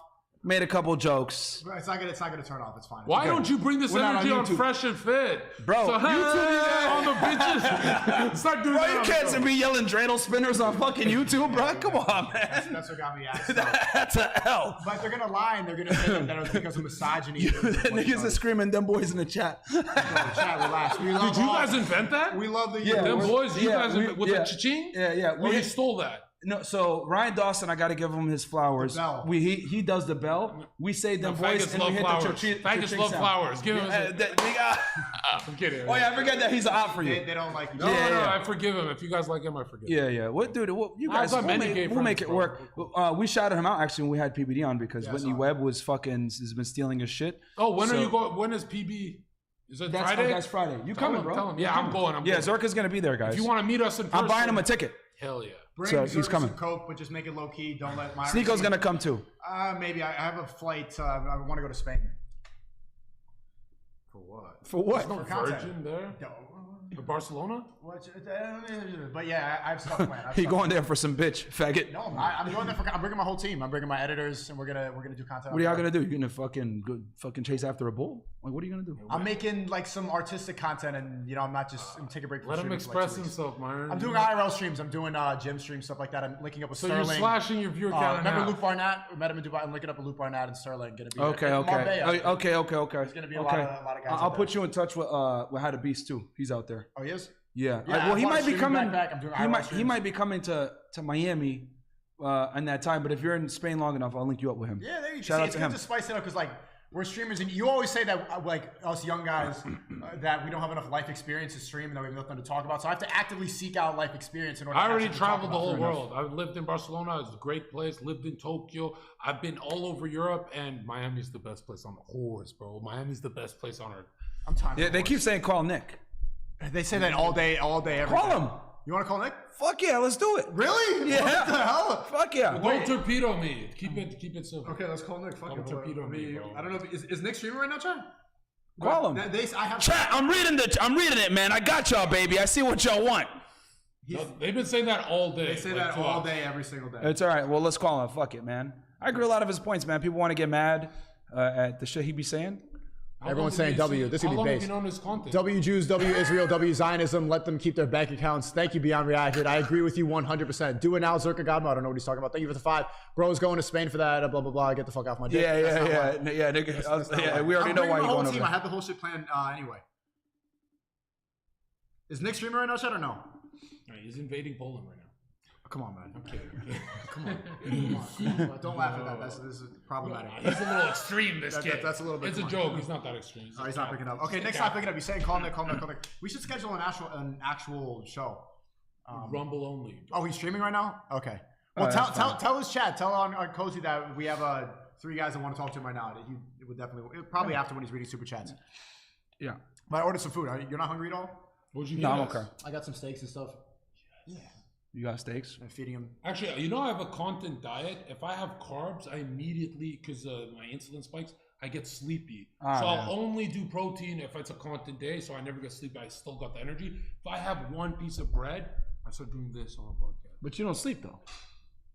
Yeah, I do. What are you talking about? Oh, you do sleep. Okay, that's of course. Good. I got a couple hours here and there. He barely sleeps. He barely eats. I don't know. He just walks around all day. But I do better under pressure. If I'm well rested, I'm not funny. Did you tell Myron about like when you did that first show, like what the behind the scenes was?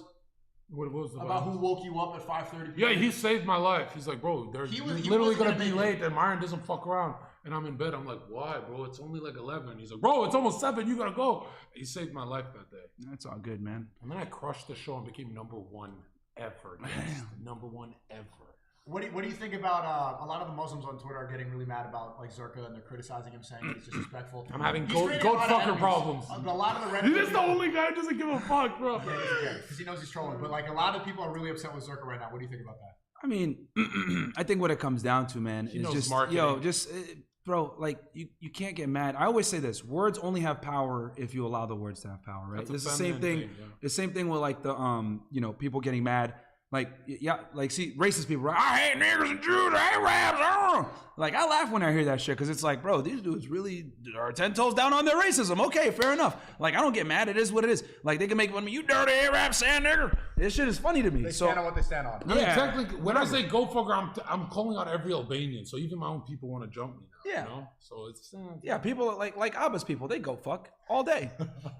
All fucking day they go fuck. No, the goat rejected it. Yeah. Can I ask you? Let me ask you a difficult question. Sure. Why do you think that Tate has never talked about the JQ? Do you think he just doesn't? Oh shit, dude. That's loaded as fuck, dude. I've been thinking about this like since we met. Like I've been thinking about this. I don't know if you don't want to talk about. Well, I know why, but I'm not going to say on air. But okay. but bro, I mean, we poke fun at it and shit like that, but we don't like. Really, yeah, because that's the biggest thing. You know what I mean? Yeah. But I mean, the chat knows what time it is when them boys, when you talk about China them boys. controls the world. It's the Chai comps. Chai comps. That's what Alex Jones says. The elitists, the globalists. They take us to the Great Wall of China, and I mean, yeah, but them boys are definitely involved. I mean, bro, like, man. Shout out to Ryan Dawson. That's all. I know I still haven't watched that one. You gotta watch his thing. Watch Numek. I'm worried if I watch his documentary, I'm gonna love him. You are. What if it's like the best content There's ever? so much stuff that people you talk about reading a book and then repackaging on a stream to make $1 million. People have stolen so many of his documentaries, just repeated the talking points for years and years and years. I know it's gonna be good. The biggest, one of the biggest. If you look at like someone like Whitney Webb, she's like taking his shit like damn near verbatim almost. Like she talks about Israel intelligence all the time, blah blah blah. In my head, I'm like, wait, hold on 1 second. This sounds really familiar. So, but y'all will end up being friends, bro. I'm gonna mend that relationship. Sean says Myron going Super Saiyan. Y'all go too base to be on the wrong side. After all those years hiding his power level on YouTube, now unleashed. Oh yeah, bro. It's been. Bro, I've been in the dojo training, bro. No, I hate when people think someone influenced them. You guys been doing this a while. Like he's been based a while for the topics you're not allowed to talk about. Yeah. But you know, there's some guy wrote. I'll give SNEAKO credit. SNEAKO, I'll give SNEAKO credit because he put me onto Ryan Dawson. And when I watched Numek, I was like, oh shit. I remember you were 9/11 pilled. We had a conversation with Destiny about that. You still thought that it was the Saudis. So I watched. So what? Oh, what you started? thought it was the Saudis? Yeah. Really? No. The Saudis are involved, but they're not the main people. 1%. Well, bro, they have an active role, bro.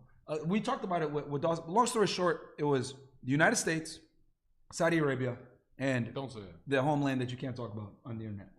If y'all know what I'm talking about. I wish you had a cha-ching sound effect. He's talking about Kosovo. I do have my own. It's Houseway. That's you just stole your whole shit. No, I've been doing that. I had this since I started my stream. I've had the Houseway forever, but I never thought to use it for that. That's what I was. Yeah. Okay, that's actually smart. Yeah. That's actually. I was gonna say.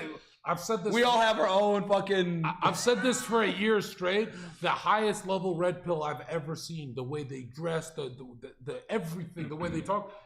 rest in peace, Kevin Samuels. That was my #1 red pillar. Where he was perfect. What do you guys think? Do you think Should I give him the crown of the highest level? Do you think Kevin Samuels was assassinated? Yes, I do. 100%. In a video game or whatever. I will say pretty well. He was changing black consciousness so fucking fast. Here's the thing. Me and Kevin didn't see eye to eye on a lot of things, but the last thing I'm going to do is bash the man when he's passed away, because after he died, the one thing I saw that infuriated me was I saw women literally rejoicing that he passed away. And I was like, at that point, I was like, you know what? Nah, this is a bigger mission. Too. A lot of black women. Yes, the weave hats came together. So I fucking said, you know what, man? I'm not gonna fucking pile on here. I'm gonna keep his legacy alive, regardless of our personal indifferences while he was alive. But yeah, I mean, it was strange the way he passed away. He was banging a nurse, basically. Oh, was it true on Viagra? I don't know, but I will tell y'all this because I spent time with him. He did drink a lot of energy drinks. A lot of Red Bull, yeah. He didn't exercise as much as he should. For an image consultant. And he didn't eat a very good diet. So do you think he was assassinated? I don't know, man. He did have a like. Wait, did you guys ever have problems? Yeah, bro. It got pretty bad. He tried to end us. He actually worked with fucking Anus and Reach. Bro. What are you lying to me for? Wait. Tell me this. What's the lore? What are you talking about? Y'all want the lore on this? Yeah, quick. Let me read these donors and let's good stories. Yeah, guys. Hey, listen, I need a 50. How about this? Let's get a $50 super chat, and I will tell y'all the backstory right here on SNEAKO's stream. But y'all gotta support SNEAKO first. Watson, thanks for the 15. Tate likes being alive. Nichols all the way, and I respect you guys for touching the subject at all. Thanks for the 5. I'm gonna go broke asking Zherka to glow pill Myron. Please do it for the love of God. Globalism is antichrist. Okay, bro. Maybe later. 11 from Flying Raptor. Myron's approach to his racism is on point. I'm Punjabi. In years after 9/11, I was called Sand Nigga and Doon Coon. Now I just laugh it off. It isn't good to play victim in life. Just got to keep moving. Exactly. Bro, racism is the best thing to happen to me because it made me have a really strong sense of humor. The only thing really that pisses me off now are snakes. Like, y'all can't, if y'all make fun of me for being Sudanese or whatever, I'm not going to give a fuck. I only get angry at snakes, like lava. I actually enjoy a racist sometimes because if he says I hate Albanians, I go, oh, cool. Now I know that this guy's a threat. But when they secretly, like liberals, they like hold it in. I don't like those. Yeah, I like racist white people more than woke, guilty, liberal, blue hair white people so much more because at least I appreciate honesty. And there's no point in even talking to them. They're just trying to seem good all the time. I hate that. And they're all libs are racist. Everybody's racist. Jay, thanks for the 5. Bro, facts. Everybody is. Real Albanian, stand with you, Zherka, Zoid. Don't worry about haters. You troll, but you're the biggest truther along with Ryan Dawson. That's why you should be friends. There we go. From Cole 2. You were fast with that, don't you, man? You know how to get Cole 2. I got you. Let's hear it. Okay. Yeah. Here's how it works. Anytime Myron says, Zherka, you got to be cool with this guy, I'll just snap. And I'm gonna bridge it. He's a mature version of me. We even look alike. Look at his fucking long legs. Long ass legs. The same character, but he doesn't hate women as much. He doesn't, and we walk around in shorts every fucking day. He doesn't hate women enough. So I'm a younger Myron. Right? Fuck it. When Myron was so based when he's making bitches cry and shit, and then this is what happens when I make a girl cry. I run to my room to jack off to it. You've changed, bro. You got a new fetish. What the fuck? Angie, what are you laughing at? What are you laughing at? That's who you say. She's turned into a misogynist, guys. In 2020, Myron used to be like this. He got rich, and then now he's not throwing chairs at bitches. Angie hates girls on the low. Base. All his clips used to be fresh. He'd be like, man, dude, get the fuck out. The domestic abuse father. So, all right, let me give the people what they want. Guys, thank you so much for supporting. I need y'all to get the likes of support SNEAKO, like I said before, because these fucking faggots canceled him. Remember, chat, if you want to get on Fresh and Fit, there's an initiation Masonic ritual. What? You walk in a room, and we're all wearing robes, and Myron goes, punch her. You gotta earn your red pill badge here. And you gotta punch a fucking 18-year-old girl on her birthday. And then you gotta sign why women deserve less in your blood. But, okay, guys. And as soon as you punch her, Myron's gonna turn. Come on, can I tell the stories are like, why only once? So it's a test, right? Just get on top of it. We're kidding. All right, so here's the story. Basically, long story short, guys, what happened was there was an issue. I'm going to sum it up for your audience so that they don't get bored or whatever. But there was an issue between us and Kevin Samuels and the time slot. He wanted a certain time slot. We abided by it. We said, all right, cool, bro, no worries. And we were pushing our show back for the time slot. Then I quickly realized that it wasn't necessarily about the time slot. He just kind of didn't want to work with us anymore, and he didn't want to collab, which, you know, I get it. I guess he might have thought that we were trying to infringe on his territory when in reality, we had two completely different types of platforms. He was bringing, you know, older, more mature women on one-on-one on Zoom calls, kind of consulting them and making fun of them. We were bringing on, you know, young girl bimbos in Miami in person and roasting them. So it was a completely different lane. It wasn't the same. And Kevin was targeting mostly the African-American community. Maybe he felt like we're overlapping with him. That's fine. He's entitled to feel that way. But what ended up happening after that was, since we had this rift, right? He, when Abba and Preach started talking shit about us, he went ahead and did a collab with them right in the middle of the beef. Now, mind you, he had not done a collab with anybody that he had worked with prior to that. Not with Donovan Sharp, not even gay Duke faggot, right? That was propping him up and stuff like that. He had never done a collab with him, really. So he only did a collab with Abba and Preach because he saw it as, okay, this is a chance to go ahead and attack Fresh Fit while they're down. They're losing 40, 50,000 subscribers. Bro. Let's go ahead and, you know, use this as an opportunity. Yeah, I know. But with that said, we had a lot of, you know, same friends. I did hang out with him on like one or two occasions, and he was a cool guy. You know, I guess we didn't see eye to eye or whatever. And when I saw opinions, right? Yeah, and the ideas were fantastic. And at the end of the day, I'm gonna give the man his flowers. The only thing that sucks is that we never hashed it out before he passed away. And I was working on getting it hashed out, guys. I had reached out to Donovan and tried to squash it or whatever, because I did have a lot of respect for Kevin. But I mean, I guess he saw us as an enemy or whatever.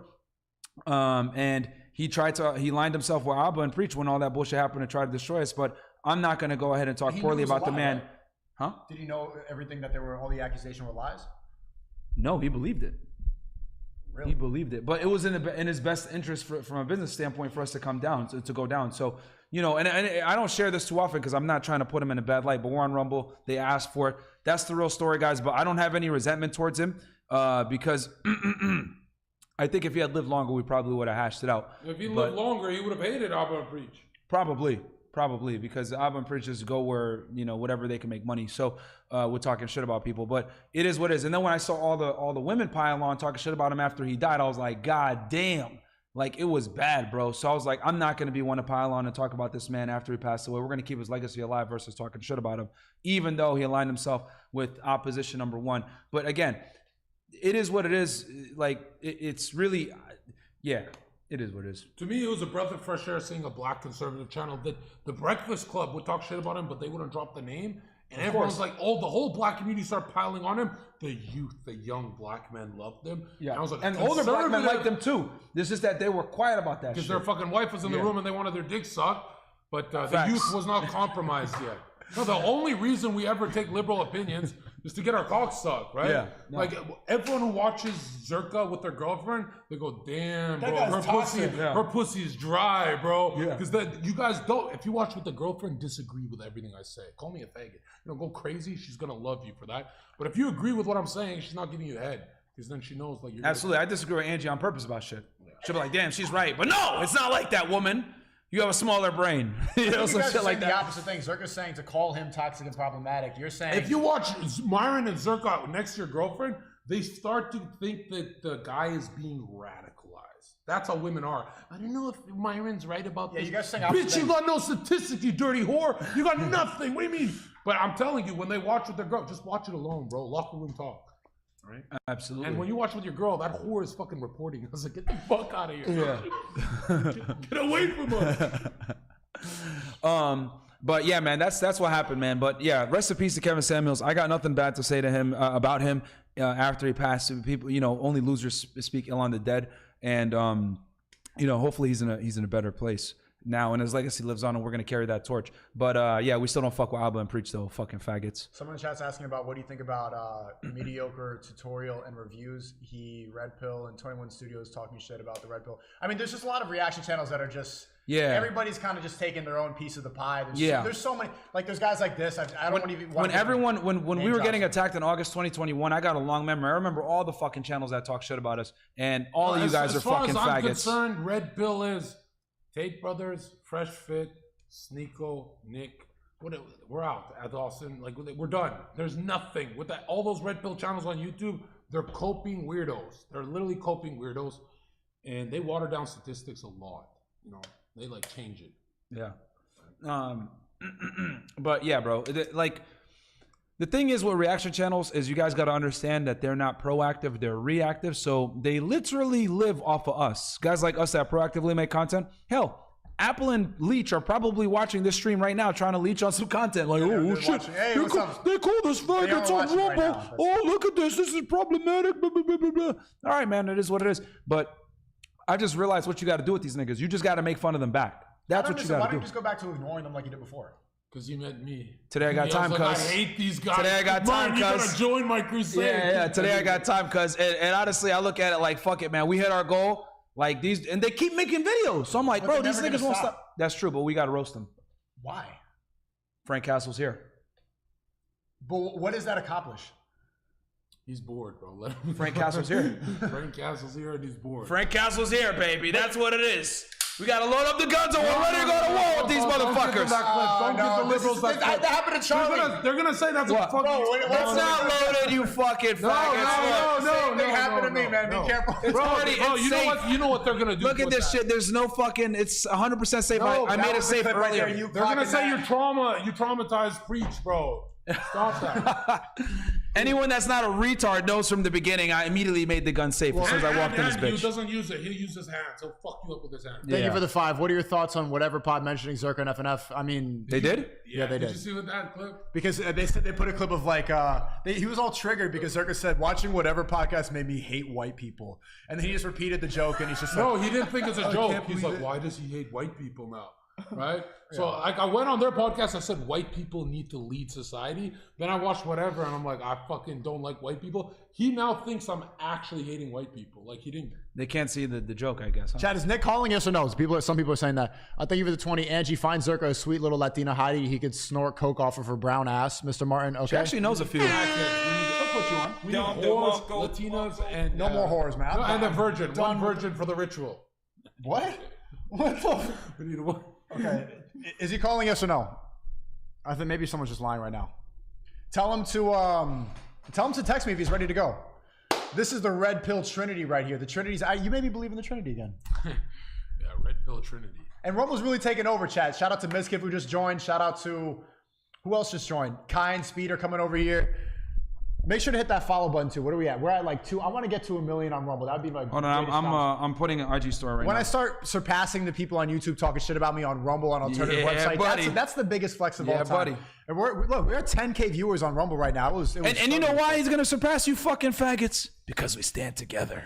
We don't sit in a tight ass room like this with a shitty fucking shotgun mic. Hey, bro, what are your thoughts on this thing? Well, I think they need to do you, boo. Fucking queer. But the funny part is they have that squeaky ass wooden floor. Yeah. They're cosplaying as broke people because all their fans are losers. They need to go get the people after work who are. There we go, SNEAKO. It's the truth though. The fans are tired after work. They don't want to get anything done. That's why they sit down like they're at a bus stop. Like, oh, we're on welfare too, just like our fucking blue pill fans. They dress and Come look get homeless. rich with us. We'll teach you how to get rich. Even though they're rich as fuck, they need to pretend like they're poor because if they didn't, then they're gonna lose their audience. They have nothing about self-improvement. The lowest level of comedy is that channel. It's just cope. It's not comedy. Those types of content, it's all pure cope because if you tell them how to actually get to it and if you tell them anything inspiring or motivational, their fans are going to leave. They're going to be, oh, well, it's too tiring. And if you just close your eyes, you won't see the blackness anymore. They're just liberal white women in black bodies. Do you, boo-boo? Like, yeah, literally they're fucking leftist white women. That's true. That was actually a good, bro, you know what? Preach. That's actually, that was some fire right there because that is true because they pretend like they don't got money. And they do. And they do. You see how many views they're getting? Like just doing the low effort stuff. They can put about 5 videos a day, get 1 million views, just reacting to other people. They're rich as fuck. I hope everybody knows. But that's why they stay with the creaky floor because that's the whole appeal. Oh, he's just like me. He's an everyday regular guy. Regular schmegular. I'm never going to change. Cope. Stop watching that garbage, right? It's going to keep you down at that level. You're going to become them and date the ugliest beasts in the fucking earth. Like, imagine being a millionaire. I got a bombshell. Imagine being a millionaire and not dating a hot Hey, Nick, what's good, man? You still streaming? Yeah, what's going on? I'm still streaming. I'm here with Myron and Zherka. We could have a good conversation right now. All right, you want to do it on Discord or here? Let's do it on Discord. Okay. All right. I'll call you up. Get him to shout out to Cozy TV too. This is gonna be good. Moderate the power level too for Nick. Like Get him to I'll do good cop, bad cop. Didn't Myron call Preach's wife ugly and then dodge a fight with him? Tune in tomorrow. We're gonna talk about that, bro. Not honorable to attack a man's wife and then dodge him after he accepts the invitation. You guys are gonna get go. Tomorrow's well, gonna tune be in fun. tomorrow, guys. Tune in tomorrow. And let me make this extremely clear. You guys really think I'm scared of Preach, bro? I'm fucking trained to kill people, bro. You think I give a fuck what some retard with some dreads and a fucked up teeth gotta say that talks like, do you boo boo? You think I'm really scared of this fat fuck? No, I want Preach. Y'all really? There we go. Zherka got him. I got Abba. He got fucking Preach Preach. is the ex-bouncer. If I hit Abba, they'd be like, "You're hitting women? You're really red pill, bro." Yeah, Preach probably a bouncer at a gay bar. We only have 2 headphones, but Fucking Zherka, faggot. I can turn the For you low IQ people that literally really think that I'm scared of Preach, y'all are fucking smoking, bro. Like, what the fuck? The thing is that y'all fall for it, hook, line, and sinker. Abba, all he does is deflect his problems on Preach, bro. Like, Hey, do y'all not fucking see this? Single, maybe I should moderate. I got it. If you guys nuke my channel, I'll literally. How are we gonna nuke your channel? This is on. Bro, it's Myron and Nick. This conversation is gonna fucking destroy my life. You guys are a little too much for me. I'm trying to grow my channel, bro. Bro, we were just Don't gonna nuke me. We were If you just gonna nuke me, bro. Come on. Why are you getting scared now? Because if I'm just Rumble only, I'm gonna cry. I want to be on YouTube. Why are you so scared? We were just gonna talk about the Holocaust. Come on. Yo, what the fuck, man? No. We're not doing revisionist. Nothing. Nothing. Yo, look how Nick is respectful. You gotta be respectful. Oh, hey. Yo, these guys are so shaky. Hold on. Look at the millionaire doesn't care. The Hold on. millionaire doesn't care. I didn't make a million. We got Nick in here. Hold on. Let me just set up the camera. Hey, there he is. Let's go, chat. Y'all see what time it is? Hold on. I don't see your camera. You don't see me? No. I can see me. Why is they're gonna clip that little part and be like, Myron's a freaking jerk? Yeah, I can't see you. I'm not sure. I can see me on my It's Discord. like a Mossad doorbell. Like they're looking at us through a door. This is scaring the fuck out of me, bro. Right. I don't know why I'm sweating so much. Zherka's scared right now. Nick, have you spoken to Myron before? No, not on stream before. What's going on? Yo, Nick, it's a pleasure to meet you, man. I like your work. I want to. I'm a supporter of your work. Likewise. Let me call right back. Try to get the camera on. I respect anyone that stands for what they believe in, regardless of what people think. I appreciate that, man. Okay, you got a great show. Thank you, man. Someone's got to tell these stupid hoes the truth. Okay. Hold on. Back in my All right, so Zherka, what can we not talk about since I know you're fucking sweating balls right now? Because I have so many questions for Nick. Okay, no details. How about that? Just why don't I see Nick? No details? Yeah, no revisionist. Hold on. No revisionists at all, even if we use code words? No, nothing about the. Yeah. Stay. Damn. Yeah. How about now? Can you see me now? And I don't know how sensitive 9/11. Nah, man. Can you restart your Discord? Them niggas saw the planes hit. They're like, Okay, wait. We going to Iraq. No, it was box cutters. It was Muhammad Ali. Woo! Yo! Them niggas was dancing in Jersey going crazy. No Lucky Larry talk. None of that, bro. There we go. Oh, yeah, y'all getting uncensored, Myron. Woo! Okay. How about now? Can you see me there we now? go. There we go. Myron, you can hear? Yo, it's Myron versus Nick. Can you guys hear me? Yeah. It's I Myron. can hear you. Myron see me talking now? to Nick. 2 feds. Yo, what up, man? Hey, what's going on? Hey, Nick. How you Dude, doing? why can't you see me? No, we can see you. We're good. Oh, okay, good. Everything's good. So Myron seems like he has a lot of questions to ask you. Let's be careful. I mean, if we're gonna, can I ask? You could ask, but let's stay away from the years 1939 to 1945. And Nick, do it the Zherka way. Go into Nick comedy mode. The Zherka way. All right, we'll do. Because right now, Hillary Clinton's tuning into this. Okay. It's like, All right, so Nick, I refer to them as them boys. All right, we'll just say them boys. And then what? Bomboka. Was that the sound effect? No, it was this halfway. There we go. Yeah. no, it's cha-ching. What would you say? What's your take on 9/11 and involvement? I think it was Israel. I think that Israel did 9/11, and talked about it a lot on my show. I mean, it's just that their fingerprints are all over it. If you really are interested in it, there's recent declassified reports from the FBI about the dancing Israelis. You have these guys watching from across the river. They knew the towers were going to fall. There's multiple police reports. They catch them in this moving systems van. and they find out they're all Israeli citizens and deport them, it's not declassified until 20 years later. You have the clean break memo, which outlines the plan for all these wars that come from the 9/11 mandate, effectively, from Iraq to Syria to Iran. Bibi Netanyahu talks for 20 years about how this is beneficial for Israel. You know, so, I mean, the list just goes on and on and on. That's not even to mention all the forensic evidence of, you know, what happened that day. And what about, would you say Lucky Larry and all of the Project for a New American Century, all those kind of neocons? 100%, yeah. Well, and they're all Jewish. Like, there was a major push behind the war in Iraq, and it's all these Jewish neocons. They're all, they're old leftists. Nick, I thought it was a goat fucker with a box cutter. What are you talking about? You didn't read the official report?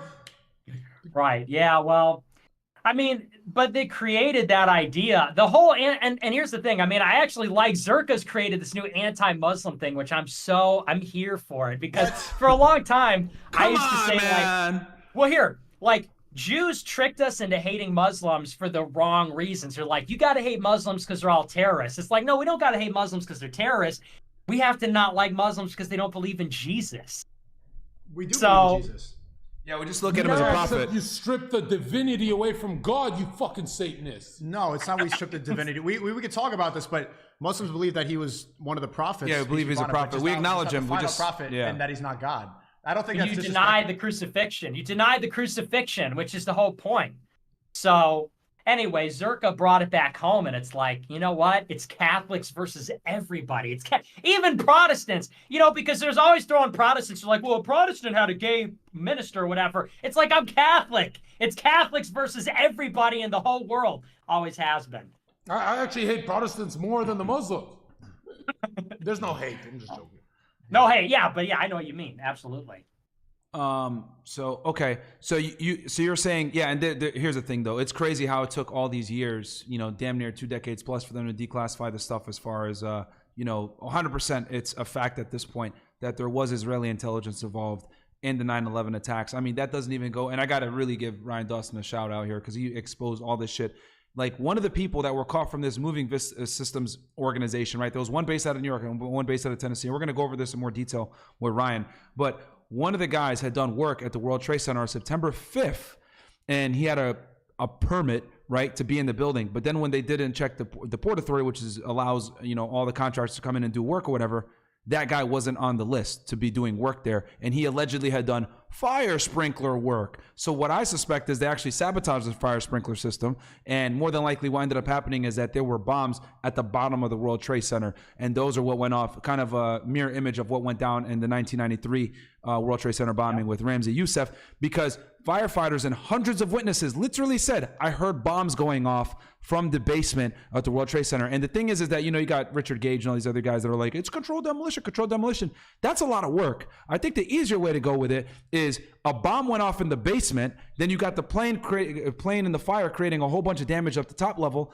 If everything falls from the bottom, the building is going to topple down on itself. So I think the bomb theory makes more sense versus putting dynamite, etc., on all the floors to fall down. Regardless, it was an insider conspiracy, whether it was controlled demolitions or a bomb on the bottom. It's the same shit. But I think they put way too much stake in how the building went down versus who caused the fucking fire. Like, who caused the building to go down? But you can see the thermite poof, poof, poof in every floor.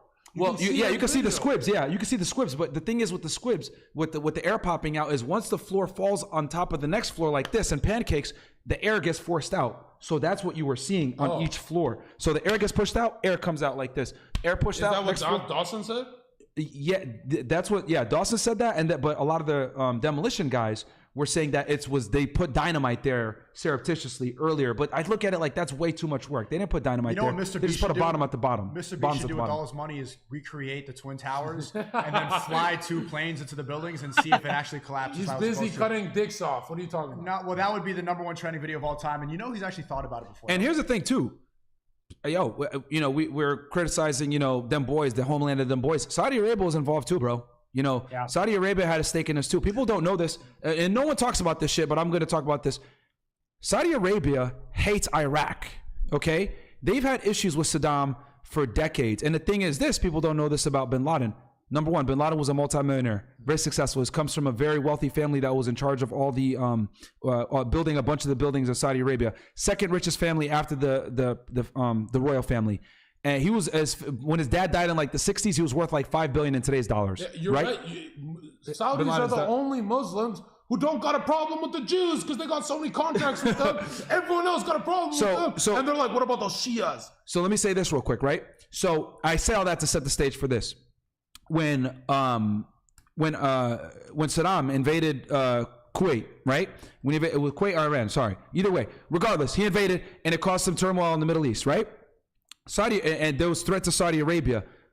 Bin Laden wanted to take his freedom fighters that he had from the 80s, right, that beat the Russians, and go to Saudi Arabia and fight the war. But Saudi Arabia was like, no, we're not gonna have you help us. The Americans are gonna come help. And that enraged Bin Laden because he looked at it like, this is a holy war. Why the fuck are infidels in his eyes helping Saudi Arabia? This is the Holy Land.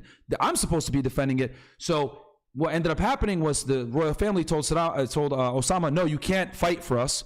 Osama gets mad, starts criticizing the Saudi government, and then they end up ostracizing him, taking his Saudi citizenship away, send him to Sudan. That's why he was in Sudan in the mid-90s. And then he ends up being radicalized there and saying, fuck America, blah, blah, blah. So that's how he really started hating America, was because he wanted to fight against Saddam. So it doesn't make sense that after the 9/11 attack, we say, oh, let's go invade Iraq, who Saddam hates, by the way. So who Osama hates, by the way. It doesn't make sense. But that's the truth that no one's going to tell y'all, is that Osama and Saddam were actually enemies. Well, and Saudi Arabia has been in bed with Israel forever. I mean, that's the worst kept secret in the Middle East, is that Saudi Arabia, even long before the Abraham Accords officially normalized these relations, Saudi Arabia has had a relationship with Israel for decades. And this is the Israel strategy. And this is the easiest thing. All you have to do is take a look at the map of the Middle East. Look at all the Muslim countries. You can do this yourself on one of these fill-in-the-blank maps and color in every country that has been neutralized through a peace treaty with the United States and Israel, which would be Jordan, Egypt, Saudi Arabia, the Gulf states, and then color in all the countries that have been destroyed by the United States, which would be Libya, Sudan, Syria, Iraq. They want to go after Iran. And you've basically got Lebanon, you've got the entire Middle East. And so it's a strategy of either neutralizing through American spies and money.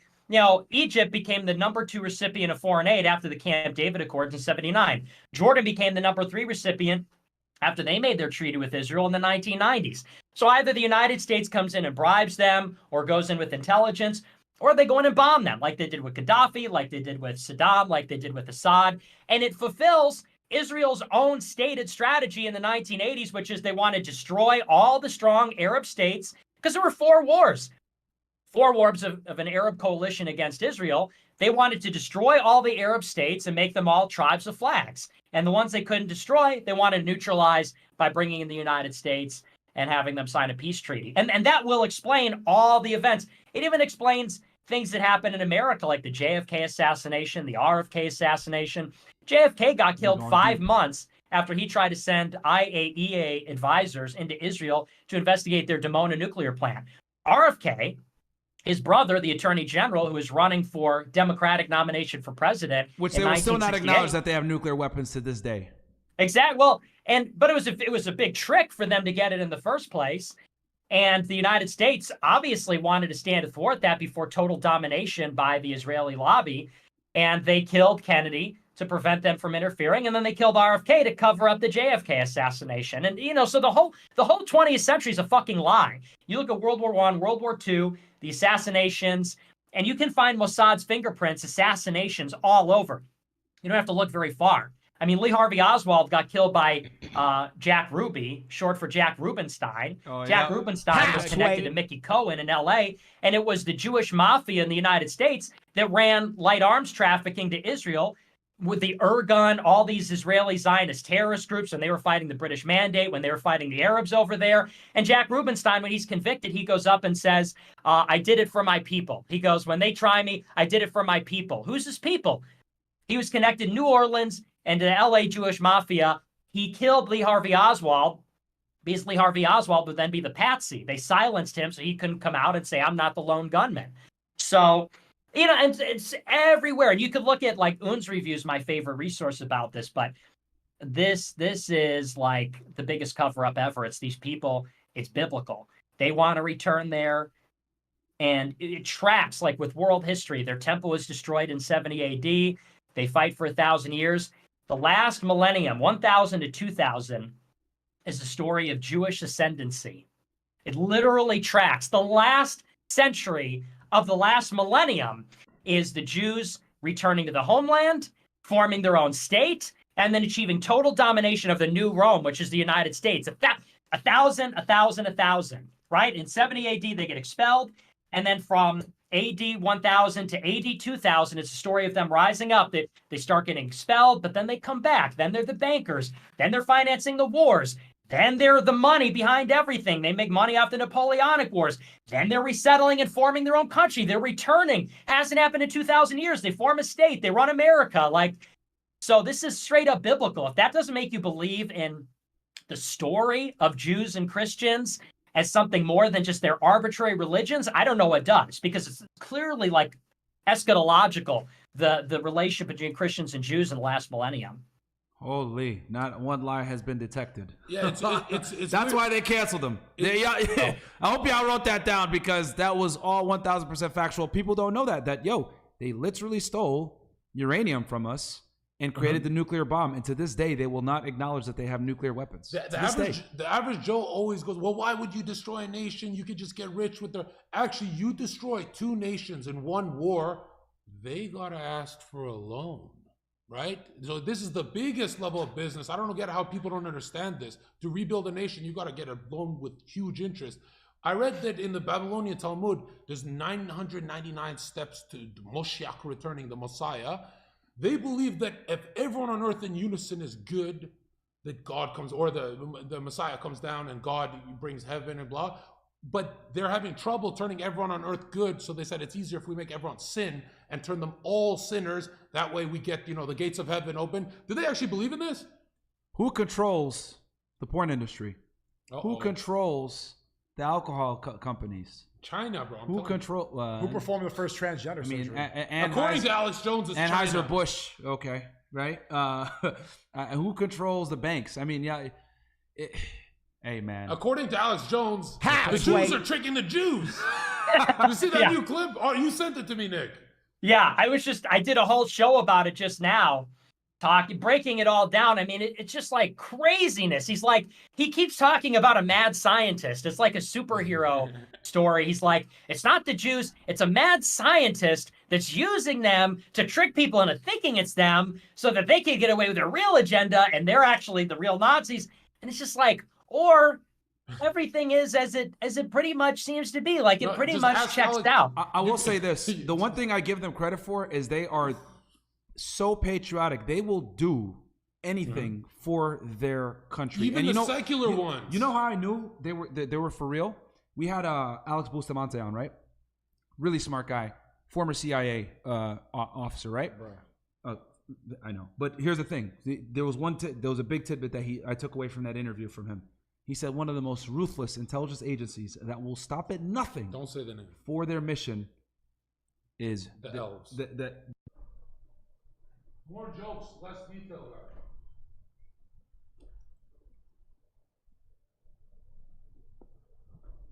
I'll stay a little bit longer. Yeah, we just want to make sure I came by and showed love, man. If you're gonna name drop some people, just do the first name. Don't do the whole name. No, I won't do that, bro. I won't do that. I'm not gonna go crazy. That's why I haven't. I don't say Larry's. Larry Silverstein? Yeah, don't say the whole thing. Okay. Chad, we good? Apparently the algorithm senses all the names. Chad, we're good? Okay, cool. We're good. We're back. All right. Sweet. We're live again. It's ready. Tell me if we gotta call him back. Random. That was weird timing for the Wi-Fi to go out. I'm not gonna lie, that hasn't happened. Yeah, I'm not even gonna lie to you. That was extremely strange. The whole Yeah. fucking recording fucked up. Damn, bro, that sucks. Like when the Wi-Fi cuts out like that, I don't get the. Yo, recording. if any of you guys, you know what, bro, just ask the people, man. The people will help. If any of you guys, because you think you lost the recording, well, I could just download it from Rumble. Okay. But yeah. Yeah, it's. I know. Nick, that was a little freaky, right? That was crazy, dude. That was a little free. I mean, I've been streaming every day this month. That's the first time the Wi-Fi is cut out right then, and it was literally at a spooky moment. I'm not gonna. Zherka, come back, man. Yeah. Okay. Well, All right. So apologies So about that. Yeah, sorry about that, guys. NSA watching says hit or no. I don't know. Guys, I was just fucking a rock. I'm back. Okay. So sorry. So Nick, you were saying, you were saying, you were dropping some heat there, bro. So I don't want to stop you. But basically, what just I guess for the audience coming back in, whatever. I was just talking about. We're talking about 9/11. Nick dropped some game on them boys in the past on that. But I was talking about how Saudi Arabia was 100% also involved in 9/11. And at the end of the day, Saudi Arabia and them boys are closer than you guys tend to think. Even though in the public air it's not put that way because. Obviously Saudi Arabia is, thanks to the petrodollar, is tightly aligned with the United States. The United States is tightly aligned with them boys, and that's what it is. Nick, have you noticed public consciousness through all mainstream media? We're led to believe Saudi royalty and London or UK have so much money. But really, I don't know how much they have, bro, in comparison. Well, you have to look at the city of London. Everybody talks about England, and this is like my favorite red pill because nobody knows about this. The Jews were expelled from England in 1290 by King Edward, actually. There's no record of them boys living in England from 1290 until 1655. What happens in the mid-17th century is William of Orange comes to invade England from Amsterdam. Amsterdam, get this, was the richest banking superpower in Europe at that time because of those people. And when William of Orange came back to England, he was financed by guess who? And the first thing he did when he came back is, guess what? Start letting them back in. And what do? They start to fill up, after they burned down the city of London, they start to fill up a neighborhood called the City of London. The City of London is within London. I'm not talking about London. I'm talking about, it's actually called the City of London. It's a sovereign entity within London. It's a neighborhood within London. That's where all the banks are. That's where the Rothschilds are. That's where JP Morgan is. You could go there. It's like 1 square mile within London, and all the bankings are there. They used to call the neighborhood Old Jewry. That's just what the neighborhood was called because that's who was there. So and a lot of bagel shops. A lot of bagel not only shops. that, I mean, let's just keep it 1,000. The R family is on the currency of the country that we shall not name. That's right. That's right. You didn't know that? The Rothschilds? Yeah. And they have a street named after them as well in the homeland. That's right. And did y'all also know that the R family was also involved in basically making sure that them boys ended up getting in Palestine? That's right. That's who the Balfour Declaration was written to, by Lord Balfour, the foreign minister, during World War I. And, so they come over to England, they form up this neighborhood, and then, curiously, the United Kingdom becomes a superpower of the world through banking. Go figure. Financed by, like you said, the R family. And our family were major proponents of Zionism in the world in the late 19th century, 20th century. And so, the UK used to be the world's reserve currency. People don't know that. It used to be the world's reserve currency, and it was the strongest dollar in the world for a very long time. I mean, it's still a little bit stronger than the US dollar now, but it wasn't the reserve currency status that it was back then. Well, and it shifted, and there was a moment in 1947 when it really shifted. 1947 is when the United States took up Britain's obligations to Greece and Turkey. United Kingdom was supporting Greece and Turkey so they wouldn't follow the communism and open up Africa and Europe to the Soviet Union. They saw that Aegean Sea there is critical. If the Soviet Union breached that, they could go into 3 continents, take over what's called the World Island, which is that's an international relations theory. Nick, I'm not trying to piss you off, but what do you think of those people who say the Germans in the World War II, right? The Zios and the Germans had the same goal of expelling the Jews and work together. You've heard of this before, right? Yeah, the Havara Agreement.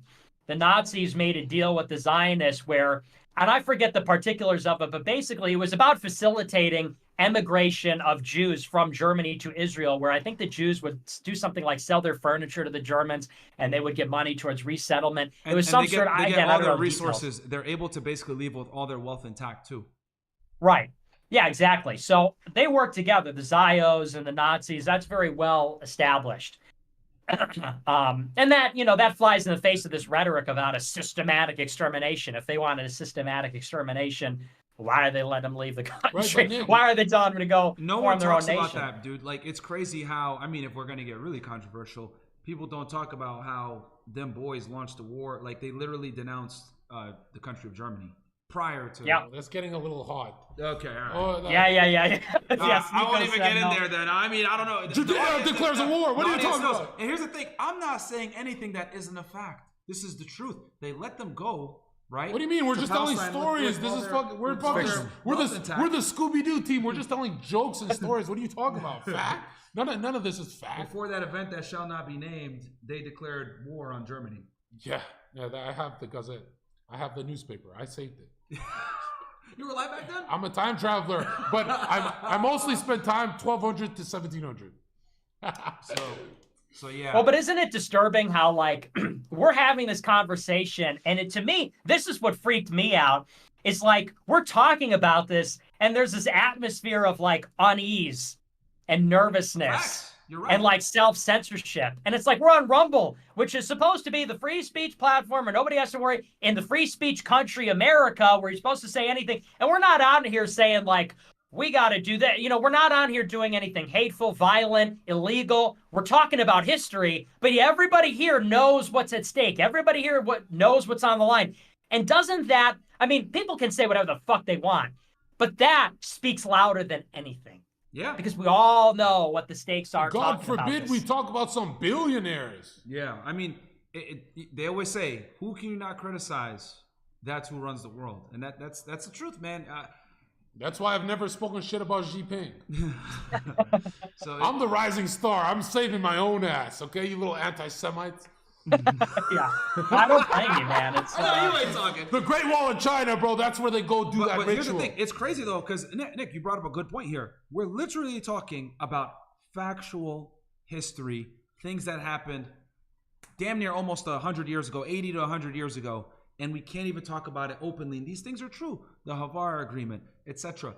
All these things are 100% factual. But if I was to say Havara Agreement to people nowadays, they're going to look at me with three heads like, what are you talking about? Yeah. They want you got to focus on Schindler's List and Inglourious Bastards, bro. Yeah. It's like, and here's the thing, and then here's the other scary part. They'll look at it. They might look at us guys less like as like sympathizers, and it's like, no, we're just telling you what it really is. Like what I said about Bin Laden is 1,000% fact. Him and Saddam hated each other. The beef with Bin Laden in the United States stems from basically Osama not being able to be involved to protect Saudi Arabia from Saddam Hussein and kicking him out, and that was his biggest beef. And then he criticized the Saudi government, and they kicked him out and took away his citizenship. But no one talks about that. They say, "Oh, he just hates America because we're free." Look, man, we got to be honest with ourselves here and see why do the people that hate us really hate us. And when you actually look at it, you're like, okay, I see why. Even though you're crazy as fuck trying to organize a terrorist plot, because the thing is that we did get hit by a terrorist on 9/11, but the problem is that people don't want to see how it was so easily facilitated and it could have been stopped.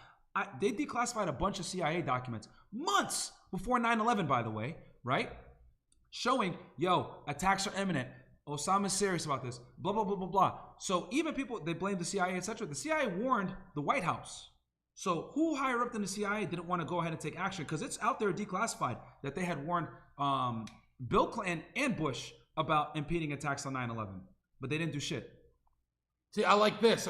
Blaming the brown people. Now we're back on track, guys. Yeah. I'm loving this. Yeah, no, we were 100%. Leave those little midgets alone. The thing is this, and again, I got to shout out Ryan Dawson. Shout out to him again, because I'm not going to be like Whitney Webb and plagiarize his work. The guy's fantastic. Go check out his channel. And I'm sure you're familiar with him too, Nick.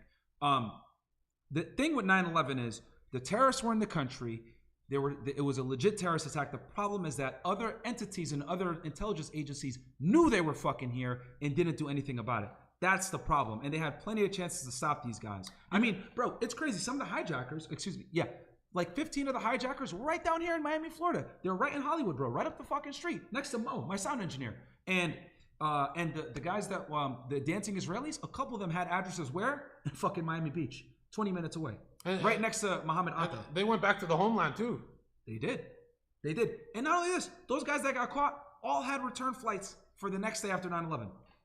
And the van they had was a fucking 2 towers and a fucking with that painting. Here's another crazy thing that no one talks about. On September 11th at about 10:45 p.m., almost 11 p.m., they caught a van with explosives in it. They actually, and I saw the news report again. Dawson showing me that one. They caught the van. Who was in the van? One of them boys. On a bridge, they call that. On the bridge, the George Washington Bridge, with explosives, bro. But no one It's talks just a about coincidence, this. bro. And no one talks about this. So Nick, why do you still support Trump when guys like RFK, I know he's a Democrat, but he's very close to naming he's really close to naming it. Trump's still talking about COVID numbers. Because he's ineffective. Trump is the only effective fucking symbol. Trump is still talking about how the Arabs did 9/11. Like he's behind on a lot of this stuff. But so is RFK. Well, he's technically not wrong by saying that, but he's being very disingenuous and not saying that the Arabs did it with help from them boys and no. Trump is cool. He wants to keep one or two kingmakers on our side. We need it, right? It's well, fine. I hope that Trump.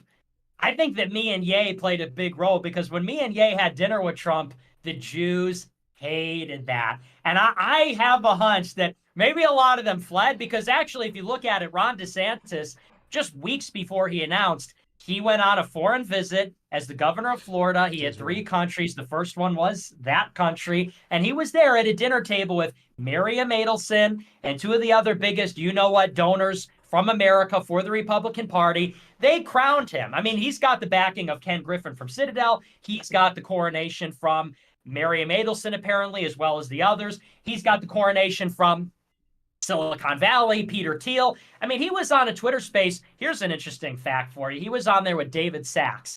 David Sachs is a board member here at Rumble. He became a board member at Rumble after Rumble bought Locals. David Sachs led a round of seed funding for Locals. Locals is owned by Dave Rubin and Dave Rubin's brother-in-law, both of them Zionist you-know-whats that studied at Ben-Gurion University in Israel. And the guy that made Locals was a spy. The guy that made Locals is literally an Israeli spy. So it's like David Sachs leads the round of seed funding for this website for Rubin and his buddy from Ben-Gurion University. Rumble buys this. David Sachs joins up. And of course, David Sachs is old school PayPal mafia, along with Elon Musk and Peter Thiel. Peter Thiel's a major investor here. Peter Thiel is from where? Peter Thiel is from South Africa. South Africa supplied much of the nuclear material for Israel to develop its nuclear weapon. And Israel, Mossad, and South Africa's intelligence were like this for the past 40 years. There are prominent guys like, for example, Joe Pollack. He's the editor of Breitbart. He's one of them. He's a Zio. He studied you-know-what studies in college, converted his black wife from Africa to you-know-what before he immigrated here. And he responded to me and Ye on InfoWars talking about how the Talmud isn't all that bad. So it's like, the more I realized this when I started looking into it, the more you dig, the more of it you find. I kept looking for the debunk. When I first started to notice these things and realize, I dug and dug and dug, and I was looking for somebody to tell me, here's why it's wrong, here's the debunk. The more you dig, that you just find more of it. You find a bigger and bigger and bigger network, and you see it's everywhere. Now, that was Sachs with DeSantis, who had just met with Miriam Adelson over there. Miriam Adelson, for those that don't know, she's the widower of Sheldon Adelson. Sheldon Adelson donated something like $500 million to the GOP. Single donor, $500 million in 10 years. He put 100 in 16, 120. He was a single issue voter, support for that country. When he died a couple of years ago, they flew his body on the tarmac to Israel, and he was greeted at the airport by Benjamin Netanyahu. Now, he made all his money in casinos. He made all his money in America, and he was an American citizen. They bury his body over there, greeted on the tarmac by the PM. And it's like, so this is the wife was meeting with DeSantis over there. Probably she's going to pledge some serious support along with one of the biggest donors from Colorado and another one, but they're meeting over there for dinner. And then he comes on with David Sachs, who's connected to Rubin and connected to all these other shady characters from Silicon Valley. So the whole thing just stinks to high heaven. In other words, that's why I support Trump, because DeSantis clearly has been crowned the new you-know-what candidate. And Trump is somebody who, for better or for worse, maybe he is... maybe Ye. Yeah, go ahead. No, sorry, dude. Crazy connections that you drew there. I'll say this: the thing that makes Trump safe is that he doesn't need AIPAC. He doesn't need these crazy lobbying, people to pay for his campaign, etc. He has his own money, so he can't necessarily be compromised to the same degree as some of these other politicians. That's why I like Trump so much. Look, he's not the best person ever. He's not perfect, etc. But he's relatable. I like that he doesn't give a fuck. And then on top of that, he can't be controlled because he has his own money. And I think that's so powerful because in this day and age, you ain't going to rise through politics without being in bed deeply with these guys, a.k.a. them boys. I mean, obviously, Trump has dealings with them too because he's involved in New York real estate. You can't be involved in New York real estate without dealing with them boys. Yeah, his family is absolutely connected as well. But it's not to the same extent as a lot of these other politicians. When I was fading away from Trump a bit, you know, I was like, oh, this is getting a little too kosher for me. My dude, DeSantis comes out of the blue and made me love Trump. I'm like, look what they're trying to do. They're trying to give us a carbon copy, but it's a homosexual this time. Get the fuck out of here. So why do you think that Trump was kissing the Great Wall of China, but but Biden never did? Well, there's some that say that Biden is actually based. And I said, and you know, I'm not one of those people, but No, I did say this on my you show. can't be a Christian without being a Zionist on film. So let's not, just because he couldn't find the fucking Great Wall of China doesn't mean he's fucking based. But check this out. So a few months ago, Bibi Netanyahu's in real trouble. You know, he's trying to pass his judicial reform, and they're trying to storm his house. You know, the unions are threatening a general strike if he doesn't resign. And I said this on my show, and this is like a tough pill to swallow for Trump supporters. But you know that if Trump was president, he would have went out there and said, I stand behind Netanyahu 100%. Biden hung him out to dry. Biden wouldn't invite him to the White House. Biden was kind of criticizing him from afar. So, you know, that's just something to keep in mind, that Trump's son-in-law, Kushner, is like this with Netanyahu. Like, by the way, Kushner lives at 666 Fifth Avenue. Look it up. That's literally his address. 666 Fifth Avenue. Here at Kushner's address. And Netanyahu would stay there in the penthouse with Kushner when he visited New York. Now, after Trump left office in 2020, Kushner brokered the Abraham Accords under Trump. And that opened up investment from the oil-rich Gulf states like Saudi Arabia, Qatar, the Emirates to Israel. Once Trump leaves office, Kushner goes out and he strikes a deal with his consulting investment firm, and he funnels $1 billion from the Saudi Sovereign Wealth Fund into Israel, and he gets a very generous commission. He does a couple other $400 million deals with Qatar, with the Emirates, I think with Bahrain, all going there. These are the first such deals of their kind, enabled by the deal that he brokered under Trump. So, you know, I have my reasons to be skeptical, but when I see DeSantis, it's like Trump is clearly the better option. And I think that Trump has a very transactional view of it. Maybe that's naive, but Trump does have a transactional view where he says, like, you know, I'm going to do you some favors and you're going to give me $100 million to run. And that's not ideal, but it seems like he's not like a total shill. He's just making a transaction. But, you know, yeah, go ahead. My question is, for Trump and these movers and shakers, billionaires and stuff, do you think they designed their own fucking buildings? Why is 66th floor in Trump Tower worshiping the Luciferian solar deity of Helios, Apollo? It's all gold and fucking sun worship, pagan shit. On the 66th floor is the Luciferian kind of artwork and stuff, and it's all gold. Very suspicious. I can't imagine Trump actually saying, I want it like this. It feels like someone's doing it for him, you know? That's Jared Kushner's building. Jared Kushner, and he's kind of failing, like, because his father, I believe, went to jail, and then in 2008 he bought that property and he had to get bailed out or something like that. Again, I'm shady on the details, but that's Kushner's address. Trump doesn't live at 666. Was the father the one that was like banging a hooker and did like some kind of fraud? Yeah, something like that. Yeah, because they're all by the FBI. I think I know what you're talking about. Criminals like that. I mean, seriously. Oh yeah, dude. Yeah, seriously. Yeah, you deal with these guys, you're gonna see some kind of issue with fraud or lying. Or I know why no one actually 100% goes against the establishment. Apparently, you walk into a room as a politician. They say, "Hey, in that room, you're gonna meet Netanyahu or whoever. You're gonna meet this big mover and shaker who's gonna help you." And you walk in, and apparently it's a two-way mirror with a fucking naked child, and they snap a photo and say, "We own you, bitch." So a lot of them are compromised. They're like really fucked over, and they don't even have to do anything. They're fucked over, right? Compromised. I mean, dude, the thing that no one wants to admit, right? Like, it's weird because when I see people talk about Epstein, they kind of dance around this shit. Bro, let's just call Epstein what he was. He was an intelligence agent from Israel that was basically compromising powerful people in the United States to secure funding to gather intelligence. Gather technology information. You have. Like, that's what he was. Like, he basically would come in, hey, Bill Gates, I know that you like to do this sexual deviant activity 1, 2, and 3.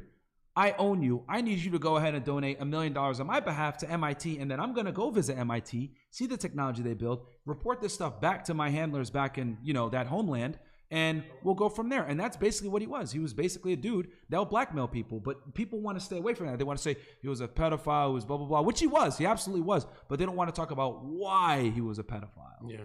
Well, that's like the secret sauce of that group, They're known for that. As an intelligence agency in the world, blackmail is like their specialty. And as far as Epstein goes, you just look at the Ghislaine Maxwell, the girlfriend, her father was a Mossad agent, okay? Epstein's GF, Ghislaine Maxwell, you look at the dad, he was involved with that. And they were trying, they can't even find out where he got his money. He was a billionaire. They don't even know, they can't find how he came up with half of his net worth. They don't even know where that money came from. Les Wexner, also a Zio, the person the CEO of Victoria's Secret? Yep, 100%. And Epstein's homeboy, like this, he was the reason why Epstein had a lot of the clients, right, that he managed money for, was Wexner. And a lot of times these guys, they're like at 15 years old, a prospect for these big elites. Like they're put into power. When you see these guys who are like, they have like billions of dollars, but you don't know what the fuck they do. They're actually put into that powerful role. They're not like actually, like Epstein didn't have any fucking skills. No. And here's the thing too. This is what he was good at, manipulating people. So he would go to these parties, right, with Ghislaine. He'd have all these Victoria's Secret models with him. How? Well, because Wexner is his boy, owns Victoria's Secret and a couple of these other companies. They go ahead, hey, and let's be honest here. When you bring a bunch of chicks with you to the party, now you're the fucking cool guy. Who's this guy? Let me get to know him, blah, blah, blah. Oh, nice to meet you, Jeffrey Epstein. Here's my girlfriend, Ghislaine Maxwell, which she wasn't that bad looking back then, right? Oh, and then look at all these bitches that we brought y'all. Y'all like them? Yeah, they're all 19. Oh, yeah, we're all in, blah, blah, blah. You like this? Come and hang out with us next week. Next thing you know, she's 18. Week after that, 17. Week after that, 15. Week after that, 12. What the fuck's going on here? But you're in too late now. In my documentary that's coming out in a couple of months, I have Kay Griggs, who was married to a high-ranking military officer from NATO, and she was getting abused by him. He was drunk, and he was leaking everything to her, and a lot of the footage is already on YouTube. She talks about how the lowest ego a male can have to be the best mercenary is doing a psychic ritual of sodomy, getting fucked in the ass, that every Navy SEAL has to do one cold kill and get fucked in the ass. They're called Cherry Marines. And she talks about how they start off with hot prostitutes and get the young boys drunk, and they eventually... I got it. That's weird. That's food. If that's a Jewish bagel, I'm running, bro. I'm jumping. Keep cooking. And then Nick, I got a question for you after he finishes this rant, which they asked me this earlier today, and I was thinking about, damn, this is a good question, but go. Basically, all psychological programming of these young men to be like elite killers, it's always some gay black magic. Like Aleister Crowley said, his black magic influence and occult science and powers started when he fingered the rim of his butthole. That homosexuality is like, it pretty much, they use it, like they tie it. It's not just deviancy with kids. Like they always tie it to, they're always gay. The elites are always gay, and all the powerful people are always gay. I don't know. What do you think? I got a question for Nick. So Nick, check this out. We had a podcast with the Valuetainment guys, Patrick Bet-David and them, right? And he asked a very thought-provoking question. He said, who do you think, name 10 people that are the most responsible for the decline of the United States after November of 1963? And I know what he did there. That's after Kennedy obviously was killed. And I was like, wow. And he said it could be anything. You can name intelligence agencies, you can name families, whatever it may be. Who are the 10 people that were the most responsible for the degradation of the United States as we see now? I'll turn it to you. That's around the immigration demographic change, right? Yeah. Whatever 10 things you would say are the most influential in the downfall. Well, that's an interesting question. You would have to figure out sort of what constitutes the downfall. And I would say it's breaking the fucking cross. That's the only thing. Since the 1960s sexual revolution, I'm just saying the attack on churches, that is the downfall. We could say, let's say overall, it could be family values, it could be the economy, it can be society in general. It's the church. The fuck are we talking about? Whatever it may be. Well, I mean, its demographics are a huge part of it. Like mass immigration is going to ensure that this country doesn't survive because politics is so much a part of it. Like we can't get political solutions because there's this left-wing political coalition made up of these foreign hordes. Like, let's just be honest. You look at the election in 2016, 90% of the people that voted for Trump were white. 90% of people that voted for Trump were white. And we see how the demographics are going to play out in the future. And basically any opponent of the regime is going to have a very hard time winning because it's baked in demographic disadvantage. So you can blame that not on the 65 Immigration Act, hard seller, but the 1990 Immigration Act under George Bush. Okay. George Bush is a huge part of it. Okay, so George Bush. So I'd throw him in there. Pornography is one of the single biggest problems in the United States. I'm talking about internet pornography. So talk about the owner of MindGeek or the owner of OnlyFans.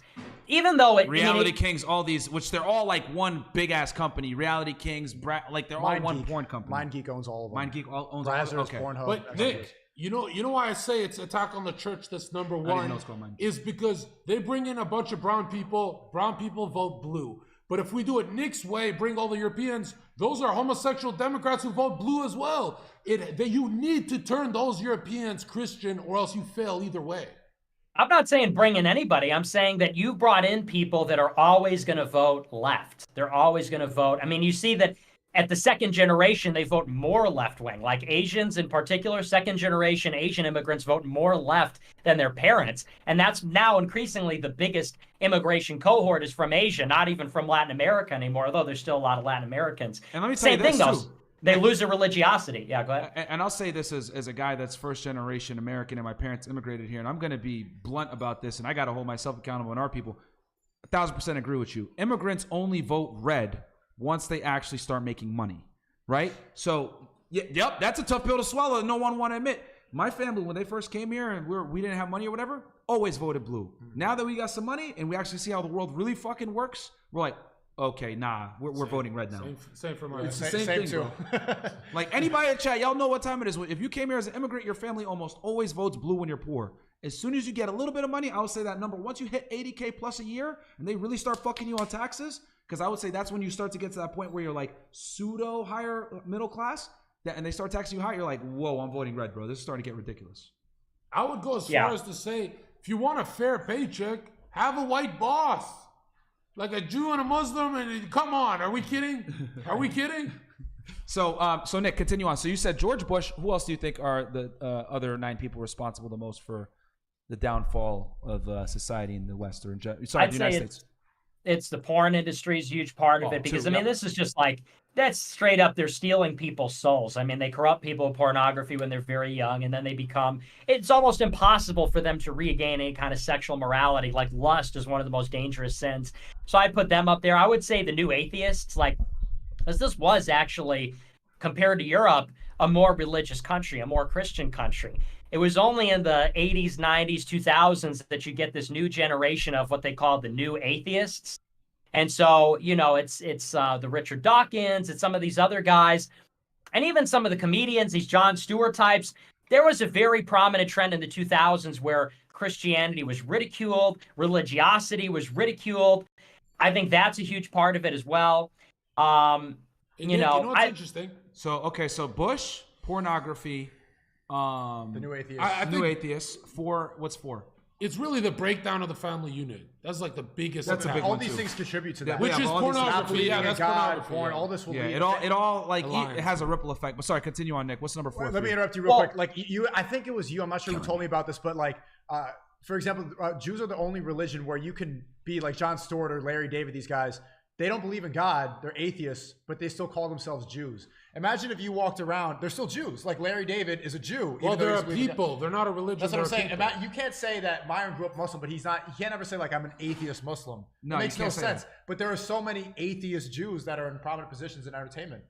Wow. Like Seth it's Rogen, an ethnic, Jonah Hill. It's an ethnic religion. You know, I mean, they believe that they are elevated above everybody else by God. They're not a universal religion. Muslims and Christians believe everybody, as long as they accept the creed or the faith, can become that like religion. Jews don't believe that. It's a small club. And you know what's funny is Jordan Peterson, it's like you gotta pick up the sword. That fucking homosexual, they force this fucking spell casting on us and say Judeo-Christian. Fuck you mean Judeo-Christian? Judaism is the rejection of Christ. How the fuck are you linking them? But they always do. CAA and all of them, they all do this. And it's crazy. Every Republican buys into it. Besides you, Nick, every single one of them thinks it's Judeo-Christian. He's not a Republican, though. Every single, So sorry, continue on. So you were at 4, and what's 5? I would say neocons, huge, because neocons, what the neocons did is they went in and they took over the conservative movement. There actually used to be real America Firsters, believe it or not, in the GOP. Real America Firsters, real social conservatives. And what you have in the 80s, 90s, and 2000s, the neocons, by the way, they are all left-wing Jews who they were left-wing in the 60s, were left-wing in the 70s. And then in the 1970s, there was another war against Israel, and the Soviet Union was financing the Arabs. And so then they became Cold Warriors. Then they wanted the Soviet Union to fall because they said the Soviet Union is working against this country. And so then they became hardcore war hawks. So they used to write for these publications like Commentary Magazine and other Hold things. on, I have to say this real quick, and I hate that I have to stop you this, but I have to ask you this because you're an expert on this. Is that why Putin and all the other Russian leaders work so hard to get rid of them boys oligarchs out of Russia? That's why they Huge picked them part out? of it. Huge part of it, yeah. Because these neocons had their fingerprints all over Russia after the Soviet Union fell, because of course Russia was filled with these people. Hold on. And so we're pretending like Putin didn't grow up with a fucking Yiddish family? I don't think that's true, is it? There's a whole conspiracy. No, I don't think Putin's not one of them boys, bro. No. He's definitely not one of them boys. But I was going to say, because you were mentioning how they did that to Russia, and I was thinking in my head, like, wait, hold on. I know that a lot of Russian leaders, prime ministers, presidents, whatever it may be, dictators, pretty much made it a mission to kick them boys that are oligarchs out of Russia. Well, it's true, because they were all, I mean, all these, all the neocons that were there in the Bush administration when the Soviet Union fell were like that. And there was a major population of them in Russia, and they wanted to facilitate the movement of all those people to Israel. Like one of the biggest immigration periods was in the 1990s after the Soviet Union fell. A lot of them came to Israel. That's like what Dennis Prager did. If you look at Dennis Prager's background, he worked to facilitate that, and now he's got a spy running Prager University. Anyway, so the point is, these people, they took over the GOP, and used to have these guys like Pat Buchanan, who was a real patriot, wanted to put America first, was against homosexuality, all this kind of stuff. And these guys were driven out by the neocons in the Bush administration, these guys like Bill Kristol, the National Review conservatives. And that had been going on for a long time, but their domination was basically complete and total after the 1990s. It goes all the way back to post-World War II. It was the John Birch Society versus Bill Kristol, or rather William F. Buckley. And then it goes all the way through to today, where you've got like Ben Shapiro versus a guy like me. But it was really after the 1990s that the neocons cemented their control, and there was no longer any kind of social conservatism, no longer any kind of America First flavor. It was all just war hawks, pro-Israel, pro-free market, neoliberal, which happens to be, by the way, the ruling ideology of the Likud party in Israel under Netanyahu. So I would put the neocons in there. I would put feminists in there just broadly as a category, because the destruction of the family comes from women in the workforce, women being educated, just straight up. Divorce, obviously, it's a big part of it. And, you know, by the way, all the proponents of the suffragette movement, the proponents of women in the workplace, I mean, who do you think all those people were if you go back and you look at the names? We know I who read they this were. book from the 70s, and it was about like the entertainment industry in the 80s and 90s, like shows like Sex and the City and Cosmopolitan, like pushing the feminist girl boss agenda. And they were writing about how it was like women who were wives and they were at home, and they were knowingly like programming women to be whores with these shows and with the entertainment industry. And if you looked at like who was writing these stories and creating FOMO in their head, yeah, to go out there and do that. And they were intentionally doing that. Like it would be like a married housewife who was happy, and they would be knowingly psyoping an entire generation of women. For thousands of years, everyone's tried to suppress female sexuality. You put one fucking TV show on, and these bitches turn to whores, right? It's very easy. But Nick, as a Catholic, I really don't share your position that the Orthodox Church is on our team. Like, they don't even believe in original sin. Well, I don't think I ever said that they're on our team. I just said that they're this probably whole the next go best Russia, thing. go Russia. No, it's America first, Catholic theocracy, period. And the Orthodox can be like our peasants.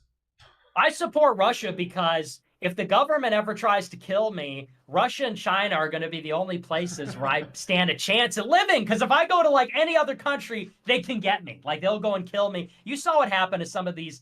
And now I'm not a Nazi, but you saw what happened to some of these Nazis that fled to South America. The Mossad chased them to South America. And like Snowden And these other guys, they're really only safe. The only countries that have meaningful sovereignty are Russia and China. Every other country has an extradition treaty, or the United States could go in and get them. So I want Russia to be as big as possible, because then I have more options where I could live. Same thing with China. If China's bigger, it's like that's more real estate that I can avoid getting murdered by the government. What else do you think contributed? So you got feminism. Yep, I agree with you 1,000% on that as well. Anything else you could think of that contributed to? You said the neocons.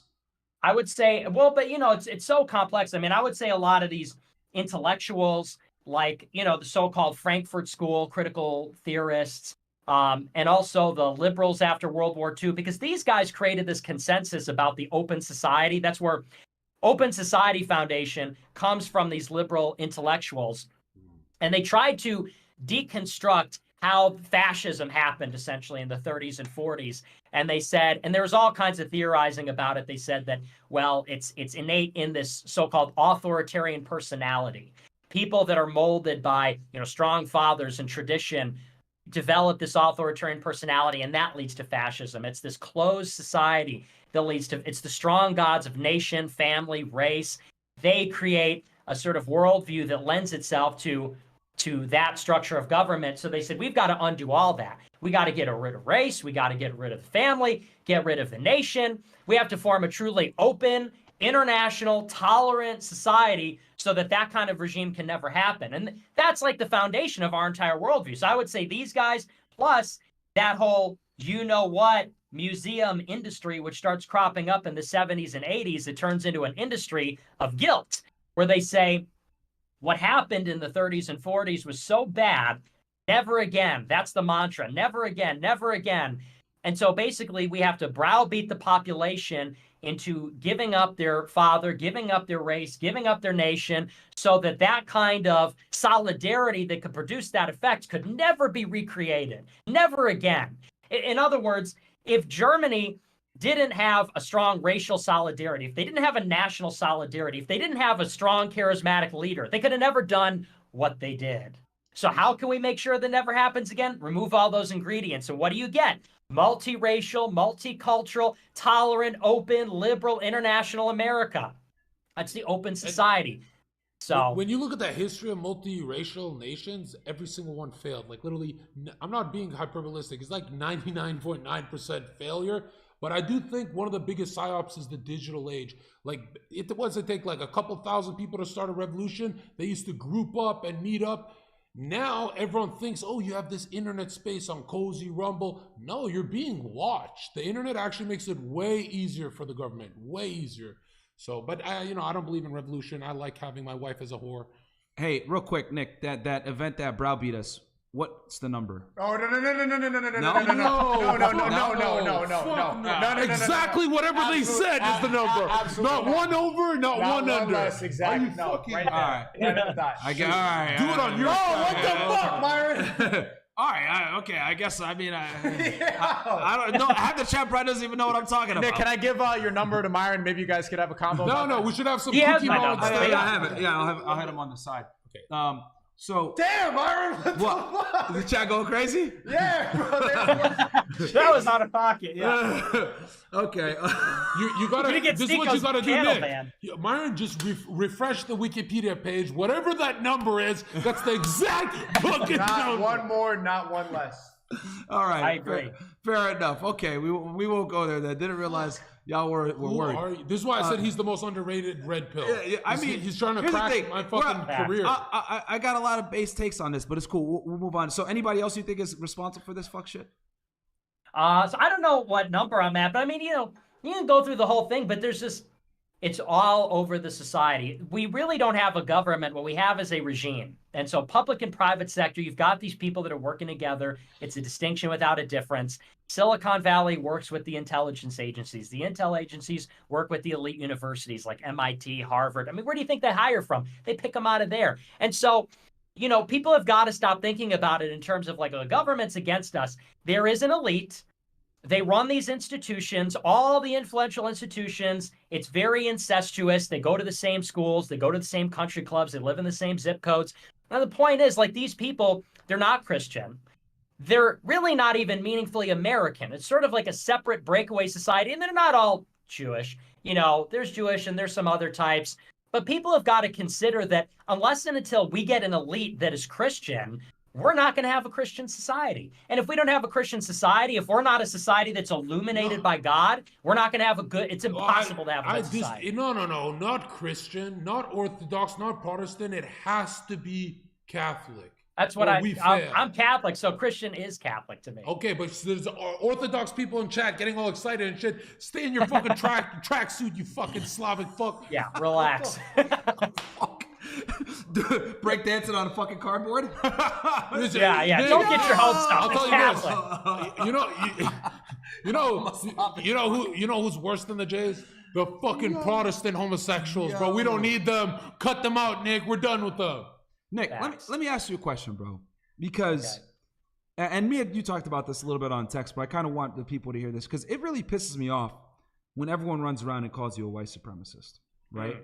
Because in my mind, I see black people all the time saying, marry black, support black businesses, get you a black queen, keep it in the family, brother. Support black, like keep the dollar in the black community, which no one bats an eye. No one says anything. It was like, yeah, fuck yeah, black power, let's go. Black lives matter. But let someone say, marry a white woman, white power. You can't say white power. White businesses, support Caucasians. Can't do it. Support Caucasian business. You can't do it. And my thing is this. You cannot fight and, fight for equality for one race without giving it to all. If we're going to be able to say Black Lives Matter and support black businesses and marry black queens, we need to be able to give people the ability to also say, marry white queens. Go ahead and support white businesses. Keep it Caucasian. But you can't do that. And I think that's crazy because that's the same equality that they want. But they want equality that only suits them. I don't know what you think about Matt Walsh, but I think he had a really good take on diversity and forced diversity in the workplace and in school. Diversity in America just means anti-white. It just means less whiteness. That's actually... Yeah, Matt Walsh gives you the watered down bullshit that keeps his paycheck safe. Give me a fucking break, bro. Well, and that talking point's been around for a decade, and he was against it until it became popular. I mean, saying diversity's code for anti-white has been said in like alt-right circles for 20, 30 years, especially on the internet last 10, and Matt Walsh always opposed it. I remember when the El Paso shooting happened in 2019, I attacked Matt Walsh viciously because he went out there and said, this white piece of shit has got to be put to death, and blah, blah, blah. And I said, you talk about a white person that way, like you're a traitor to your own people. I said, you're Catholic and you work for Ben Shapiro. What does that say? I didn't say it quite that way. Now here he is 4 years later and he sounds a lot like me because it got popular. But no, I agree with you. And like, here's the thing. I love all people, and I know it's like totally stereotypical. I mean, look at this conversation right now. You're here with a Sunnis guy that's Arab and Muslim. You got an Albanian here that's Christian. You got a reformed Haitian/Asian guy that's a Muslim. This is a great conversation that we're having. But people don't want to talk about uncomfortable things. Well, sorry, I don't mean to interrupt you. Continue. This is a great room with no Jews. I'm liking the call. Hey, no. We love Jews. There's one. I have one in the guest room. There's one over there. Yeah, well, I love all people. I have black friends. I have all kinds of friends. I know it's kind of cringe to say, but they need you to be perceived as a hater so that people don't entertain the ideas. Nick, I have so many black friends as ethnic camouflage for me. Like, they'll never catch on to me. I just get as many black friends as I can around me. Then they don't know what I'm really about, Yeah, but why? Same. Because I mean, you basically all you say is like, hey, I'm not in for race mixing, which I think, okay, I understand that because a lot of races. Look what happened to SNEAKO in race mixing. He's the most confused motherfucker. He's a Muslim. He's a Christian. He's a red pill. He's gonna be trans tomorrow. Race mixing keeps you confused, bro. You look more Arabic than fucking Myron over here. Talking about Catholicism. And here's the other thing too, because this is something I get accused of a lot and a lot of hate from people, right? So white people, basically it's acceptable to criticize white people and call them racist or whatever. It's not racism if you insult a white person, right? But if I speak up and I say, well, that's kind of fucked up because basically you allow racism if it happens to white people, they call me an Uncle Tom. But who's going to speak up if I don't? Because the white person ain't going to say shit. Let's keep it 1,000. They're going to say, oh, you fucking racist, you KKK member. So if I step up and say, hey, that's not right, that's kind of fucked up, then they call me, Uncle Tom or something. So it's like you can't say anything, right, to kind of call out the bullshit and the hypocrisy of open racism towards Caucasian males. And that's what I think affirmative action, all the shit that we have, I'll take it a step further. It's not an attack on white people. It's an attack on white males. Yeah. heterosexual white males. That's where I get offended. That's what it really is. Because white women white whores, fuck those white whores. They're all whores now. I don't protect them, but it isn't. You're so right. White women still get the same privileges because they're a woman, so they're able to kind of still walk under that banner of privilege and I'm a minority, I'm oppressed, right? Because they could say, oh, the glass ceiling and all these other faggot ass sociology terms that they like to use for lazy people, right? No, it's just that you don't have the same meritocracy as someone else. It is what it is. But I think of it as what it is. It's an attack on Caucasian heterosexual men. That's what it is. 100%, because every other group, not just non-whites, but white women, homosexuals, they are also the beneficiaries of affirmative action. They're also the beneficiaries of all of it. I will say, though, that there is a very prevalent anti-white strain in particular, because although women, you're right, they don't get as much heat as the white men, you do often see it come back. And white women, especially affluent white female liberals, they try so hard to win the approval of black people. They try so hard to win the approval of these minority groups. They don't get it. And they get hated. They get shit on for being white. Give me a break. It's not just liberal white women. Conservative white women betrayed us so fucking hard. They literally can never actually go into any based fucking opinion. They can only go as far as maximum like Ben Shapiro or some fucking controlled shit. But what are you talking about? Conservative white women, liberal white women is all the same shit at this point. But I'm talking about specifically these liberal white women. They try so hard to be the savior of black people, to be the savior, and they just get shit on. I mean, they hate them. They make fun of him in the media. They call him Karen, all this. It's sort of like that woman. The bike situation, right? In New York City, exactly. Everybody was shitting on her. She got fired, all this stuff. She got harassed. And she's just a pregnant lady crying. And her bike was stolen by these people, but in any other circumstance, she'd be at a BLM rally. She'd be saying she's one of us and everything. She's a minority, but they'll never be accepted. She puts out a statement and she's like, I always fight for equality. And so she's like a turbo liberal. She still gets attacked. Not only the blacks try to steal her bike, but also she's like, hey, give me my bike back. And they're like, you bitch, you're taking those kids' bike. Like, so she gets attacked by the militant BLM types. You're right, though, about conservative women. Like, they all go out there. They're like sleeper feminists because they go out there and they're like, I'm trad.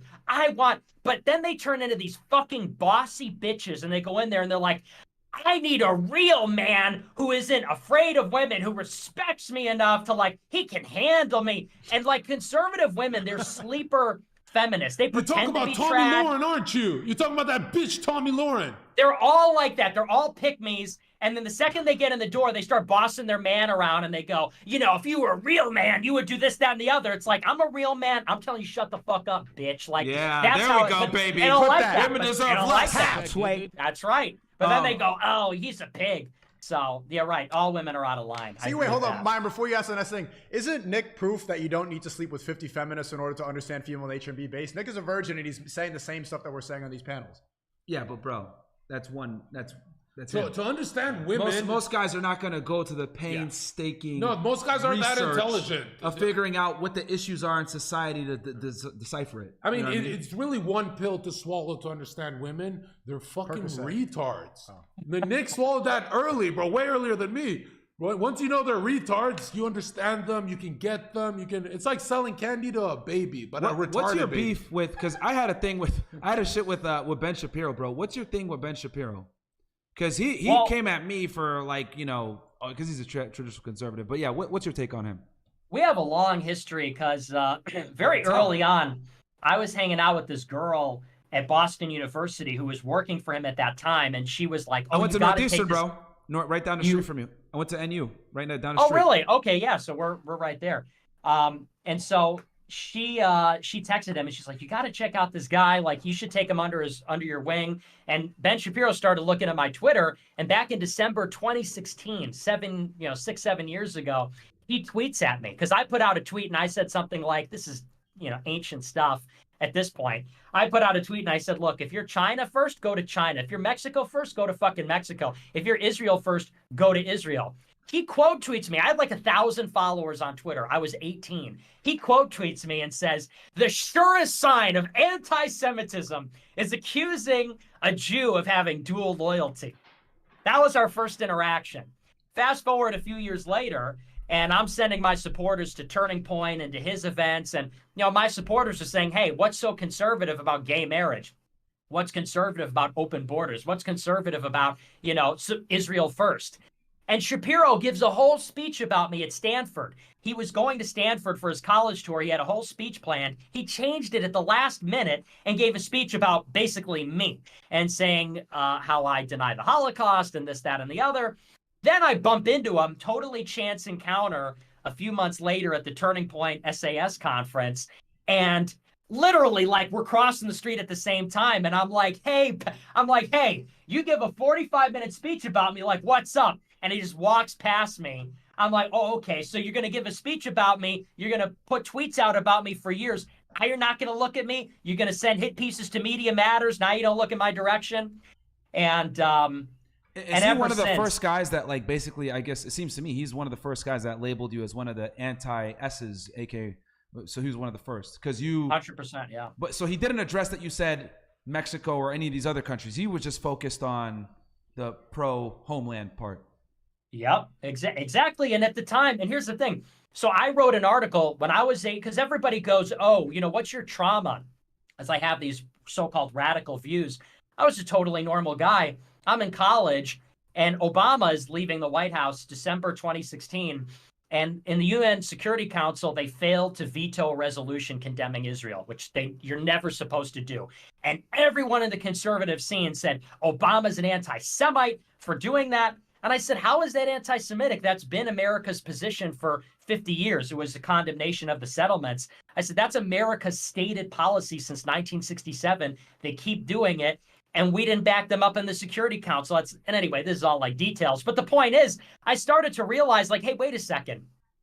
I believe in America first. Obviously, the American government should stand for the American people. And yet the entire conservative movement is saying, no, it's Israel first. Like, no, we have to put them first. We have to defend their interests. And I'm sitting here like, hang on a second. There's a real double standard here. And I started to notice that and be very vocal. And I got smacked down. It's like you said, they started calling me anti-Semitic. They start literally calling my boss, trying to get me fired, sending hit pieces to Media Matters. Daily Wire sending hit pieces to Media Matters about me. April 2017 was the first one. And so that's how I was created. I wasn't born with these views. I was a normie conservative. I was actually watching all that stuff.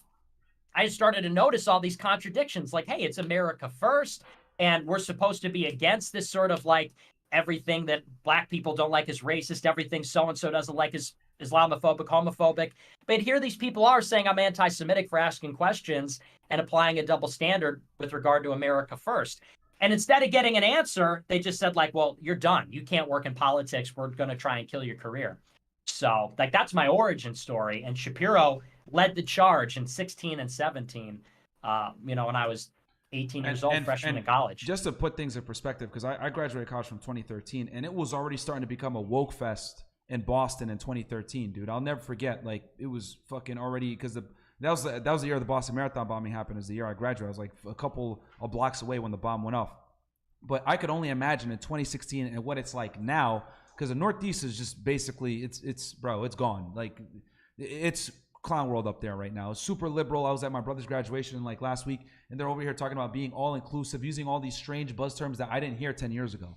So the academia world, I can't even imagine what it's like now. And I would imagine in 2016 it was fairly similar. So for you to be at BU, one of the most liberal schools in the United States, on Com fucking Ave in Boston, right? AKA Commie Ave, I'm not surprised.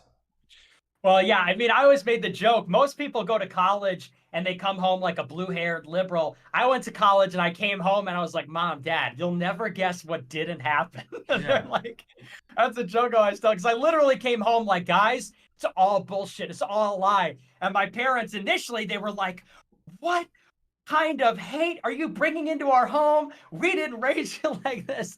And eventually, I argued with them about this for years. They kind of let it go. But I went out there and like anybody, I just started reading books and talking to people, and something was in the air in 2016 with the Trump movement. There was this flourishing of information and ideas. That's when the censorship started. After Trump got elected, Google and Facebook got together and they literally said, we have to Apocalypse. ensure this never happens again. And that's when fake news comes from Facebook. Facebook said after the election that the reason Trump got elected was because of unverified fake news. So they were going to put in place some moderation tool where it would warn people, if you're going to read a Breitbart article, it's fake news. If you read an InfoWars article, it's fake news. Trump co-opted it at his first press rally during the transition, and he owned it. But it's like, that was the conspiracy, was to shut down. And that's why the Trump revolution is so important, because they shut down the internet. They weaponized the legal system, because what Trump represents is like a true revolution, because he was opposed by every part of the establishment. And it coincided. This was the first election where adoption of social media and smartphones was as high as it was. 2012, you didn't have adoption of smartphones and social media like you did in 16. So it coincided with this like Gamergate, 4chan, Twitter being adopted, free and open internet, unprecedented proliferation of information. And as a consequence, boom, for the first time ever, political outsiders saying America first fucking surges to the top of the polls, wins in a dramatic upset. And then they took huge efforts afterward with the FBI, special counsel, with the Twitter, Facebook, all that, to shut it all down. And they achieved that in 2020 with the fake election, the mail-in ballots. At this point, it's total censorship. And, what we're doing now is like we're recapturing that. Like what you see on Rumble, what you see with Elon Musk buying Twitter, to some extent is allowing this, is we're reopening up the channels of information, and as such, people are becoming red-pilled. Like now people are just finding this stuff out. Otherwise, if you do a Google search or go on Wikipedia, it's all fucking curated, controlled, regulated information, and as such, it's a very narrow percentage of the population that's ever going to begin to understand what's going on. So that's like the big picture. So basically, it's up. We're fucking back. Okay, fuck it, we ball. Like it's the last chance here in 24. Nick, do you credit the Bannon's strategy, or do you think the vacuum Obama left was like, pretty much Trump was the first one to say, fuck this shit, let's do this? It would have happened either way, or do you credit some people in Trump's team who helped him for 2016? It was all Trump. Like, because what you got to understand is when Trump announced in June 2015, it was just him and like 5 guys, literally. It was like him, 2 full-timers, 2 part-timers. They would just pick which city to fly to. And they were like Pence. They were quiet guys. They didn't fucking have any authority over Trump. Exactly. It was Trump's campaign. And then Bannon came in at the end. People don't realize that. And Bannon's a fucking spy for the Mercer family. And Oh, yeah. I'll say another big thing that I was talking about this earlier on the PBD podcast. Like another thing that made Trump so successful in 2016 is that he did it as a businessman and not a politician. What I mean by that, make America great again, selling hats, lock her up, crooked Hillary. Like all these slogans have stood the test of time. Like I don't even remember what Hillary's campaign slogan was. Even Obama, people talk shit about Obama, but he was a great fucking marketer. Yes, Change, yes we can. We need, 8 more years of no, because Bush had such bad approval ratings on his way out when 9/11 and how he handled Iraq, whatever. So the thing about Trump is that he was a master marketer, and that's what ended up, differentiating him from Hillary. But people were just so confident. I'll be honest, even me, I was like, there's no way Trump's going to win. Hillary's going to take this shit. I didn't even vote in 2016. That's how little I cared. And I was like, he's not going to win this. When he won, I was like, what the fuck is going on? So I knew. I predicted it. I put money on it. Okay. And here's the other thing, too. I was a diehard. Because you mentioned that, they're putting in these investigations, which we could talk about the New York investigation, which is 100% bullshit. I went ahead and looked into that. Falsifying business records in the New York statute. It's basically a fucking misdemeanor. They're trying to hit him with the felony because they're saying that it was in furtherance of another felony, which is why it's going to be the felony version, which is retarded. That's bullshit. I read the lawsuit against him from that bitch that claimed that he raped her. Bro, all cap, if you read the lawsuit, it sounds like a fucking novel. Here's the other thing no one talks about. This woman that made these accusations against Trump, she released the excerpt from the book of where she got raped by Trump out on a magazine article first to see how it would turn out. Once she got a bunch of people reading it like, wow, this is cool, blah, blah, blah, she published the book and went on tour. So for people to sit there and say that this is a real accusation, etc., this woman only came forward when she saw the Harvey Weinstein shit, saw that girls were coming forward, saw Trump campaigning, and noticed, yo, I can make a bag off of this shit by promoting a book while simultaneously saying that the presidential candidate raped me 30 fucking years ago, which is ridiculous. And then the other thing too, which is the only case I'm worried about, which I'd love to get your perspective on this, Nick, is no one's paying attention to the classified documents case that they're going against him. That's the only thing that has me worried because, you know, I used to work in law enforcement. Y'all know this. Whenever you deal with national defense information or NDI, whatever, and I have to tell this to all the Trump supporters because I'm a Trump supporter too, but this is something that worries me. It doesn't matter if Trump declassified the documents. The issue is that they're national defense information and it's stuff on military strategy. Yeah. That in itself violates the Espionage Act of 18 U.S.C. 793E or 793. I mean, which is what they're going after him for. Forget all of it. Let's just sum it up with that's the ugliest whore on earth. Nobody buys this shit, right? We need which one? The rape thing? The fucking the woman who said he touched me. Oh yeah, the bro. I'll pass that, man. Me. I'm on the classified stuff. We're gonna start with she's ugly. That's how we defend Trump. It was funny because he said that wasn't my type either. And honestly, the big reason why he got found liable on that thing is because at the deposition he didn't care. He was making jokes and shit. He didn't give a fuck at that deposition. And they used that to say, oh, you're liable. So for all the morons out there that don't understand the difference between civil and criminal court, civil is preponderance of the evidence, which basically means 51%, 49%. Beyond a reasonable doubt is criminal court, which means you got to push way before. I would say more like a 90-10. So people were like, oh, lock him up. He got found guilty of sexual assault. No, idiot. He got found liable, which is only 51%. And a lot of that came from her bullshit witnesses that she called that night and his indifference during the deposition, making fun of her and shit like that. But what's your take, Nick, on the NDI/search warrant that they did at his house last year? That's what has me worried. I believe that was just a fishing expedition. Because Agreed. if you look at it, it was totally irregular. The way that they went in there without telling him in the early morning, they locked down the house. They just took because what they're doing, and this is what they're doing with everybody, with Alex Jones, with Ricky Vaughn, with the people at the Capitol, they are trying to create this chilling effect. They are coming up with these creative prosecutions. In the case of Trump, very aggressive fishing expedition. And the goal is lawfare against patriots, to destroy the lives of Trump and all his lieutenants, but also to create this chilling effect so that nobody wants to take up any leadership role against the regime ever again. And you look across the board at every one of these, it's really not about that person in themselves. Like they're, for example, doing lawsuits against Charlottesville rally goers from 5 years ago, from 6 years ago. They just charged a couple of guys, tiki torch marchers, in April from years ago. And so the point is they want to bring forward the Charlottesville guy. They want to get Alex Jones on defamation. They want to get Trump on the sexual assault, but also they want to send guys to bring every document out of his storage room in Mar-a-Lago. They want to go after, and the goal is to defang the current resistance and to create a chilling effect to prevent the next resistance. Because taken together, as I said, what Trump represents is a serious challenge to the regime's power. And so it's about sort of decapitating the leadership, and then it's about making sure that the base that launched that attack can never reconstitute itself. So, I mean, when it comes to the NDI, I mean, I think every president brings documents. Obama's done this. Joe Biden has documents. And, you know it better than me because you worked with law enforcement. But in my opinion, these are the sort of clerical things that happen all the time. It's like you said with New York. They have to have a secondary crime for it to rise to a felony, for them to, for it to be a felony. I was shocked that they even charged them because they still to this day have not disclosed what that other crime is to substantiate the original charge of falsifying business records. I've heard some rumors that it's like some election bullshit where was it Cohen, his lawyer, that basically was paying money to an election fund or to a campaign, whatever, and that's what ended up jamming Cohen up because of Stormy Daniels payoff, and they're saying, oh, that's the prerequisite crime. But in my head, I'm like, wait, hold on one sec, motherfuckers.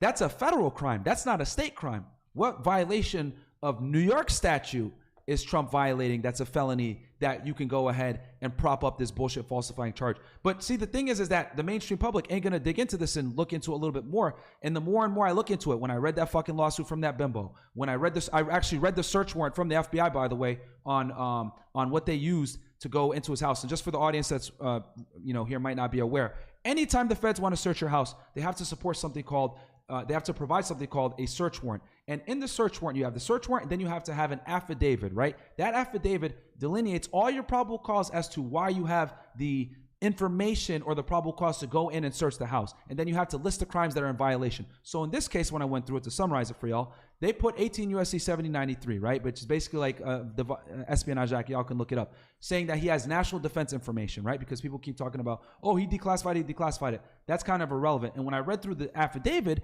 it's heavily redacted, which leads me to one of two things. More than likely, there was some information in there that was sensitive, but what I think more than likely is there's informants involved, right? Because they want to protect the source of the who it came from, and the FBI calls it confidential human sources. And if Trump is able to read, and I'm sure Trump probably knows from like looking through some of the stuff you could put two and two together, who may or may not have cooperated against them. But I agree with you that it's a fishing expedition, and I've never seen a president go down for something like this. I mean, he was in talks with NARA. Yeah, was it the most expedient? Probably not. But for them to go ahead and do a search warrant, get a search warrant signed by a fucking judge and go search his house, that's crazy to me. And that's what has me concerned, because I want him to run in 2024. But if these guys try to get him up on some bullshit espionage charge for having national defense information, dude, they're basically trying to say he's a spy. For the audience out there, simplify it for y'all, they're trying to charge him under the same act that they charged Robert Hansen with, the former FBI agent that sold secrets to the fucking Russians, Anna Montez that sold secrets to the Cubans. They're trying to charge him with that same goddamn statute as a former president of the United States. This nigga based as fuck. What the fuck? This nigga spitting, bro. Yeah, holy shit. Now give us black crime statistics. Hey, welcome to Rumble. Welcome to the Rumble stream. And I'm giving fucking SNEAKO some shit here, man, because he comes on my pod all the time. But no, it's great to have a conversation with you, Nick, because obviously you understand this stuff. But it's crazy to me that like they're doing this to a president. Like if this isn't a targeted attack, I don't know what is, man. Well, straight up, and that's the nature of it, is that it's all political, and people don't realize the stakes here. I mean, everybody interprets it and they evaluate it like, did Trump commit the crime or did he not commit a crime? And it belies the nature of it, which is that it's not about the crime. That's what makes it political, is that it could be anything. What they're looking for is anything that they can use to either knock him out of the race and prevent him from running, or just to hit him with lawfare. And people don't realize the purpose of lawfare. The prosecutors have infinite resources. The goal of lawfare is to tie you up in a very precarious legal situation. So you have to meet deadlines. You have to show up for various things. If you don't get the procedural stuff, you're in very severe legal peril. It's very costly. It's very time consuming. Trump is embroiled in 4 or 5 investigations between Fulton County, Manhattan. Like you said, it's the Espionage Act. It's the January 6th investigation, which is ongoing. And so even if they don't get a conviction, even if they don't get a penalty, the process is the punishment. It's to make it expensive. It's to make it time consuming. It's to imperil him in other ways. If he lies to the feds, then they got him on a separate charge. Like throughout the special counsel, they didn't even really get anybody on anything substantive. But they got him on obstruction of justice, because if you even misremember something with the FBI, they can charge you for that and say, oh, you're lying. They did that with Bannon. They subpoenaed Bannon and then they said, well, you're in contempt. And so these are the kinds of things they try to do. And I think people need to think about the scenario in 24. You've got a president who in 2020 said the result of the election is not legitimate, and I refuse to go down without a fight. And how it ended in 2020 was a siege of the United States Capitol, or a riot, whatever you want to call it. Now you have a prospect where he is going to be the nominee. Like, all things being equal, he is the presumptive nominee. It's going to be Trump, most likely, versus Biden. If Biden wins, do you think Trump is going to accept the results? Absolutely not. No, absolutely not. If Trump wins, I mean, what's the regime going to do if Trump wins and he's talking about the Schedule F plan, where he says he's going to reclassify federal workers? Normally, an incoming administration fires 4,000 people and hires 4,000 of their own people. Trump is talking about reclassifying federal workers so he can fire 50,000 bureaucrats in the executive branch when he gets in next time. Now, do you think the Democrats, do you think the left are going to let Trump go in and replace 50,000 bureaucrats? Of course not. So we're facing the possibility in this next election of another January 6th, another election denial, another all that, or another 2016, but with a fucking vengeance, where Trump comes in and he's like, look at what you did to me. Look at how you tried to impeach me again, and you tried to investigate me. These are 2 bad outcomes. And so what the regime is saying is it just can't happen. Like, he can't be the nominee. It can't even come down to that, because an election night between Trump and Biden, they've already fucking lost again. So by any means, whether it's Espionage Act, whether it's January 6th, whether it's whatever, they need to make sure that before the convention, the Republican convention, July or August next year, Trump is out of the fucking race. That's the goal. And then the goal with everybody else is to bankrupt them with lawfare, like Ricky Vaughn or some of these other people, Alex Jones. Alex Jones, I mean, that's another case, like with this woman who brought her civil case. You know, the ADL and SPLC were looking for somebody that had a case against Alex Jones, a creative case that they could go and try to take everything he's worth because they couldn't shut him down any other way. And now he owes what?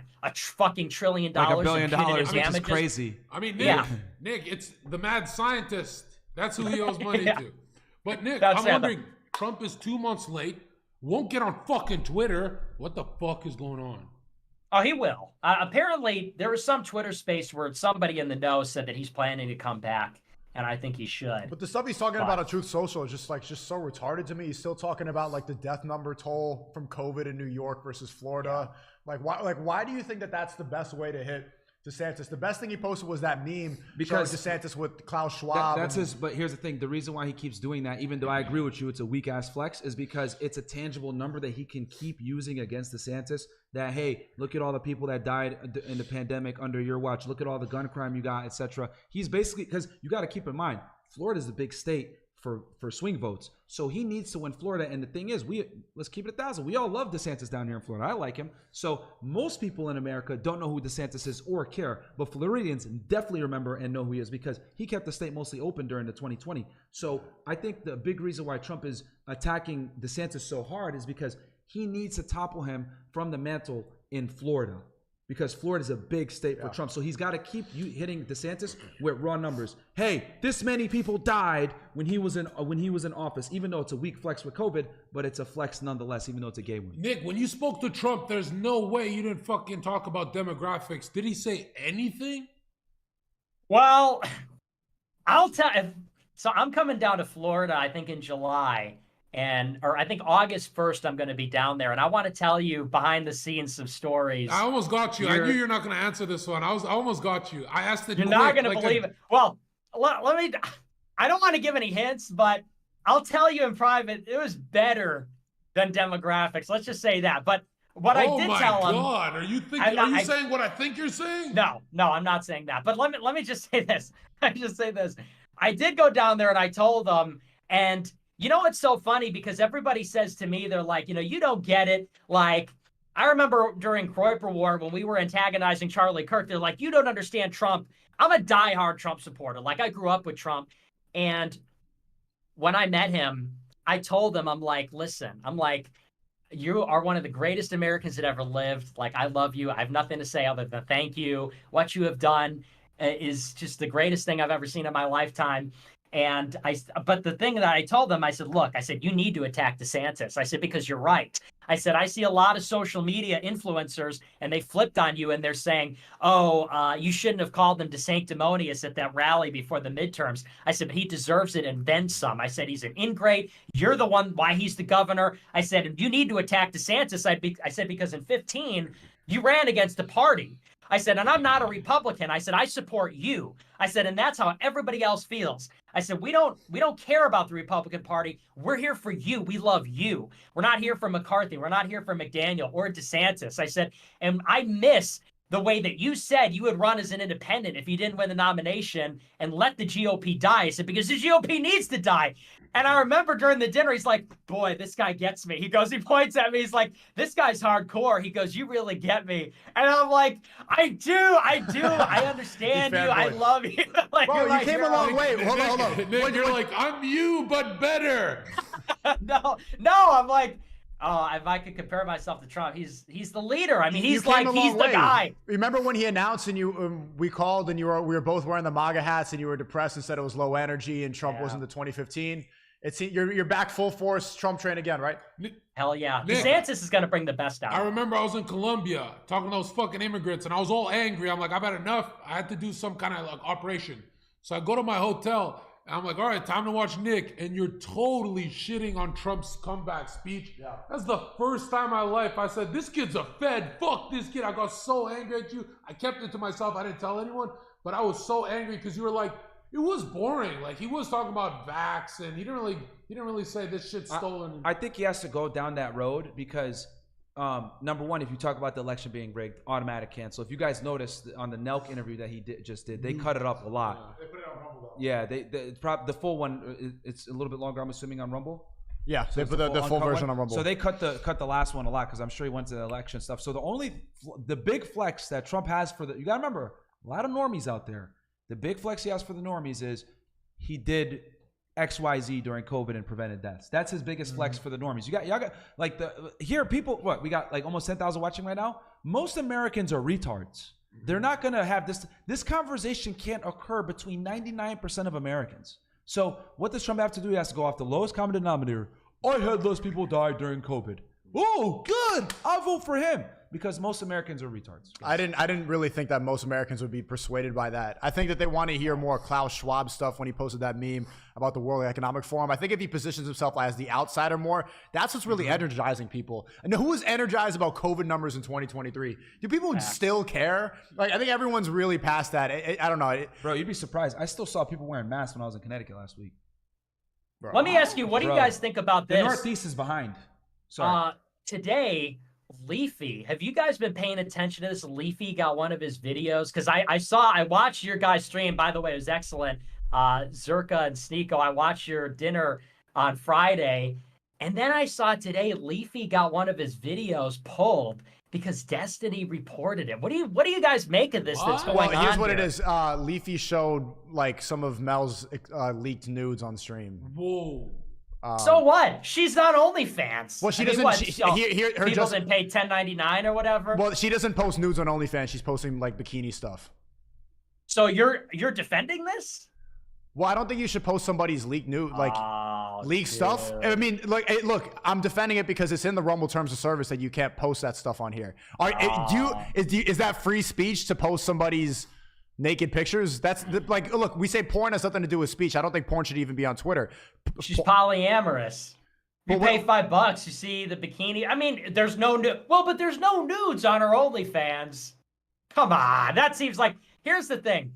I feel like me and Destiny were cool for a long time. Well, at least I tried to be nice to him. I tried to be his friend, but he crossed a line today. And he said he was going to get Leafy's deal with Rumble pulled. Did you hear that? He said I'm going to get, he said, I'm going to call my agent at Rumble and I'm going to get Leafy's contract revoked from Rumble. And I said, you know what? Fuck this guy. Like, he crossed the line. We ride for Leafy. This guy sucks. And I pulled my punches. I was nice to him for a long time. But now the energy's like, you know what? This guy's a cuck, and it's fucking over for him. So that's how I feel about it. I don't know what you guys feel about that news, but I know you had the wife on the show. Is that why you're saying that, SNEAKO? Is it because you had the wife on your show on Friday? I like Mel. I like Mel. Nick, come on. There's a human component to this. You met her in person. Wow. She likes you too. And you like her. Zherka, wow. Now I'm surprised at you. Well, I'm going to look into it, but what you're telling me is he nuked the channel because her nudes got leaked, but she has an OnlyFans? Yes. Yeah. What's on her OnlyFans? It's not on her OnlyFans. No, what's on the is it slutty or not? It's bikini stuff. That's it's the same shit. Is that nudes and bikini the same fucking shit? Was it G-string? I don't know. I haven't taken a look at it. You're gonna have to pay. You're gonna have to pay $4.99 right now. We gotta get to the bottom of this. What do you think, Myron? I have zero clue what's being talked. I don't know who Leafy is. I don't know if I've ever met Mel before. So I have zero clue what's going on right now. I just had to stick up for my guy. I mean, coming out like you're a political operative and you're coming out with this revenge porn is okay shit. It's a bad look, bro. It's a bad. What the fuck are you doing? Wow, that sounds like simping. You're only saying that because you met her at the dinner. That's I'm the only saying that because I didn't get. I'm only saying that. She's sleeping with other guys. She's in an open relationship. I've never like even liked her like that. But I didn't get $250,000 from like you guys are all rich and you guys are here talking about revenge porn live, and then you talk about the Jews. Revenge porn. Listen, man. They're saying she was on the show She before. belongs I don't remember to being the on the show, streets. guys. I don't even remember her being on the show. Mel was on your show before with Destiny. I didn't even she had blue hair back I'm then. honestly, I'm a little bit surprised. That's the most blue pill thing I've heard the entire night. Leafy's an original trans hater. Like, this guy's awesome.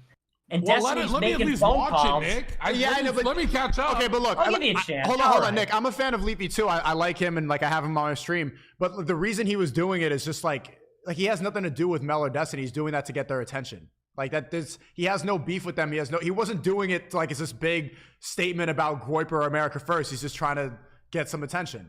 So what? You know why he's doing that? Because they're a couple of degenerates, and it's about time somebody said it. You're really gonna genuinely say that? Is that why you think he did that?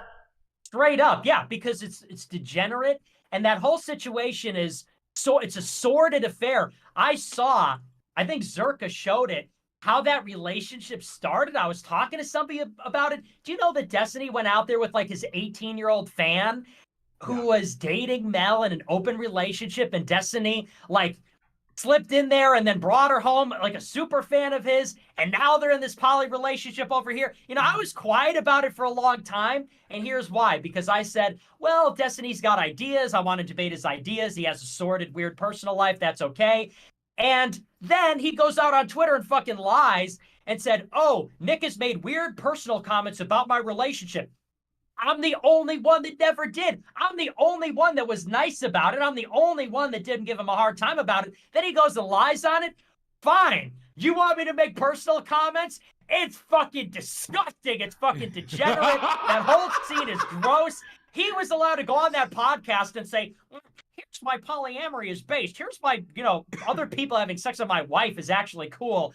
Fuck that. It's gross. And I think, after he got Leafy involved and he's talking about pulling his contract, it's over. It's over. I'm declaring a Groiper war against Destiny. I'm taking the gloves off. Fuck this guy. That's what I'm saying straight up. And, you guys, I'll give you a chance to watch it, but I'm a little surprised. You're like, well, but she didn't have nudes on her OnlyFans. Oh, give me a break. Hey, wait a second. If you want to see my wife's tits, you got to pay $10.99 a month, and when she's wearing a bikini, or you have to fuck her in Miami. But you don't go post a naked picture of her on Rumble. That's against the terms of service.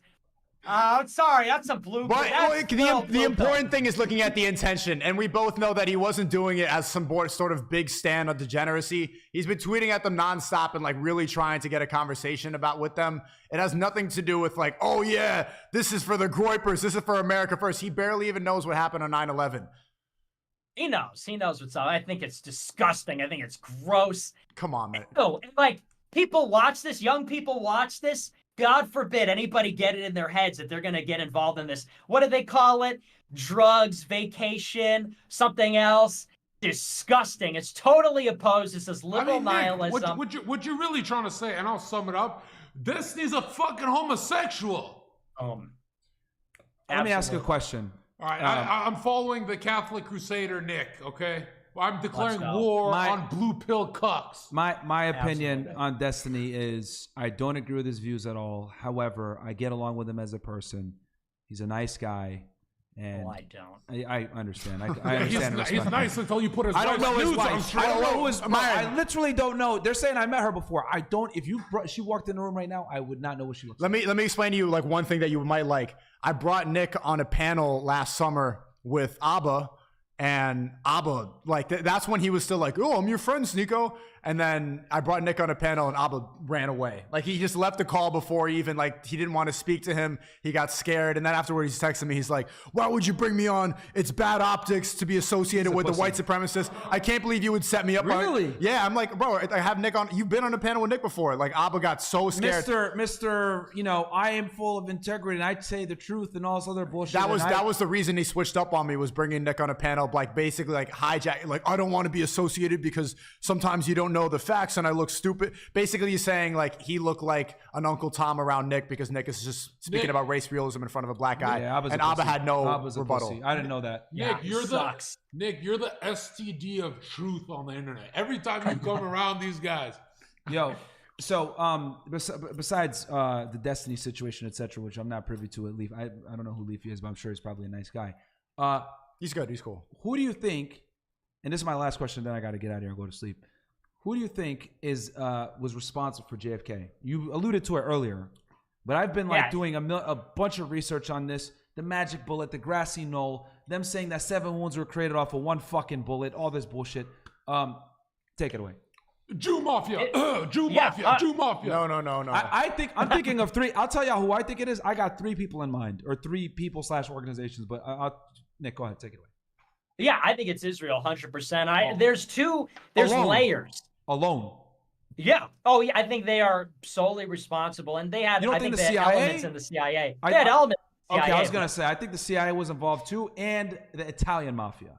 But the CIA is a patsy, and here's why. There's layers to it. There's like the JFK conspiracy, which is that he was killed by the intelligence community, and that's like promoted as the conspiracy. Like, perfect example, there's a film in the 1990s called JFK, directed by Oliver Stone, starring Kevin Costner, big Hollywood picture. That was produced by an Israeli spy. The producer on that film is Mossad. And that film lays the blame at the feet of the CIA. This is a big Hollywood blockbuster that says the JFK assassination was not a lone gunman. It was the CIA's fault.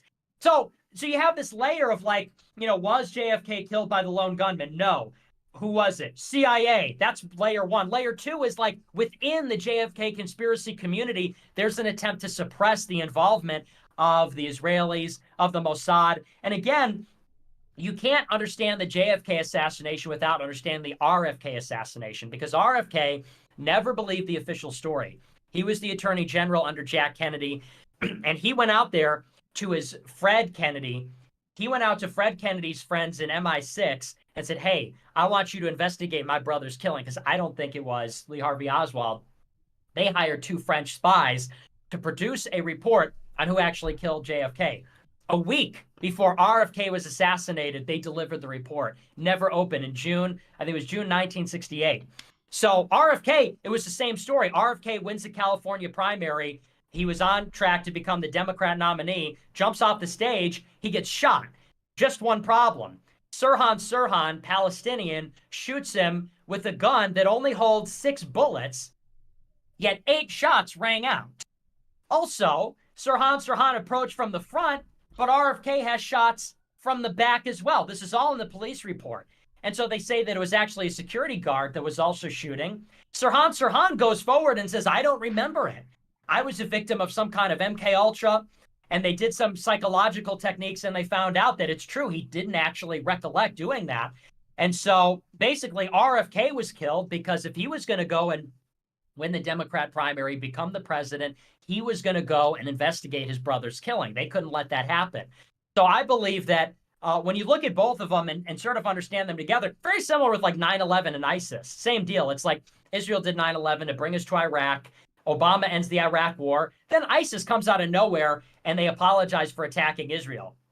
And Israel loves them and all their videos are fake. With these theories because I was just going to say with the 9/11 situation, if you look at 9/11, you look at like, Loose Change, or you look at like Richard Gage, some of these other guys, whatever, they never ever talk about Israel with 9/11. The only 9/11 person I've seen that like covers Israel fully, covers the DEA portion, covers the Mossad portion, all the traveling companies, etc. Because there's a whole DEA element to 9/11 that no one talks about, anthrax, whatever. It's Ryan Dawson. But with all these conspiracy theories, it always ends at them boys. It starts with CIA, ends with CIA, never anybody else. And they run a Hegelian dialect with like a Christian Muslim theme always, but they'll never put the third answer, right? It's interesting. But before I forget, for JFK, have you watched Everything is a Rich Man's Trick, the documentary? No. None of you? I'll check it out though. That. Oh, that's on YouTube. That's the greatest thing I've ever seen. It's on YouTube? Oh, if it's on YouTube, if it's on YouTube, it has to be a psyop to some extent. No, it's buried. You have to kind of dig. So you think it was 100? So you don't think the Italian mafia was involved as well? Because I've always said that the Italian mafia was involved, and the reason why is because I've been researching it, La Cosa Nostra, a bunch. At the time, Kennedy and his brother, who was the attorney general, were going hard on organized crime. They were bringing in these fucking guys, calling them in to testify, etc. And they were trying to go hard on them. And the Italian mafia was very close with the Jewish mafia, and that link had been, I'm sure you know this, Nick, but for the audience, it had been established through Mayor Lansky and Lucky Luciano. For those of you guys that don't know, Lucky Luciano is the godfather pretty much of the mafia. He's the one that pretty much came into power, created the commission, created the 5 families, etc. He's the one that got La Cosa Nostra its real, and like, they also built in the 30s. they also built every set in Hollywood the Italian mafia built for the Jews. Yeah, so Lucky Luciano was like this with Mayor Lansky, because Mayor Lansky was critical to getting Lucky Luciano out of prison and securing a deal to have him deported to Italy instead of facing a bunch of prison time, etc. And we all know what Mayor Lansky, what team he's for. So And Mayor Lansky, also another thing that people don't know is that he had compromising photos of J. Edgar Hoover. Because J. Homosexual, Edgar Hoover FBI homosexual, yes, transsexual, the all that. first director of the FBI had a bunch of allegations of being gay and banging with his fucking assistant director, right? So Mayor Lansky had these photos, and again, did the Epstein, hey, if you don't do what we want, you're not going to get what you want. So with JFK, I've always looked at it like the mafia was involved too, because they were pressing these guys, bringing them in, and obviously mafia is real big on silence, omerta. And then you have obviously people like Lansky, so them boys was involved. And the other thing too that Kenny was real big on is he was pressuring Ben Gurion on the nuclear situation, and that the nuclear site. You said it earlier, Demoa, right? Yeah. So he was also like highly suspicious that they were stealing nuclear weapons uranium from the United States. So I think between the mafia, them boys wanted to get the nuclear bomb, and the CIA. Oh, and then also Kennedy was really anti-military industrial complex as well, right? If I'm not mistaken. And he was trying to end the Vietnam shit, if I'm not mistaken, as well. So yeah. Well, I mean, that's what they say. I feel like that's the patsy. I feel like that's the excuse they gave, because Lee Harvey Oswald traveled to the Soviet Union. He was a communist sympathizer. Then he was a Cold Warrior against the communists.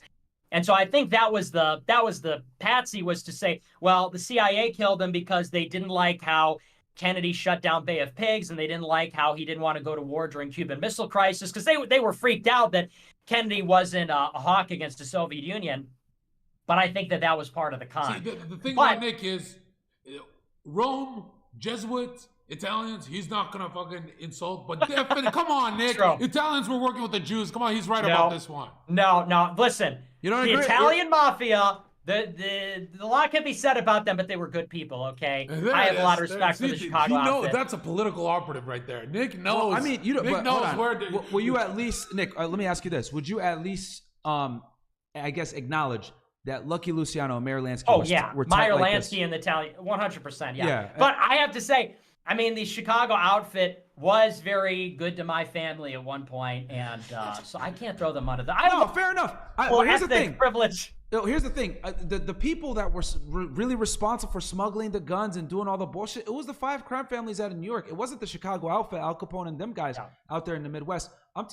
Mayor Luciano was a New York guy. He wasn't a Chicago guy. But Chicago is involved with the Jews in like Vegas and organized crime. They all roll together in various ways. But you're right about that, about Meyer Lansky and about Luciano. And Traficante too was big in Kennedy's death as well, because he was also pissed off because the Bay of Pigs situation, his casinos got fucked up when Fidel Castro took office. Yeah. So, not even took Justin office, Trudeau's but dictated. dad, you mean? Yeah, because Fidel Castro came in because I'm Italian and closed all the goddamn casinos down, fucked up Mayor Lansky and Traficante's operation. Kennedy didn't go ahead and get the air support that he wanted, because he stuck it out in Cuba longer, hoping, because they got Kennedy in. The mafia got Kennedy in. And then once he got in, he was like, all right, we're going to go hard on crime, whatever. So they're like, what the fuck? Yo, you're supposed to protect our casinos in Cuba. You're supposed to protect us. We're going to work together and kill Fidel Castro. But when he backed out, that's where it split. That's where it splits. A lot of people say, oh, JFK went hard on crime, but others say he went after banking. Where do you go, Nick? I think the primary reason they killed him was because of the nuclear plant. Because if you look at the 1960s, Mossad was going hard.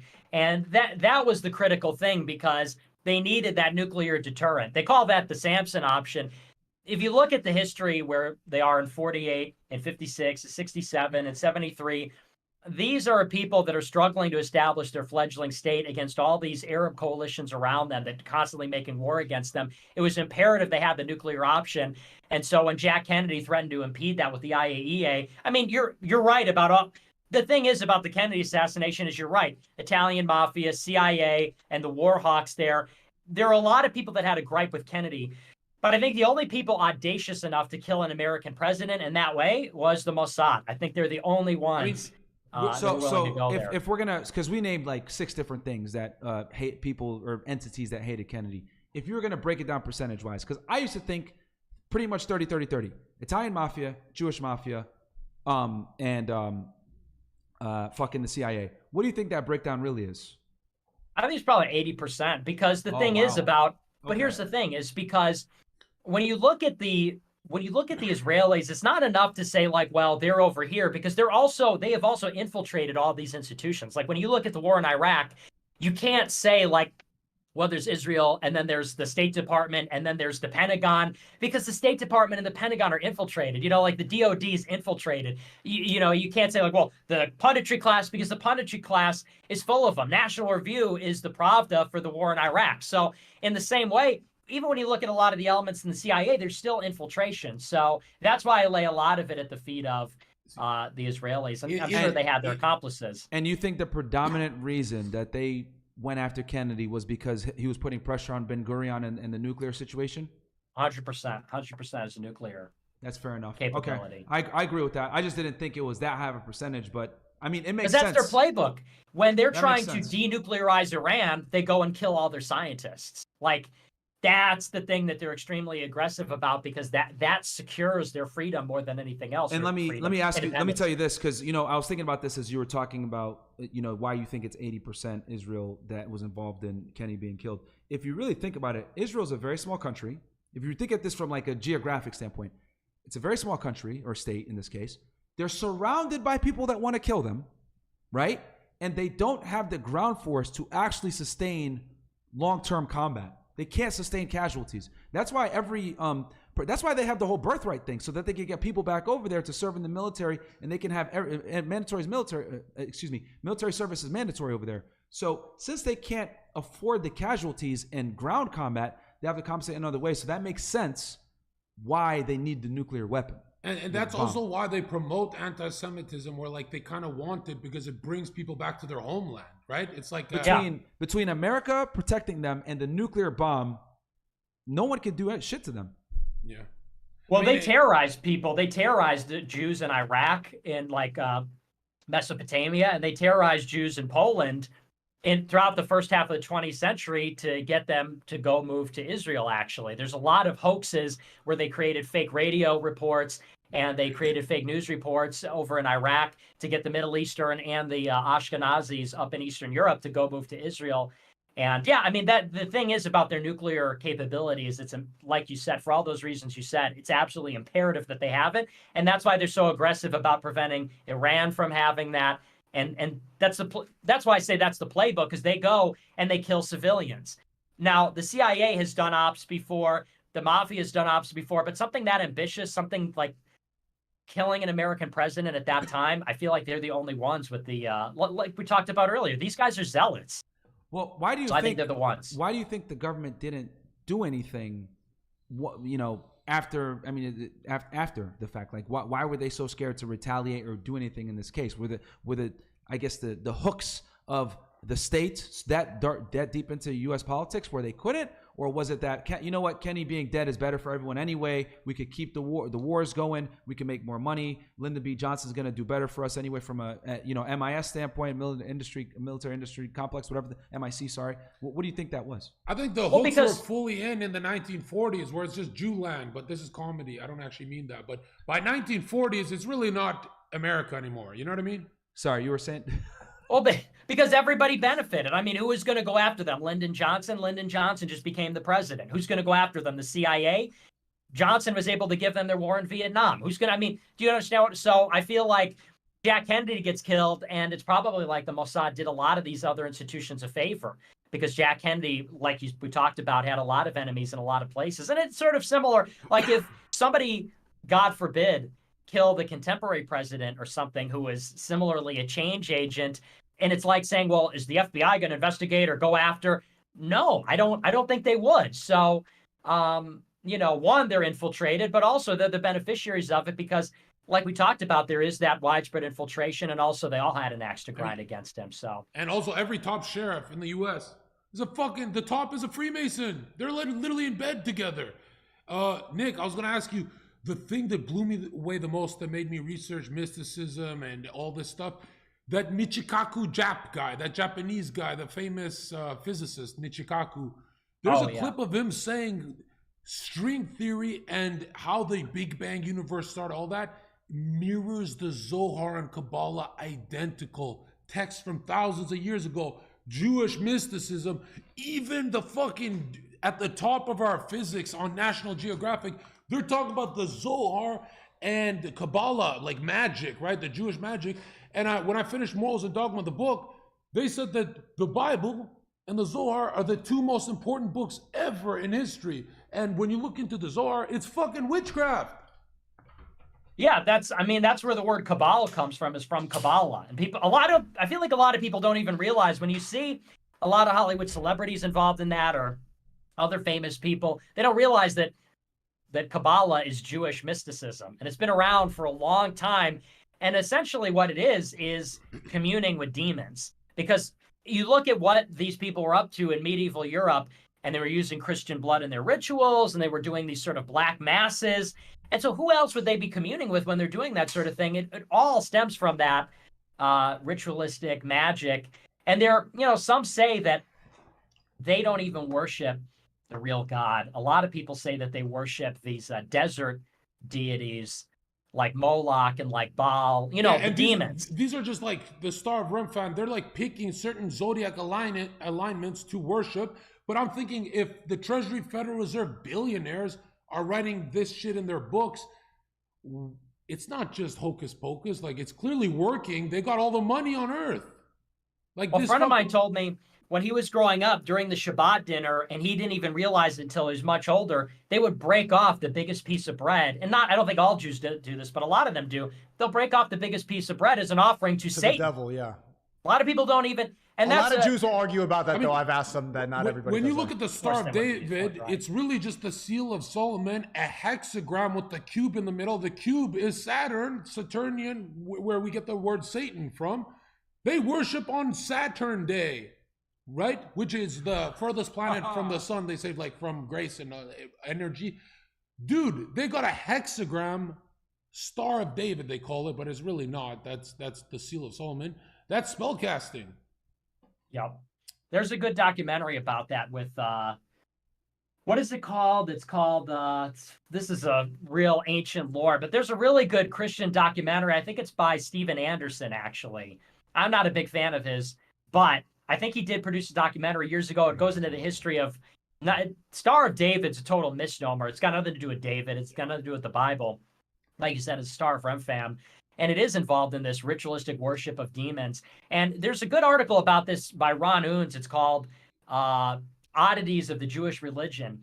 And it talks about how Jews are sort of ambivalent about who they're praying to. Like, they say in this rabbinical tradition that they'll say their prayers in a different language to trick God and to, like, kind of slip one past the goalie. They think that if they say it in the Babylonian Talmud, there's a part where the rabbi argues with God and he beats him in a debate like it's destiny. Like, what the fuck? They beat God in a debate in their own fucking text. What the fuck is this? Yeah, so Nick, I got a question there's for you so after. much there. Yeah. 109. Why 109? Why is it? Like, give us the concrete. I could tell you what I've heard about this. It's because they, as you guys know in the chat, we always laugh, haha, 109. They've been kicked out of 109 countries, etc. What I've been told, or what I've heard, what I've read, is they practice usury, basically, having interest loans, etc. They go into a society, they lend money out on usury, collect interest, indebt the people, bring pornography, bring alcohol, bring things that lead to degeneracy, etc. Get the people basically sedated on this bullshit. Demoralized. They owe them money. And now you also owe them money. They buy all the real estate. They have all the property, etc. And they just do this in multiple places. And then they take the money, and they're very smart about this. They keep it within each other. Nepotism is strong in that community. Sending money back to the homeland is strong in that community. That's why I've said they're the most patriotic people of any kind I've ever seen. There's a reason why if one guy from them boys gets money, all of them are getting money together. So this is the reasons I've heard that they've been kicked out of societies. What you're better with history than me. What do you think? Explain 109 real quick. The countries that they've been. It's just a coincidence. Let's be honest. It's just a fucking coincidence. Like 109 different countries have kicked them out at some point in history. Okay, I don't know. It's everybody else. It's a total. You know what's funny? It's Nick? Irrational. What? Nick, here's what's funny. 109 is the number they tell us. Yeah. So Yeah. why? I believe it. I believe it. And this is what, like I said before, the things I mentioned before is why they kicked them out. But I mean, am I wrong? Am I right? What's your take on this? Yeah, that's the same pattern in almost every society, and I wouldn't even call it patriotic. It's tribal. They're tribalistic, and the pattern is that they go in there to a different country, and they don't assimilate, they don't intermarry, they don't adopt the culture they're in, they remain, and specifically in Europe, with their own language, with their own religion, which is totally set against Christianity, and in a lot of the European states, so goes the rumor. Actually, a lot of people don't know how they became so powerful. A lot of it is speculation, because that first 1,000 years after the diaspora, there's not a lot of written history. There's not a lot to go by. But, like, so you just have these people that show up and they're just sort of rich, and there's a lot of speculation, because I've looked into it. But that's what people say, is that the Talmud says that they can't loan interest to each other. They can't loan money with interest to each other, but they can loan money with interest to other people.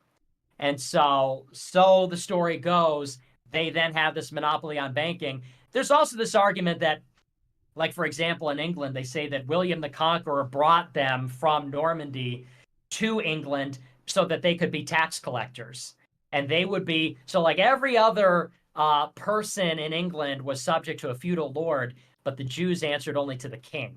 And so they were kind of like feds. They were like the king's agents. They couldn't own land. They couldn't be merchants. They couldn't be farmers, but they could go out there and collect the taxes and the debt. And they'd be willing to do that because they had no love for the people there, because they weren't from there. They weren't kin. They weren't neighbors. They weren't co-religionists. But that equally, that's why there was a lot of animosity against them. I have my own theory, right? Is that if you think about it, the people who will adopt the most power in society are willing to kill their brother to be next in line for the throne. Like, it's like a kekistocracy, right? Like, rule by incompetence, where the evil people are pretty much hacking. They're cheating their way to the top, because the Christians aren't going to do a lot of that dirty stuff, right? So it's very simple how they went to the top. You know, they don't have Christ. That's a fast track to all the material wealth on earth, like the Bible says. I do think a big part of it's also just straight up black magic. Like, I feel like the devil is like sort of the antithesis in the world. And of course, God allows the devil to operate. God is in control of everything. You know, the devil doesn't stand a chance against the lowest angel, let alone God. But yet, God allows the devil and the devil's angels to live in the world, and allows the devil and the devil's angels to work through people. Because I do believe in the supernatural. There are angelic beings. They're infinitely more intelligent than created than material people, than flesh people. You know who us, agrees human with beings. you, Nick? Plato, Carl Jung, every single intellectual in Carl history agree with the supernatural. It's only recently that we have this fucking gay material world about stupid shit.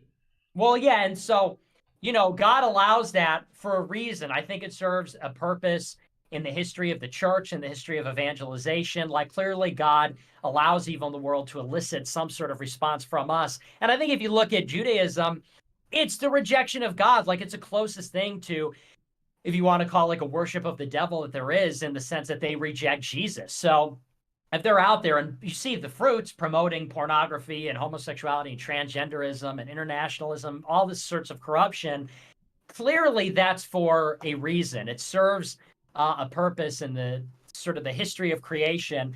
And I think that they're allowed to operate with sort of like the aid of supernatural forces. I think with the aid of demons. I don't know that you can, like, for example, pornography. Do you think there's anything in the world the devil loves more than pornography? Like, the devil smiles every time a 9-year-old or an 11-year-old stumbles upon pornography and is addicted for life. The devil loves that. The devil has a place in hell made up for every human being on earth, and he can't wait to see their soul dragged to hell. And pornography is a massive part of that. And look who owns it.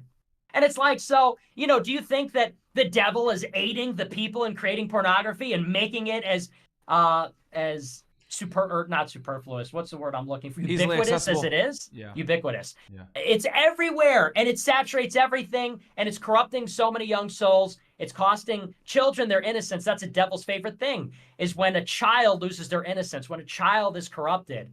And so, is it a coincidence that it's this group that does it? And do you think they did it without the aid of demons, without the aid of the devil? Of course not. So, Nick, what's interesting to me is, like, people can't believe in the supernatural, but you look at the most influential man, like Aleister Crowley, it's identical to Epstein Island, where it's always sodomy, homosexual with children, gay magic, like sex magic, or ritualistic murder. It's like always these two big ones for their powers, and then good stuff starts to happen to them.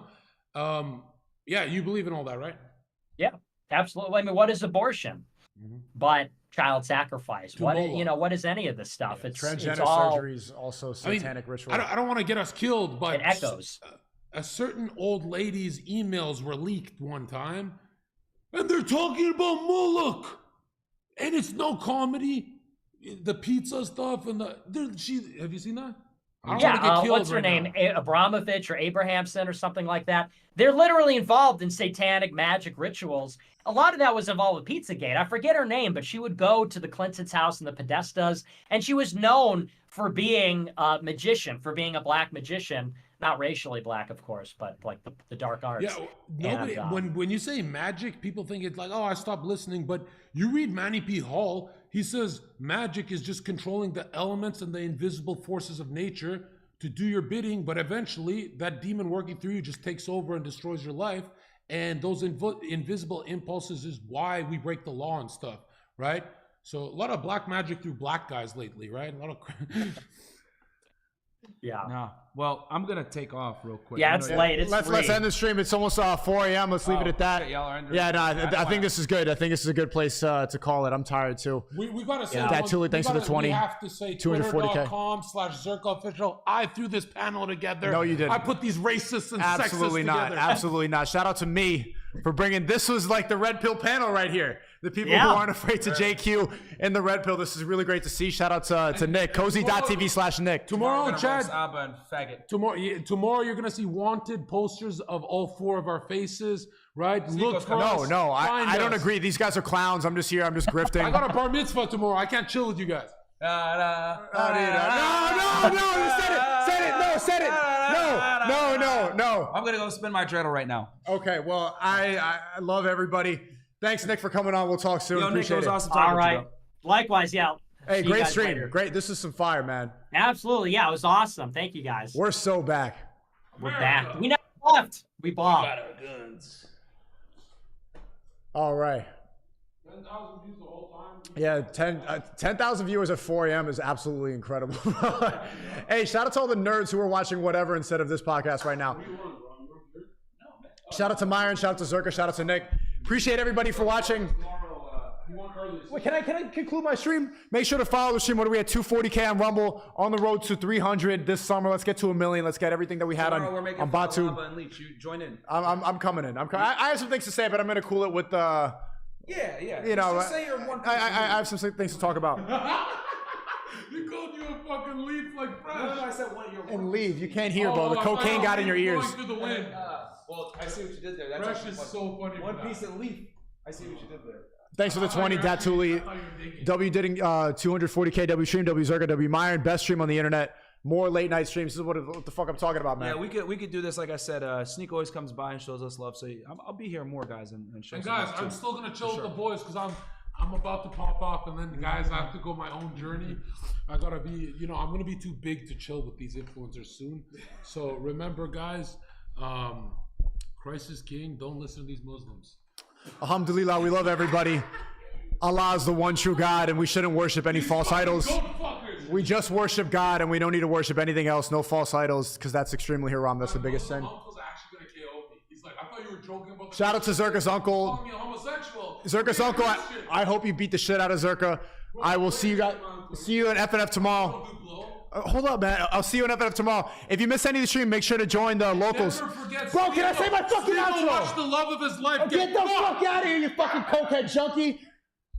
Fucking degenerate doing Satan's drugs.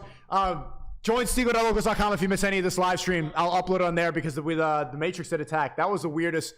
As soon as they started talking about Mossad, the Wi-Fi went out. And follow the stream too. Follow the stream too. We're at 240K. Join the new Discord. Link in the description. The Matrix took it down.